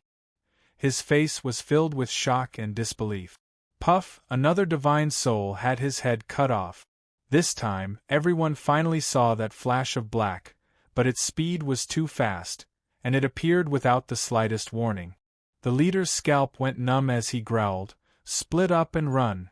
Whoosh, he was the first to shoot out, and the 3 people beside him immediately reacted, each choosing a direction and rushing away. He couldn't care less about safety now. The leader used teleportation and disappeared in the ripples of space. After the teleportation was completed, the leader let out a sigh of relief. It seemed that the terrifying assassin hadn't chosen him as his target. Dazzling lights flashed in front of him, and the familiar feeling of space being torn apart rapidly disappeared. The leader knew that his teleportation was about to end. He took a deep breath and prepared himself. The moment the teleportation was completed, he would use it to escape once more. But the leader didn't have a chance to continue teleporting. He looked down at the black dagger that had pierced through his heart. As blood gushed out, he finally saw who had killed him. How come this person doesn't have a face? Where is my soul? Why can't I run away? All sorts of chaotic thoughts flashed through his mind before he fell into complete darkness. The summoned life form slowly drew out the 100 nether sword. As it moved, the soul-bearing flag behind it swayed without any wind. Soul fragments flew out from the corpse, sucked into it. I was a second slower than I expected. Although these things are good, if I want to use them smoothly I'll have to find a chance to refine them. But right now there are more important matters to attend to. Demon body backlash. Haha, I'm really looking forward to seeing just what will happen in the end. Perhaps this little master of mine will earn a great deal again. How envious. Shwar, the summoned life form, vanished. After several breaths of time, it appeared once more, floating above the blood pond. It looked down and then sat down cross-legged. The 100 nether sword and copper mirror had been put away somewhere, and its hands began to form hand seals. As it moved, the temperature of the blood pond rapidly rose until it began to boil. Countless bubbles tumbled and popped, emitting gurgling sounds. Rich blood energy rose up, surrounding the summoned life form and condensing into blood shadows. After they appeared, they knelt down on one knee, respectful and subservient. Soon there were 12 blood shadows. The summoned life form withdrew its hand seals and said in an icy cold voice, "Go and attract more monster beasts here. I want the surrounding 10,000 miles of this wilderness to become a land of death." The 12 blood shadows silently rose up. They spread out in 12 different directions and howled into the distance. The summoned life form thought out loud, "I'll be very busy after this. If I only rely on the blood pond, I fear I won't be able to keep up." It lifted a hand and pointed down. Massive droplets of blood floated in the air, condensing into blood-red pearls. That's about it." The summoned life form suddenly turned its head. "You've been watching for so long. What did you see?" Schwa's Spirites phantom appeared. Her eyes were dignified. "Just who are you?" The summoned life form smiled. "This question is quite familiar." "Then, who are you?" A terrifying aura surged around Spirites' phantom. This strength was far greater than what she had displayed before. The summoned life form continued to smile. Partner soul, are you sure you want to fight me at this time? Spirity frowned. Put away your hostility. I was summoned here by the little master, so our fates have merged together.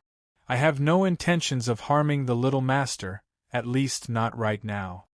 It added these superfluous words, but it actually caused Spirity's complexion to relax. She drew back her aura, looked deeply at the summoned life form, and then vanished from sight. The summoned life form wiped away the non-existent cold sweat on its forehead. It muttered to itself, "This little girl isn't ordinary at all. Moreover, this feeling, I feel like I've met her before. Have I met her before? Hee, I've met her before and she still hasn't vanished into thin air. She's definitely not someone to be provoked.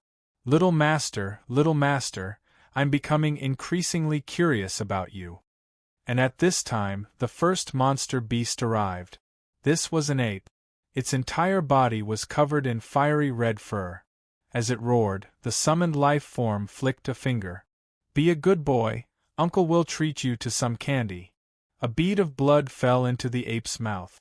Of course, this wasn't an appropriate description, because the bead of blood tore open the ape's lips and broke 2 of its teeth before breaking in. The ape howled in pain, but soon its eyes blurred and it fell to the ground. Blood-red lines began to grow on its body. The second demonic beast was a large bird with a wingspan of 17 to 18 meters. "Little bird, be a good boy and open your mouth. Uncle will give you some candy." A third monster beast followed closely behind, followed by a fourth, a fifth. At this time, if someone were to stand 100,000 feet in the skies and look down upon this wilderness, they would discover that it was like a boiling pot. Countless demonic beasts gathered from all directions, roaring and roaring madly. They smashed the ancient trees, broke the rivers, and sliced the mountains in half. And in every direction, there was a blood shadow moving about. The aura they emitted caused the monster beasts to go crazy. "Be a good boy and eat some candy.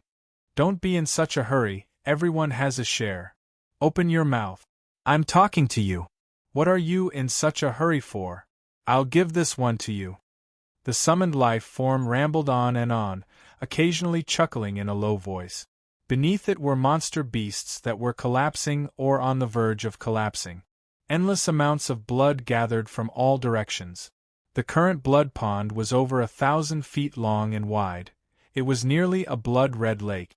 At this time, a strange fluctuation arrived. In the skies above the blood lake, the phantom of an altar appeared. The summoned life form looked up, a bit of doubt in its voice. 100,000 portions of blood essence is enough to form a projection? Your appetite seems to be much smaller than before. It seemed to be deep in thought. After several breaths of time, it chuckled. A mere 100,000 portions of blood essence is enough to offset the demon body's backlash. That's far less than I expected. It seems I can try to obtain more. It formed hand seals and the 12 blood shadows simultaneously sensed something. With a sharp cry, they flew towards an even larger area. They needed to attract more monster beasts. 20,000 miles, 30,000 miles, 40,000 miles, 100,000 miles. In the wilderness of 100,000 miles, all the monster beasts were seething with excitement. There were so many of them that it was impossible to count them all. As time passed, the blood lake continued to expand. 2,000 feet. Not enough, not enough, not enough. 3,000 feet. Continue. I want more. 4,000 feet. A mere 400,000 portions of blood essence is far, far too little. 1 day, 2 days, 3 days, the area of the blood lake finally reached an astonishing 10,000 feet. And at this time, there was no longer a single monster beast within 100,000 miles. Even further away, the monster beasts had sensed a terrifying aura and had already fled far away. It could be said that with the blood lake as the center, there were no longer any monster beasts within 100,000 miles of the wilderness. Black clouds appeared in the skies, causing the skies to darken. Howling winds appeared out of nowhere, causing the air to howl. At this time, the infernal energy around the blood lake was so rich that if it were someone with a slightly weaker soul cultivation, their soul would have directly perished. This was because not only was there 1,000,000 portions of blood essence gathered here, but there were also the remnant souls and resentment of countless monster beasts. Above the blood lake, the blood altar constantly condensed as more and more blood essence was added to it. Now it was almost tangible. There was even a pair of eyes that appeared on the surface of the altar. At this time, the eyes on the altar slowly opened. For thy sacrifice, receive the reward, bestow upon thee the power of the burning heavens. A simple syllable echoed between the heavens and earth. In the next moment, the entire 10,000-foot blood lake began to shrink without warning. Finally, it turned into a blood crystal the size of a grain of rice that flew into the altar and vanished. Then, the entire altar began to fade. Like a shadow in the water, it soon vanished from sight. All of the blood essence and infernal energy in the air also disappeared, as if everything that happened before had been nothing but an illusion. The summoned life form was amazed. A mere 1,000,000 portions of blood essence was actually bestowed with the power of the burning heavens. What has happened to this world? Why is it so hard to see through? No matter what, in short, today's transaction was a great profit. Schwar it turned and vanished from sight. Hashtag. Chapter 368. Under the sky, a black shadow whizzed past. The space around it was slightly distorted, absorbing all the energy fluctuations without making the slightest sound. However, this black shadow revealed a huge eye that was filled with rage. As the new monarch of the monster race, Dotonata had his own name and title.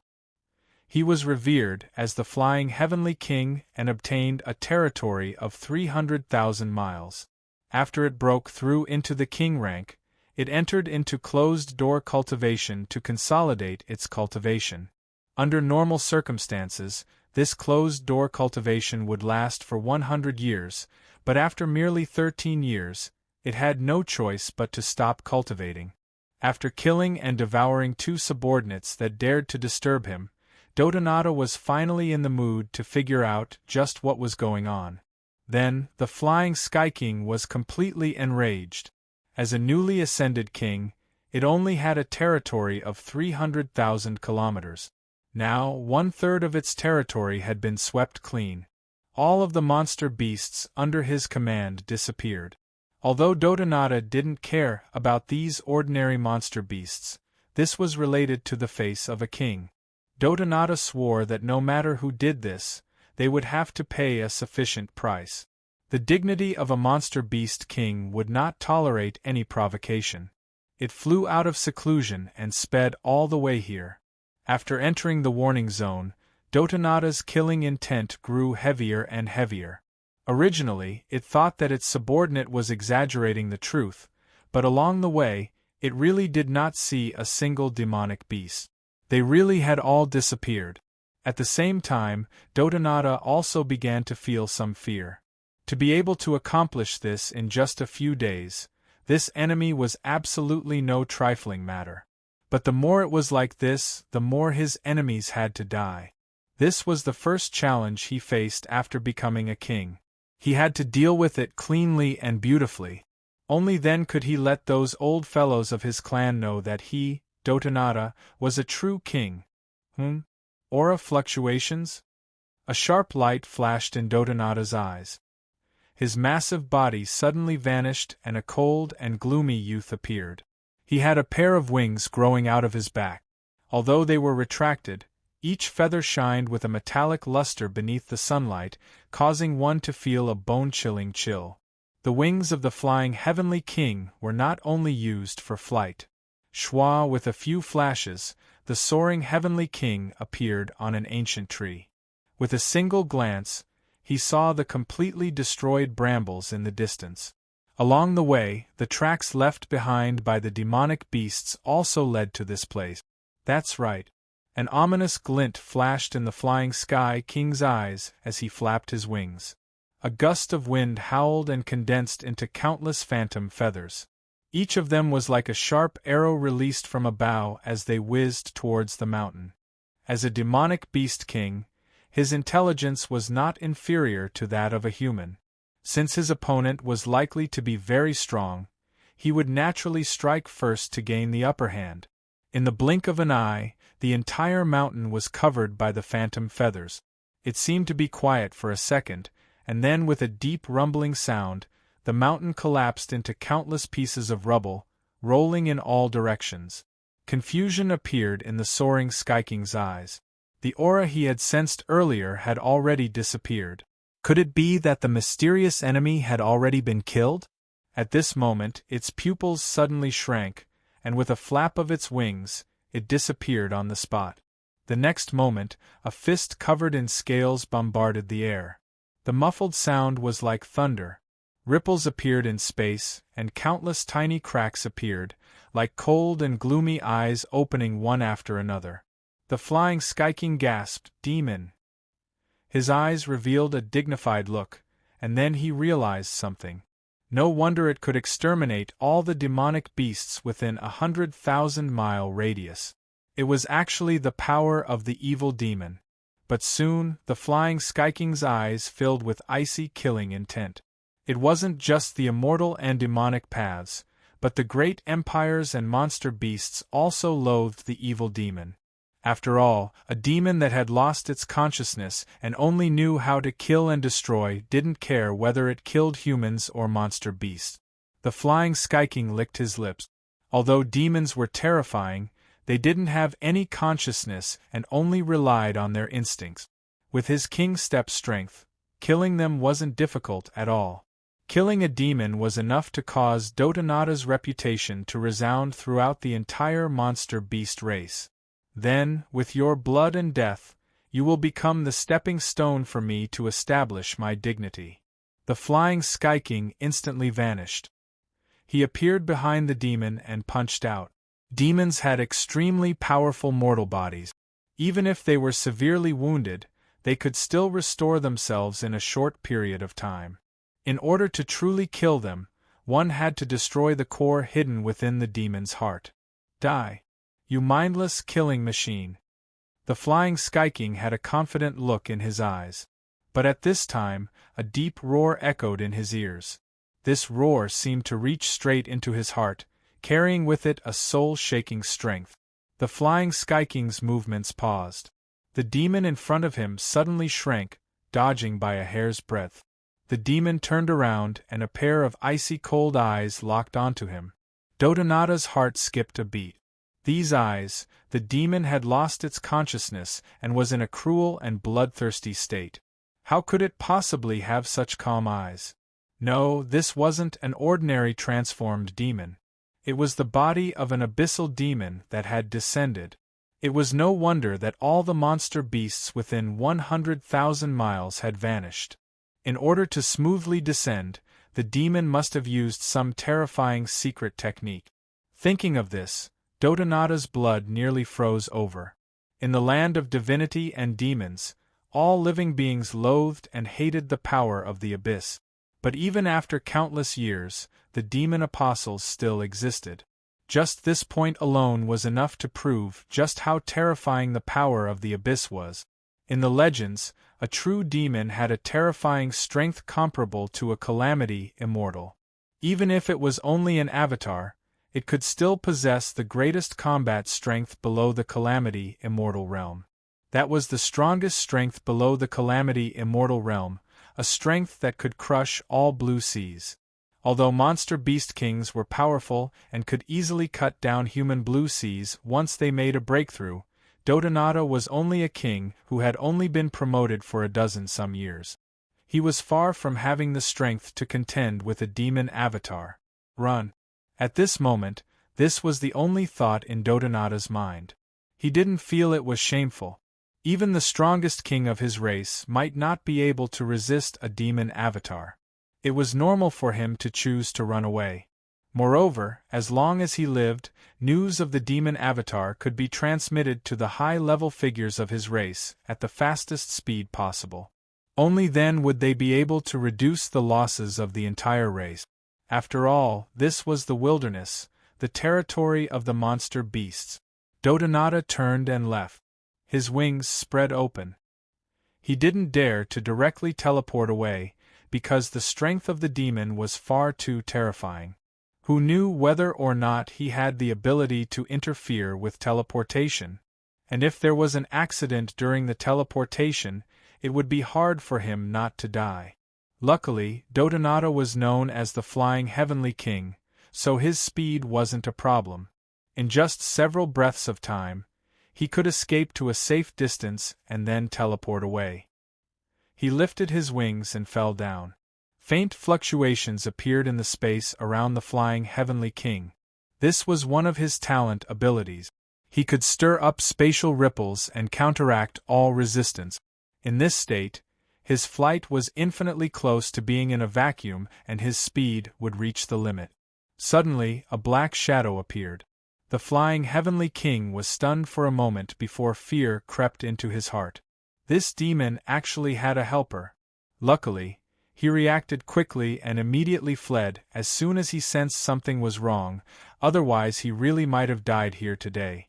The black shadow held a simple bronze mirror in his right hand. It suddenly rose up and a beam of light instantly struck the Flying Heavenly King. Then, this king of the monster beast's eyes widened, revealing endless fear. He discovered that he couldn't move. A strange strength had imprisoned his soul. Although he could feel that this strength would collapse in the blink of an eye, in a slaughter, a tenth of a breath of time was more than enough to kill his opponent. As he thought, that demon had arrived. The Flying Heavenly King crazily struggled, his soul rioting. But he still wasn't able to break through the shackles on his soul before the demon arrived. Bang! The demon's fist smashed open his chest. His strong and powerful heart was easily crushed under the claws. Schwa, a translucent miniature version of the Flying Heavenly King, escaped from his dead mortal body. Monster beast kings could condense their souls. Although they were a boundary slower than humans, their souls were still nourished by their powerful mortal bodies and became even more formidable. You aren't a descending demon. Although this fist tore apart his mortal body, it also allowed Dotonata to clearly see the demon's strength. If this was a true abyssal demon avatar, then the power of rules contained within this fist was enough to instantly annihilate his soul. Dotonata was incomparably regretful and angry. He had been frightened by his own actions, otherwise how could his mortal body have been so easily destroyed? And with his strength, he might even have had the chance to kill his enemy. But now it was too late. All that was left over was his soul. He had to immediately flee and find a new mortal body to seize. Damned demon, I swear I will kill you! With a hateful roar, the wings on Dotonata's soul fiercely slammed down. Puff! With a dull sound, as if a leather bag of water had been pierced through, Dotonata's soul looked down in a daze at the black dagger that had pierced through him. The other end of the dagger was grasped in the hand of a faceless life form. Then, endless pain and weakness instantly tore apart his consciousness. Bang! Dotonata's soul broke into countless pieces that were absorbed by the soul-burying flag. The pitch-black flag became even darker, as if it had a metallic texture to it. The demon roared out loud and Dotonata's corpse rapidly withered away. Rich blood energy howled out, all of it pouring into his body. The black scales, the screeches on his head, the blood-red eyes, all of this was like frost beneath the blazing sun, rapidly disappearing from sight. With the blood essence of a monster beast king as a sacrifice, the backlash of the demon body finally faded away. Qin Yu's complexion was pale. With a thought, the demon god armor automatically appeared and transformed into a black robe. His eyes fell, deep and dignified. The summoned life form bowed. I had no choice. I ask Master to forgive me. The sword, bronze mirror, and black flag are all here. He didn't have a face, so he naturally couldn't make an expression. But his voice was sincere. Qin Yu was silent for a long time. Then, he said, "Since it suits you, keep it." He waved his hand, ending the conversation. The summoned life form seemed a bit surprised but relaxed. It respectfully nodded.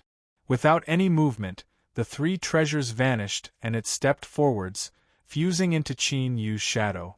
Within Qin Yu's soul space, Spirity frowned. She hesitated, but in the end she didn't say anything. She turned and vanished. Schwa ripples appeared in space. Qin Yu stepped in and directly teleported away. 2 hours later, Qin Yu stepped out from the space. His face was much paler than before. His divine sense swept out, sensing even the slightest movement within 1,000 miles. He didn't sense any danger. He stepped forwards and the ground rippled like a lake, swallowing up his figure. Hashtag. Chapter 369. Deep underground, an invisible strength pushed apart the earth, forming a 1,000-foot space. Qin Yu sat down cross-legged and carefully sensed the situation within his body. After a long time, he exhaled softly and pondered. Even though he had lost consciousness, he was still aware of everything that had happened through his partner's spirit. During the South Shine Nation's youth alchemy competition, he had used his own blood essence to refine a super demon puppet pill to summon that strange life form. It was clear that it wasn't as simple as it seemed. It seemed to have a deep understanding of the demon body backlash, and even the descending blood altar. What kind of divine being was it? Qin Yu didn't ask anything, but that didn't mean he wasn't curious. Rather, he knew that the summoned life form wouldn't tell him, so he chose to remain silent. But since he had summoned a creature to help him overcome the backlash of the demon body, and even obtained a reward from the blood altar, then he shouldn't have any ill intentions towards him for the time being. Then let's talk about the future in the future. There's no point in being confused and conflicted now. Qin Yu suppressed these thoughts. He lifted a hand and spread out his fingers. White, black, blue, red, and yellow divine light flowed about, releasing a powerful aura. He was now at the divine soul realm. Moreover, because his background was deep and his foundation was incomparably solid, after he broke through, he would directly reach the second level of divine soul. This was the basic combat strength of 200 flood dragons. It had to be known that when an ordinary cultivator broke into divine soul, it was extremely rare for them to have a combat strength of 50 flood dragons. They needed to use their soul to sense the rules of the world in order to rapidly increase their strength in a short period of time, finally surpassing 100 flood dragons in order to stabilize their boundary. Qin Yu directly obtained a combat strength of 200 flood dragons, and there would be a period of explosive growth in his combat strength. Once he stabilized his divine soul boundary, he would have at least 300 to 400 flood dragons. This was the astonishing power of a profound foundation. Qin Yu clenched his fists. As he felt the powerful strength rushing through his body, he couldn't help but smile. He had already figured out how to calculate his combat power. Based on the basic combat power of 200 flood dragons, if the 5 elements' nascent souls were superimposed 10 times, it would be 2,000 flood dragons. If the 5 elements' sword was superimposed 4 times, it would be 8,000 flood dragons. 8,000 flood dragons was equivalent to the strength of 8 dragons. This was already within the scope of the Blue Sea realm. Moreover, Qin Yu still had the strength of the demon body that he hadn't used yet. He didn't know much about the demon body. But perhaps it was because he had suffered a backlash, or perhaps it was because the demon body had broken through to a certain boundary, but he naturally obtained some information about the demon body. For example, as a physical body, one's combat strength could be stacked by 2 times at the general rank, 4 times at the martial rank, and 6 times at the king rank. If he attacked with his full strength, then with the power of his blood vitality, his combat strength would rise to 48 dragons. This was already comparable to a cultivator that had just broken into the blue sea realm. But this wasn't his limit. His thoughts stirred and his heart began to vigorously beat, pushing his blood to rapidly revolve in his body. The temperature rose rapidly, like lava flowing through his veins. This was the power of the burning heavens that the blood altar phantom had bestowed upon him after swallowing 1,000,000 portions of blood essence. This power did not truly incinerate the heavens and earth. Instead, it burned the cultivator's own blood and chi in exchange for explosive power. Once the power of the burning heavens was galvanized, even if it wasn't truly displayed, you could still feel its limit. It could double the base combat strength of 48 dragons. Since it was called burning the heavens, it was naturally not as simple as just burning one's blood and chi. If one were to truly go all out in a life-or-death situation, after burning one's blood, one could ignite one's arcane energy a second time.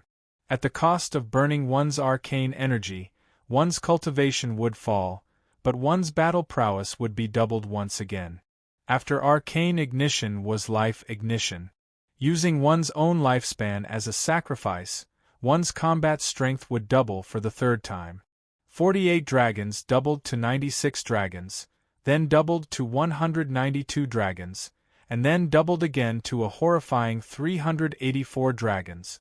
A combat strength of 300 dragons was a revered blue sea. As strong as Ming Xiuan, Yuan Tiangang, and even the South Shine Nation's exalted Yun Ilan only had a combat strength of 300 to 400 dragons. If Qin Yu were to go all out right now and erupt with combat strength for a short period of time, he wouldn't be any weaker than them.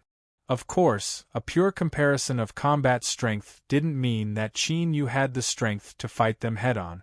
Upon reaching the Blue Sea realm, one's perception of the world's rules was the decisive factor.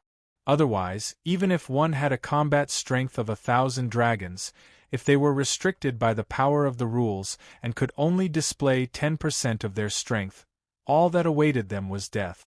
Moreover, the power of the burning heavens that burned one's blood, arcane ignition, and life ignition wasn't easy to withstand.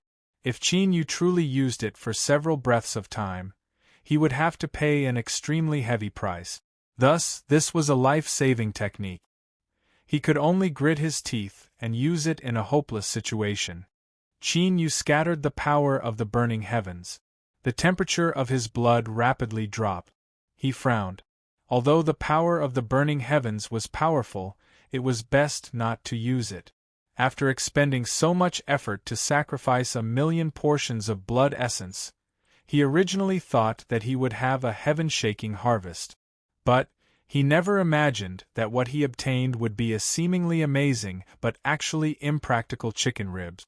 Qin Yu bitterly smiled. Whatever. To be able to survive the backlash of the demon body was already a stroke of good fortune. He couldn't ask for anything more.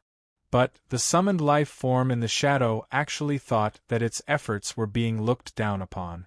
It curled its lips and appeared. It cupped its hands together and said, "Little master, you are mistaken." Qin Yu's eyes flashed. "What did you say?"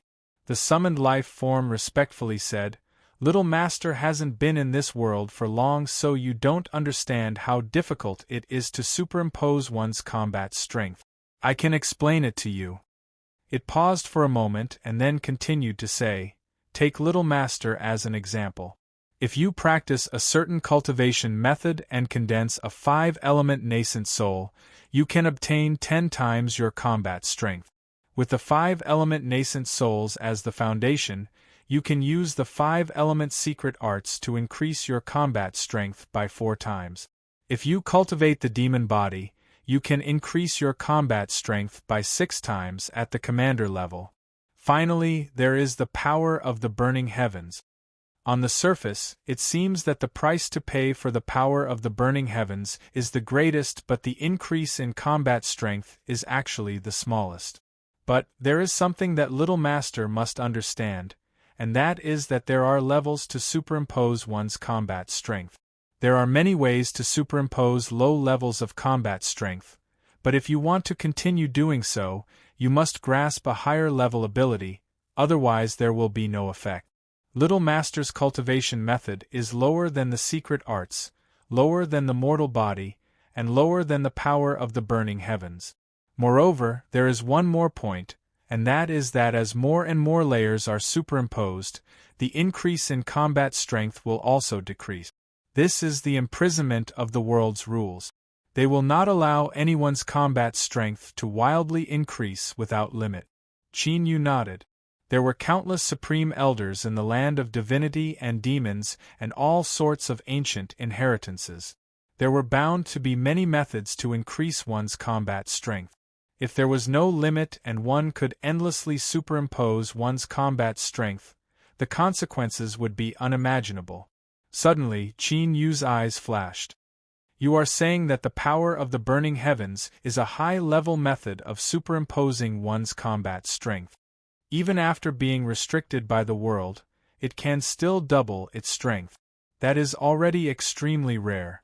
The summoned life form smiled. Little Master, there is still one thing you are not correct about. The power of the burning heavens is not a simple high-level method, but one of the highest-level methods of superimposing one's combat strength in this world. No matter what sort of superimposing method you master in the future, it will always be beneath the power of the burning heavens. Moreover, no matter how many layers of superimposing your combat strength Little Master obtains in the future, the degree of superimposing the power of the burning heavens will not decrease in the least. Qin Yu's complexion finally changed. The highest level would not decrease. Just these 2 points were enough to prove just how formidable the power of the burning heavens was. Moreover, with Qin Yu's current cultivation, it was true that he couldn't withstand burning his blood, magic, and life. But in the future, once his cultivation reached a certain level, he might be able to easily use it. And at that time, Qin Yu's combat strength would surely shake the heavens and earth. Only then would the true terror of the power of the burning heavens be revealed. The summoned life form bowed. After explaining everything, it turned and left, hiding its achievements and fame. But Qin Yu understood its meaning. It wasn't that I didn't do a good job, but that you didn't have the eyesight to see it and you didn't have the qualifications to use it. You can't blame me. This strange summoned life form. Qin Yu was a bit embarrassed. He didn't know whether to laugh or to cry, but he relaxed a bit. At the very least, it didn't seem to have any ill intentions. Several days later, an Earth attribute monster beast drilled into the underground space. Qin Yu's plans to stabilize his boundary were ruined and he hurriedly killed it. Before more Earth attribute monster beasts rushed over, Qin Yu shot into the skies. In the end, this was the wilderness. There was no place safe. After a brief hesitation, he decided not to stay any longer. It wouldn't be too late to go into seclusion after returning to the human-controlled territories. He took out a satellite handphone from his storage ring and poured magic power into it to turn it on. This was truly worthy of being an item of the Southshine Nation. It was actually able to find a signal and determine his position. After comparing it to a map, Qin Yu put away the satellite handphone and flew away. In the wilderness, teleportation was a dangerous matter. After all, no one knew where they would land. Thus, unless there was no other choice, it was best not to wander around. As Qin Yu was flying towards the location he chose, in the distant Qi Empire. In the Golden Palace, the Qi Emperor sat on his dragon throne with a dignified expression. The opening of the Infinite Realm has been delayed for so long, there must have been some accident. Pass down a decree to the disciples of the imperial family. They must pay more attention. In another palace, over a dozen young cultivators were gathered. Each one of them had an extraordinary aura and their eyes surged with pride and confidence. The sect has issued a secret order. The Infinite Realm has already opened. In at most a month, you and I will be able to enter. The one who spoke was a white-clothed youth. His eyes were like stars and his aura was calm and restrained, giving off an unfathomable feeling. This is great. I've waited for far too long. This day has finally arrived. The infinite realm is the greatest lucky chance beneath the blue sea. If we can obtain some harvests, our future cultivation will be twice the result with half the effort. Immediately prepare yourselves. We will enter the infinite realm in a month and compete for good fortune. The white-clothed youth looked at the excited junior apprentice brothers and sisters. The corners of his lips curved up in a smile. He turned and said, "Junior apprentice Sister Ning Ling, your talent is extraordinary and you managed to break through to divine soul in such a short period of time. Your future achievements are limitless, but your current strength is still too weak. After entering the infinite realm, follow me and you will be fine." Ning Ling hesitated for a moment. She restrained her smile and said, "Thank you, senior apprentice brother Yu Bai." Yu Bai faintly smiled. He could feel that Ning Ling was faintly resisting him. This wasn't anything at all. He was confident he could move her heart, and the infinite realm was the best chance. To the side, a female immortal sect cultivator lowered her head, a mocking smile on her face. Yu Bai was indeed extraordinary. Amongst the young disciples of the immortal sect, he was quite famous. But, senior apprentice Sister Ning Ling was someone that person had taken a liking to, so what qualifications did he have to compete for her? It had to be known that even in the immortal sect, that person was a peak-proud son of heaven. His brilliance was destined to overwhelm his generation, and in the future, he would surely become a giant of the immortal sect. Humph humph. Chapter 370. Whoosh, a figure flew out from the ancient forest. Blazing sunlight sprinkled down. The air was dry and hot, causing him to narrow his eyes. This cultivator was Qin Yu. After spending 10 days, he had finally left the wilderness. In front of him was a desert that stretched for thousands of miles. Yes, it was a desert that was covered in yellow sand without the least bit of life. It was completely different from the ancient forest, but the two were connected together. It was like someone had created this desert and cut off the wilderness. Qin Yu swept his eyes around. He teleported several times and left the desert. Green appeared in front of him once more and he could see traces of cultivators. At this time, there was a fierce rumbling sound mixed with powerful fluctuations of aura. Qin Yu's eyebrows shot up. This was a battle between two blue sea masters. From their auras, their cultivations shouldn't have reached the level of a revered, they were around 100 dragons.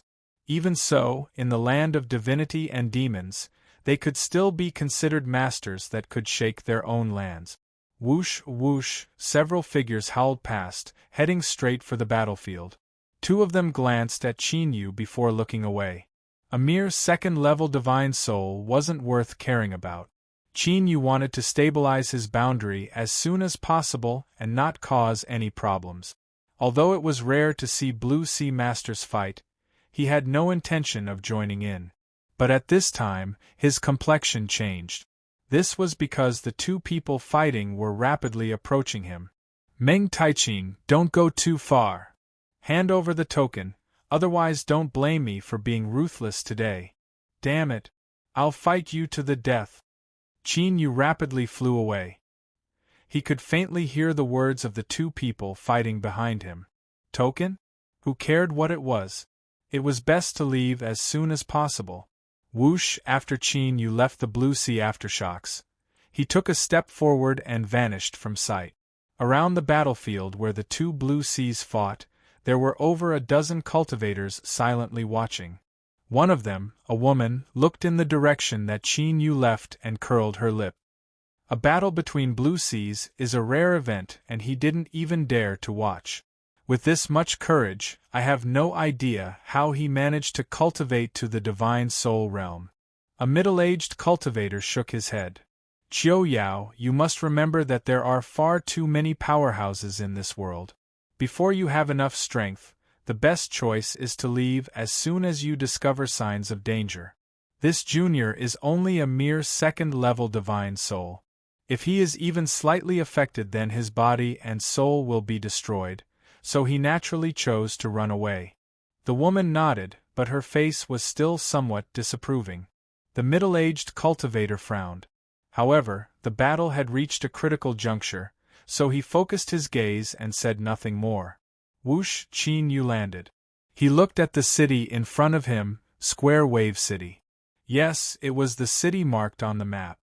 He tidied up his black robe and followed the crowd to the city gate.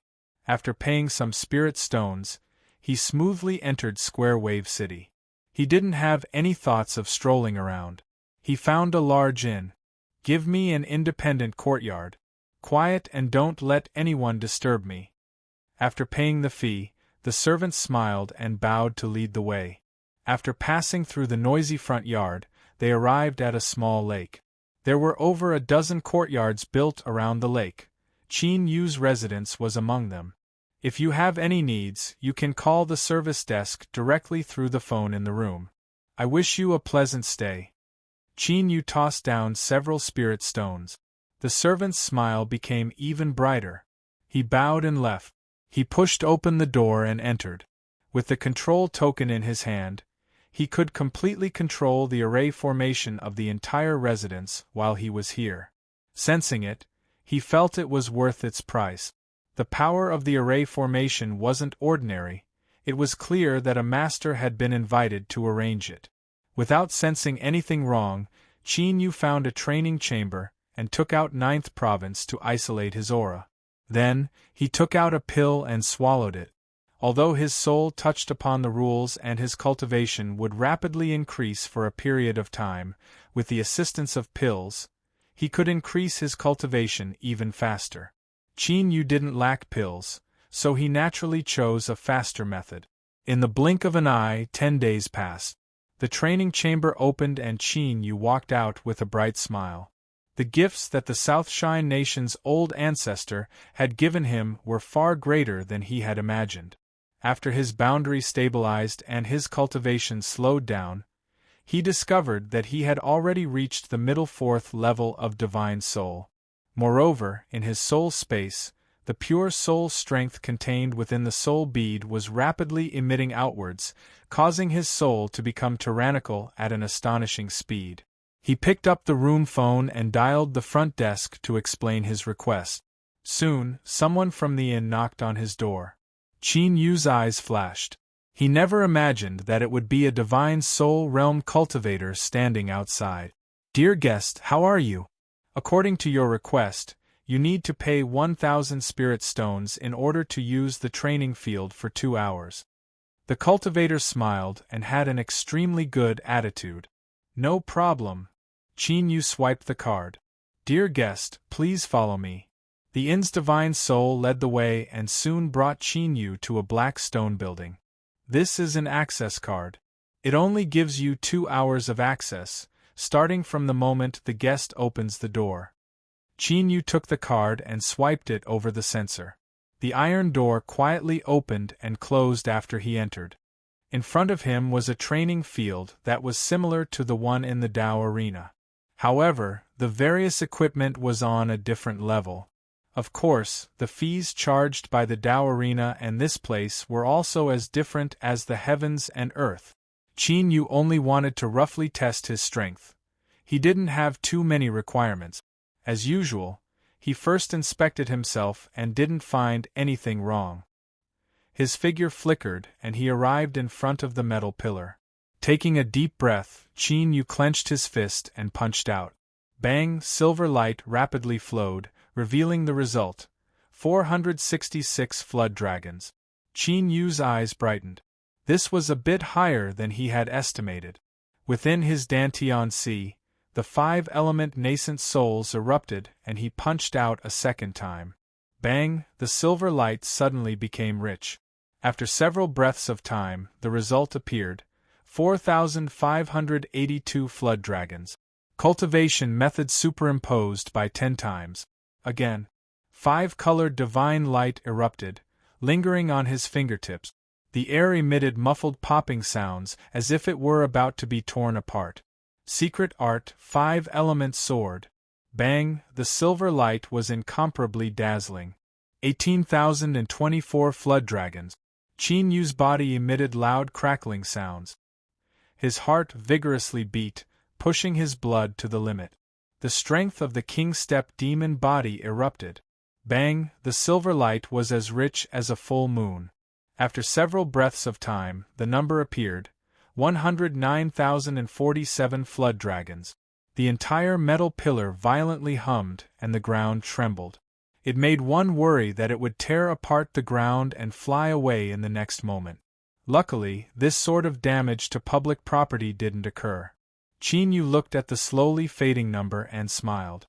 A combat strength of 109 dragons was considered quite good within the Blue Sea realm. It had to be known that a Blue Sea was not a divine soul. With every increase in combat strength, the difficulty would rise exponentially. Revered 300 dragons was the absolute peak of the Blue Sea realm. The vast majority of Blue Sea realm cultivators would spend their entire lives hovering around 100 dragons of combat strength. Although combat strength didn't represent everything, with the combat strength of 100 dragons in hand, even a revered Blue Sea existence would suffer a great loss if they were caught off guard. Moreover, Qin Yu didn't dare to use the power of the burning heavens. If he truly went all out, he could even kill a revered Blue Sea super powerhouse. Absolute combat strength could instantly erupt. Even if he controlled the power of rules, he still might not have enough time to display it. After erasing the recorded data from the metal pillar, Qin Yu cleaned himself up in the training field and then pushed open the door. And there was still quite a bit of time left before the 2 hours were up. The world in front of him twisted and the inn's divine soul figure appeared. "Guest, if you come out now, we won't refund your spirit stones." Qin Yu shook his head. "I know." "Good. Then I will send the guest out." Just as the inn's divine soul figure finished speaking, he looked up into the skies. 2 figures were rushing towards him, falling into the inn's lake and causing heaven-shaking waves. Humph! A figure suddenly appeared in the skies above the lake. He lifted a hand and pressed down. Space seemed to freeze, and the 2 cultivators that were still fighting were directly subdued. "You dare to fight in my family's inn? You're in for big trouble." As he finished speaking, he grabbed the 2 pale cultivators and left. The inn's divine soul revealed a helpless expression. "Guest, please follow me." Qin Yu's eyes flashed. "Is Square Wave City so chaotic? When I arrived, I even encountered 2 Blue Sea powerhouses fighting." The inn's divine soul shook his head. "That's not the case. It's just that the infinite realm is about to open and an infinite token has appeared in Square Wave City, thus there has been a series of struggles." He glanced at Qin Yu. "Guest, you didn't come for the token?" Qin Yu was startled. He honestly shook his head. "I don't know about this." The inn's divine soul was clearly surprised. "But soon," he smiled. "Guest, you have yet to finish spending the 1,000 spirit stones you paid. If you are interested, I can tell you about these matters." Qin Yu knew that the other party might have noticed something from his reaction. But he was no longer the little rookie that had just entered the land of divinity and demons. He calmly nodded. In the legends, the infinite realm is a fragment left behind after a great world collapse. There are countless dangers and good fortunes contained within. Many years ago, the rules of the infinite realm were relatively complete and Blue Sea powerhouses were able to wander through it. But afterwards, there was another collapse and only divine soul and below cultivators were able to enter. This is because there are far too many amazing good fortunes within the infinite realm. When Blue Sea powerhouses were able to enter, it was a place where powerhouses fought and slaughtered each other. After that accident occurred, all sides negotiated and decided that the infinite realm would become a place where young disciples could obtain lucky chances. Every time the infinite realm opens, it will attract the entire land of divinity and demons. All the proud children of heaven of the younger generation will gather there. Even the disciples of the legendary supreme, immortal sect and demonic path will not miss out on this chance. Of course, the immortal sect and demonic path both have almighty beings standing guard over them. When the infinite realm opens, the almighty beings can directly seize enough infinite tokens to use. In addition to the 7 great empires, only a small portion will be left over and they will fall into the world for cultivators to obtain. The inn's divine soul leisurely looked forwards. The slaughter you see is because the infinite realm has opened and the infinite token has appeared. He shook his head, a sympathetic expression on his face.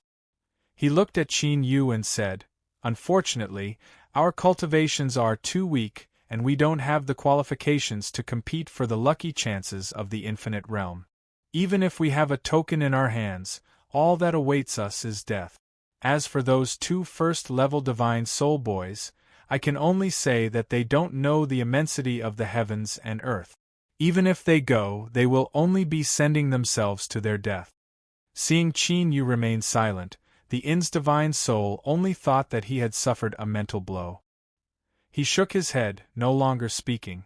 After escorting Qin Yu to his residence, he bid his farewells and left. After closing the courtyard doors, Qin Yu could no longer conceal the excitement on his face. When the infinite realm opened, proud children of heaven at the divine soul realm and below would gather. With Ning Ling's talent, it was likely that she had already reached divine soul after entering the land of divinity and demons. In other words, there was a high chance that Ning Ling would enter the infinite realm. The pleasant surprise came too quickly. Qin Yu took a deep breath and barely managed to suppress his surging emotions. At this time, there was only one thought in his mind. He had to enter the infinite realm. The immortal sect was too far away, but the infinite realm was a possibility. He couldn't wait to tell Ning Qin that he had kept his promise and come to the land of divinity and demons. After a long time, Qin Yu composed himself. A sharp light flashed in his eyes. If he wanted to enter the infinite realm, he first had to obtain an infinite token. Qin Yu suddenly thought back to the day he left the wilderness and the slaughter in the Blue Sea. It seemed that it had all been for a token. It was highly likely that it was an infinite token. Thinking of this, Qin Yu felt a bit of regret. If he had known this would happen, he would have stayed behind on that day. Perhaps he would have had a chance to fish in troubled waters and obtain an infinite token. But now it was already too late.